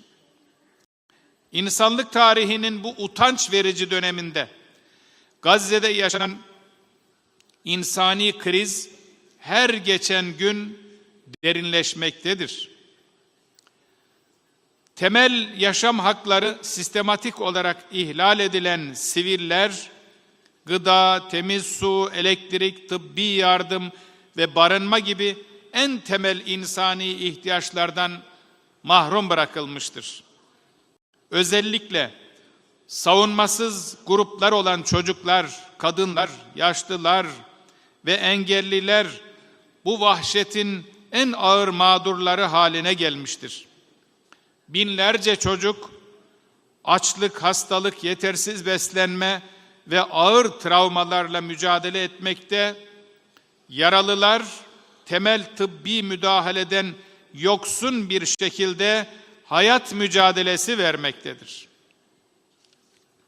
Bu insanlık krizi artık sadece bölgesel bir sorun olmaktan çıkıp tüm insanlığın ortak meselesi ve vicdani sorumluluğu haline dönüşmüştür. Uluslararası toplumun etkisiz kalması ve gerekli tepkiyi göstermemesi karşısında sivil toplum kuruluşları harekete geçme kararı almıştır.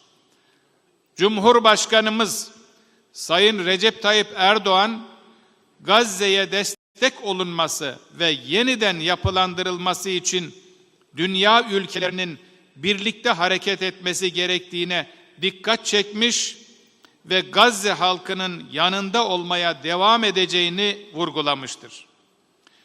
Cumhurbaşkanımız Sayın Recep Tayyip Erdoğan bu zirvenin Gazze için etkin ve olumlu sonuçlar doğuracağına olan inancını dün bu toplantının açılış konuşmasında bir video göndererek dile getirmiştir.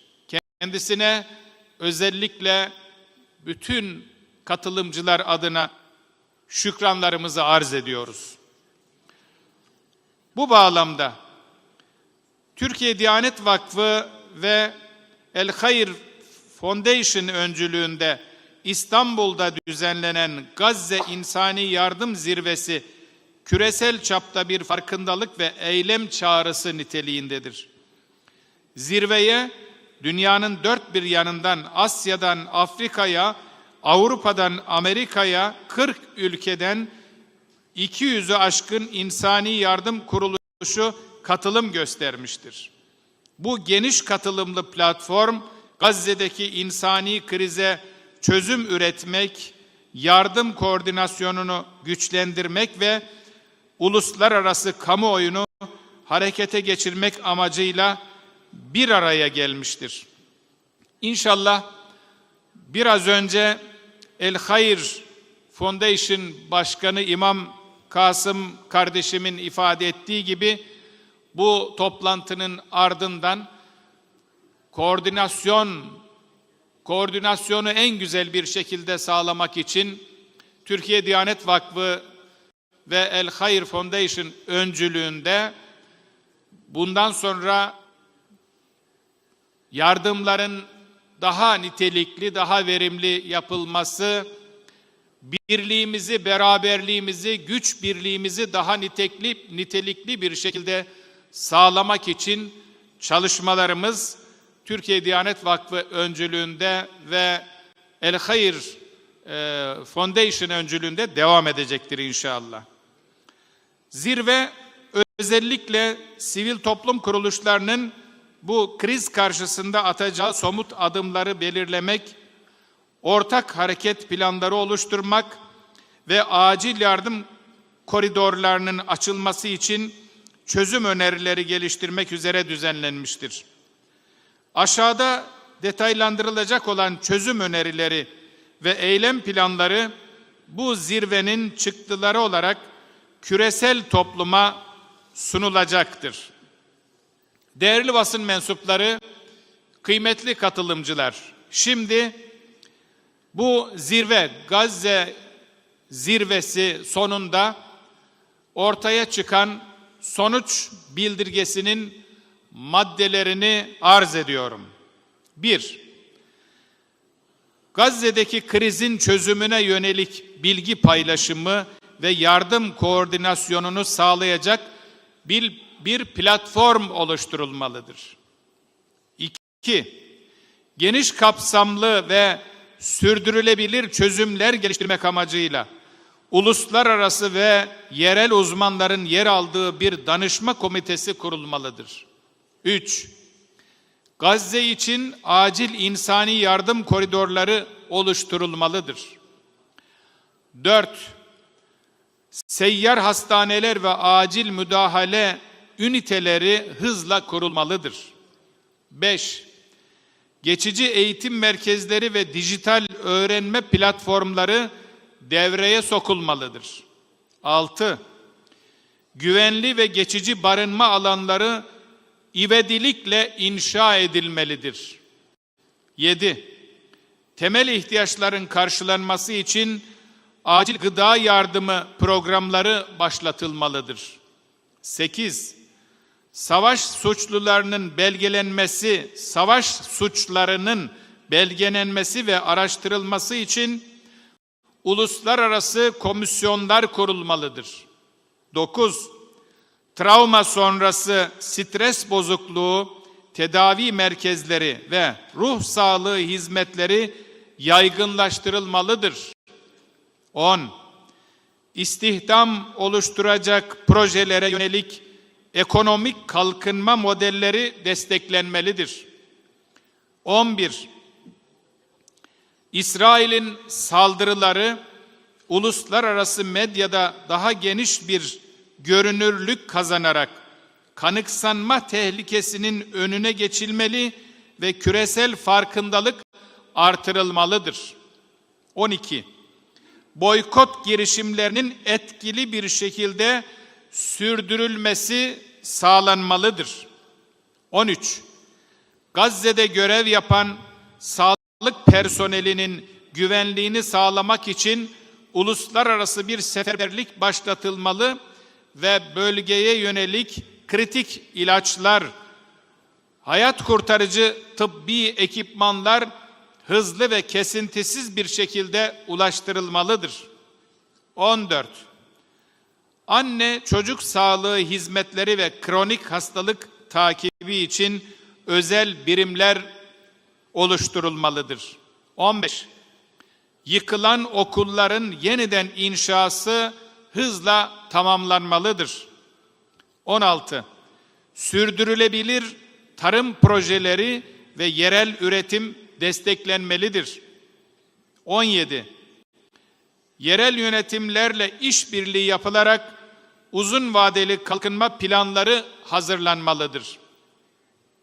18. Dezavantajlı gruplara yönelik sosyal destek mekanizmaları güçlendirilmelidir. 19.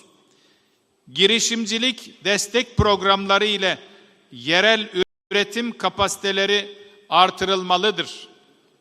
20. Gazze halkının ihtiyaçlarını desteklemek için uluslararası işbirliği güçlendirilmelidir. Değerli kardeşlerim, kıymetli katılımcılar, ve sevgili basın mensuplarımız, ekranları başında bizi takip eden kıymetli kardeşlerim, Gazze İnsani Yardım Zirvesi, insanlık tarihinin bu karanlık döneminde uluslararası topluma acil eylem çağrısında bulunmaktadır. Bu trajedi karşısında sessiz kalmak, sadece mevcut acıları derinleştirmekle kalmayacak, gelecek nesillerin vicdanında kapanmaz yaralar açacaktır. Bugün atılacak her adım, yarının daha adil ve insani bir dünyasının temellerini oluşturacaktır. Bu bildirge sadece bir yardım çağrısı değildir. Aynı zamanda insanlığın ortak vicdanının ve değerlerinin yeniden inşası için tarihi bir belgedir. Uluslararası toplumun her bir üyesi bu insanlık trajedisinin sona erdirilmesi ve yaraların sarılması için üzerine düşen sorumluluğu yerine getirmelidir. Gazze'nin yeniden inşası ve normalleşmesi tüm insanlığın ortak sorumluluğu ve görevidir. Zirve katılımcıları yukarıda belirtilen çözüm önerilerinin hayata geçirilmesi için kararlı bir duruş sergilemekte ve tüm uluslararası aktörleri bu insani sorumluluk çerçevesinde harekete geçmeye davet etmektedir. İnsanlığın ortak geleceği için bu çağrıya kulak verilmeli ve gerekli adımlar ivedilikle atılmalıdır. Katılımınızdan dolayı hepinize çok teşekkür ediyorum. Dünya kamuoyuna hep birlikte sonuç bildirgemizi bu şekilde duyurmuş olduk. Hayırlara vesile olsun inşallah. Vesselamu aleyküm ve rahmetullahi ve berekatüh.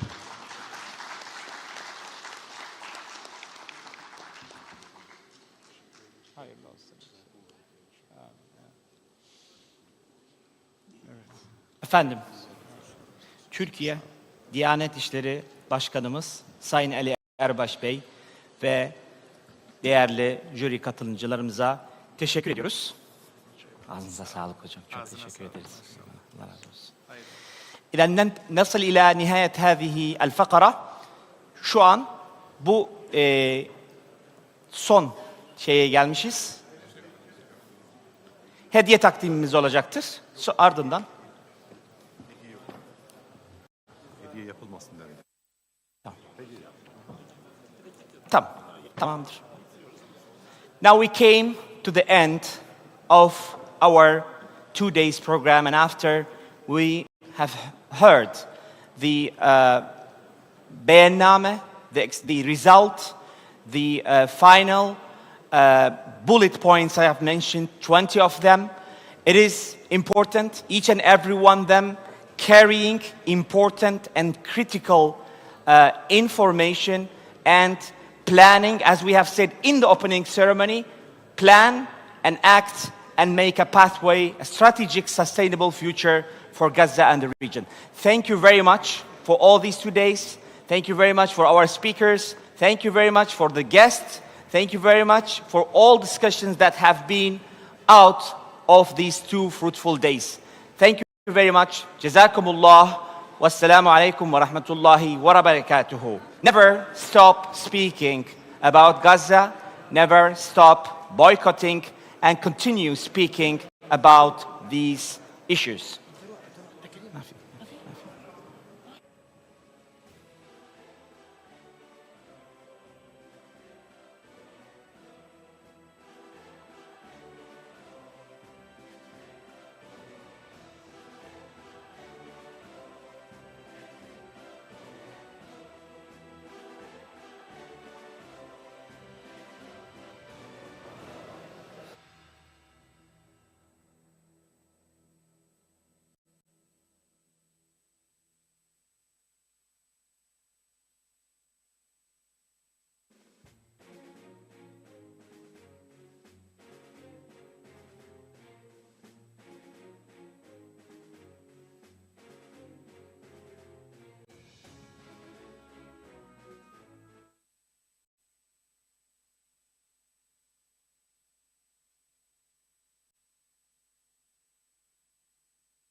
while we are giving our last gifts for some speakers, please join the International Humanitarian Alliances for Gaza Revival. Will be our barcode, the code that you can scan to join this revival, International Humanitarian Alliance of Revival.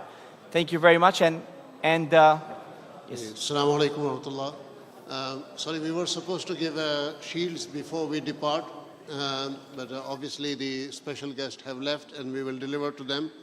But we would like to give, I personally would like to give to the main person, the backbone of this event, mashallah, our host, alhamdulillah. I would like to present this. So please appreciate his support.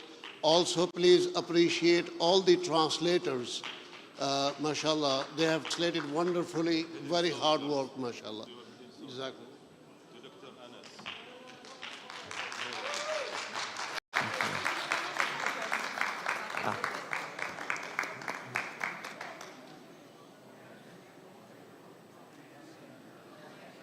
Thank you so much. Thank you. May Allah bless you. Thank you very much. Bunu tutuyorum çünkü.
Dear organizations, feel free to exchange gifts, to exchange some appreciation, token of appreciation between yourself, between the Khair Foundation, between the Anet Foundation, and vice versa. We will be having a flexible and informal session. Please feel free to use the stage for any gift you want to give.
حضرات الضيوف الكرام، نود تذكيركم بحضور وتناول العشاء في القاعة المخصصة الساعة 7:30 مساء هذا اليوم.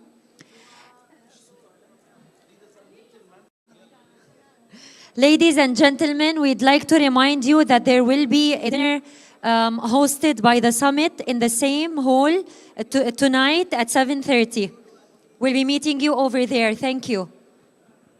Arkadaşlar saat 7:30 inşallah yemek burada var.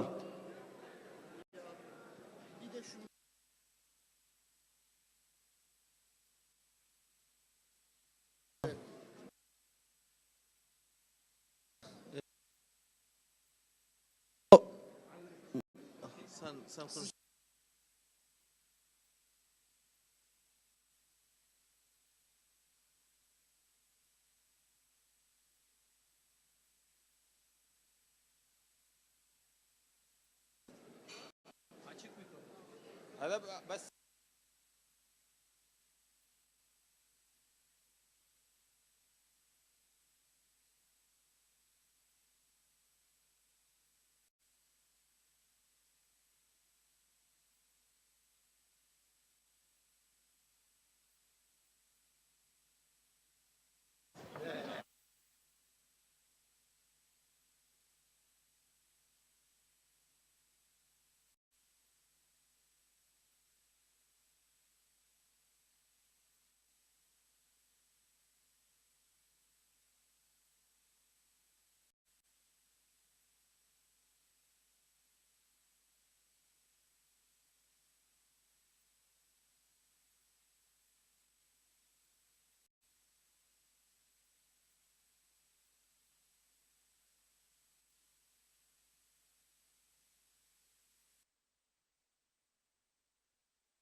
السلام عليكم. شكرا جزيلا لكم على حضوركم، وبقاؤكم بعد الحفلة الختامية دليل على إن شاء الله الفائدة التي تعم والمخارج التي تخرج من هذه الاجتماعات إن شاء الله. أدعو من هنا الفرق المنظمة للدخول إلى القاعة لغرض اجتماع قصير جدا. أعضاء الكوميتي المنظمين كلهم إلى القاعة لدقيقتين أو 3 وسنبدأ اجتماع صغير إن شاء الله.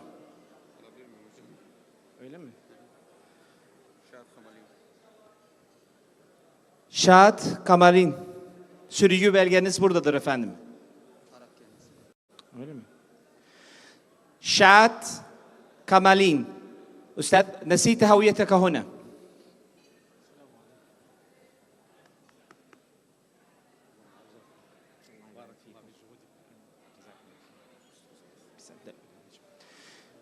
I would like to invite the committee members to the hall, please, as we're going to have a short post-mortem meeting after the hall 2 days.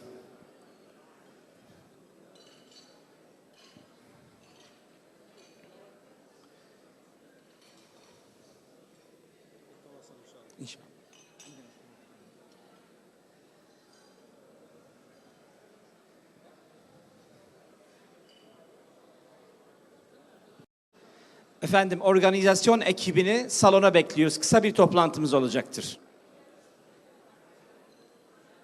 ولا بد من وجود الأستاذ أدهم. Buyurun, onlar kendilerini bulurlar.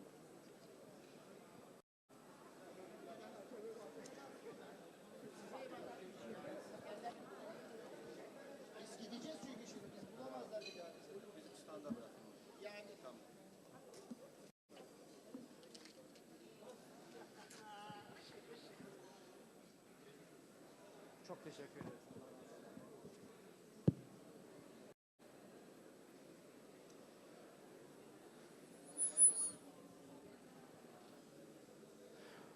أذكر مرة أخرى طاقم التنظيم إلى القاعة لطفاً. I remind one more time, please, the committee, all of you, to the stage, please. Tekrardan hatırlatıyorum, organizasyon ekibini salona bekliyoruz.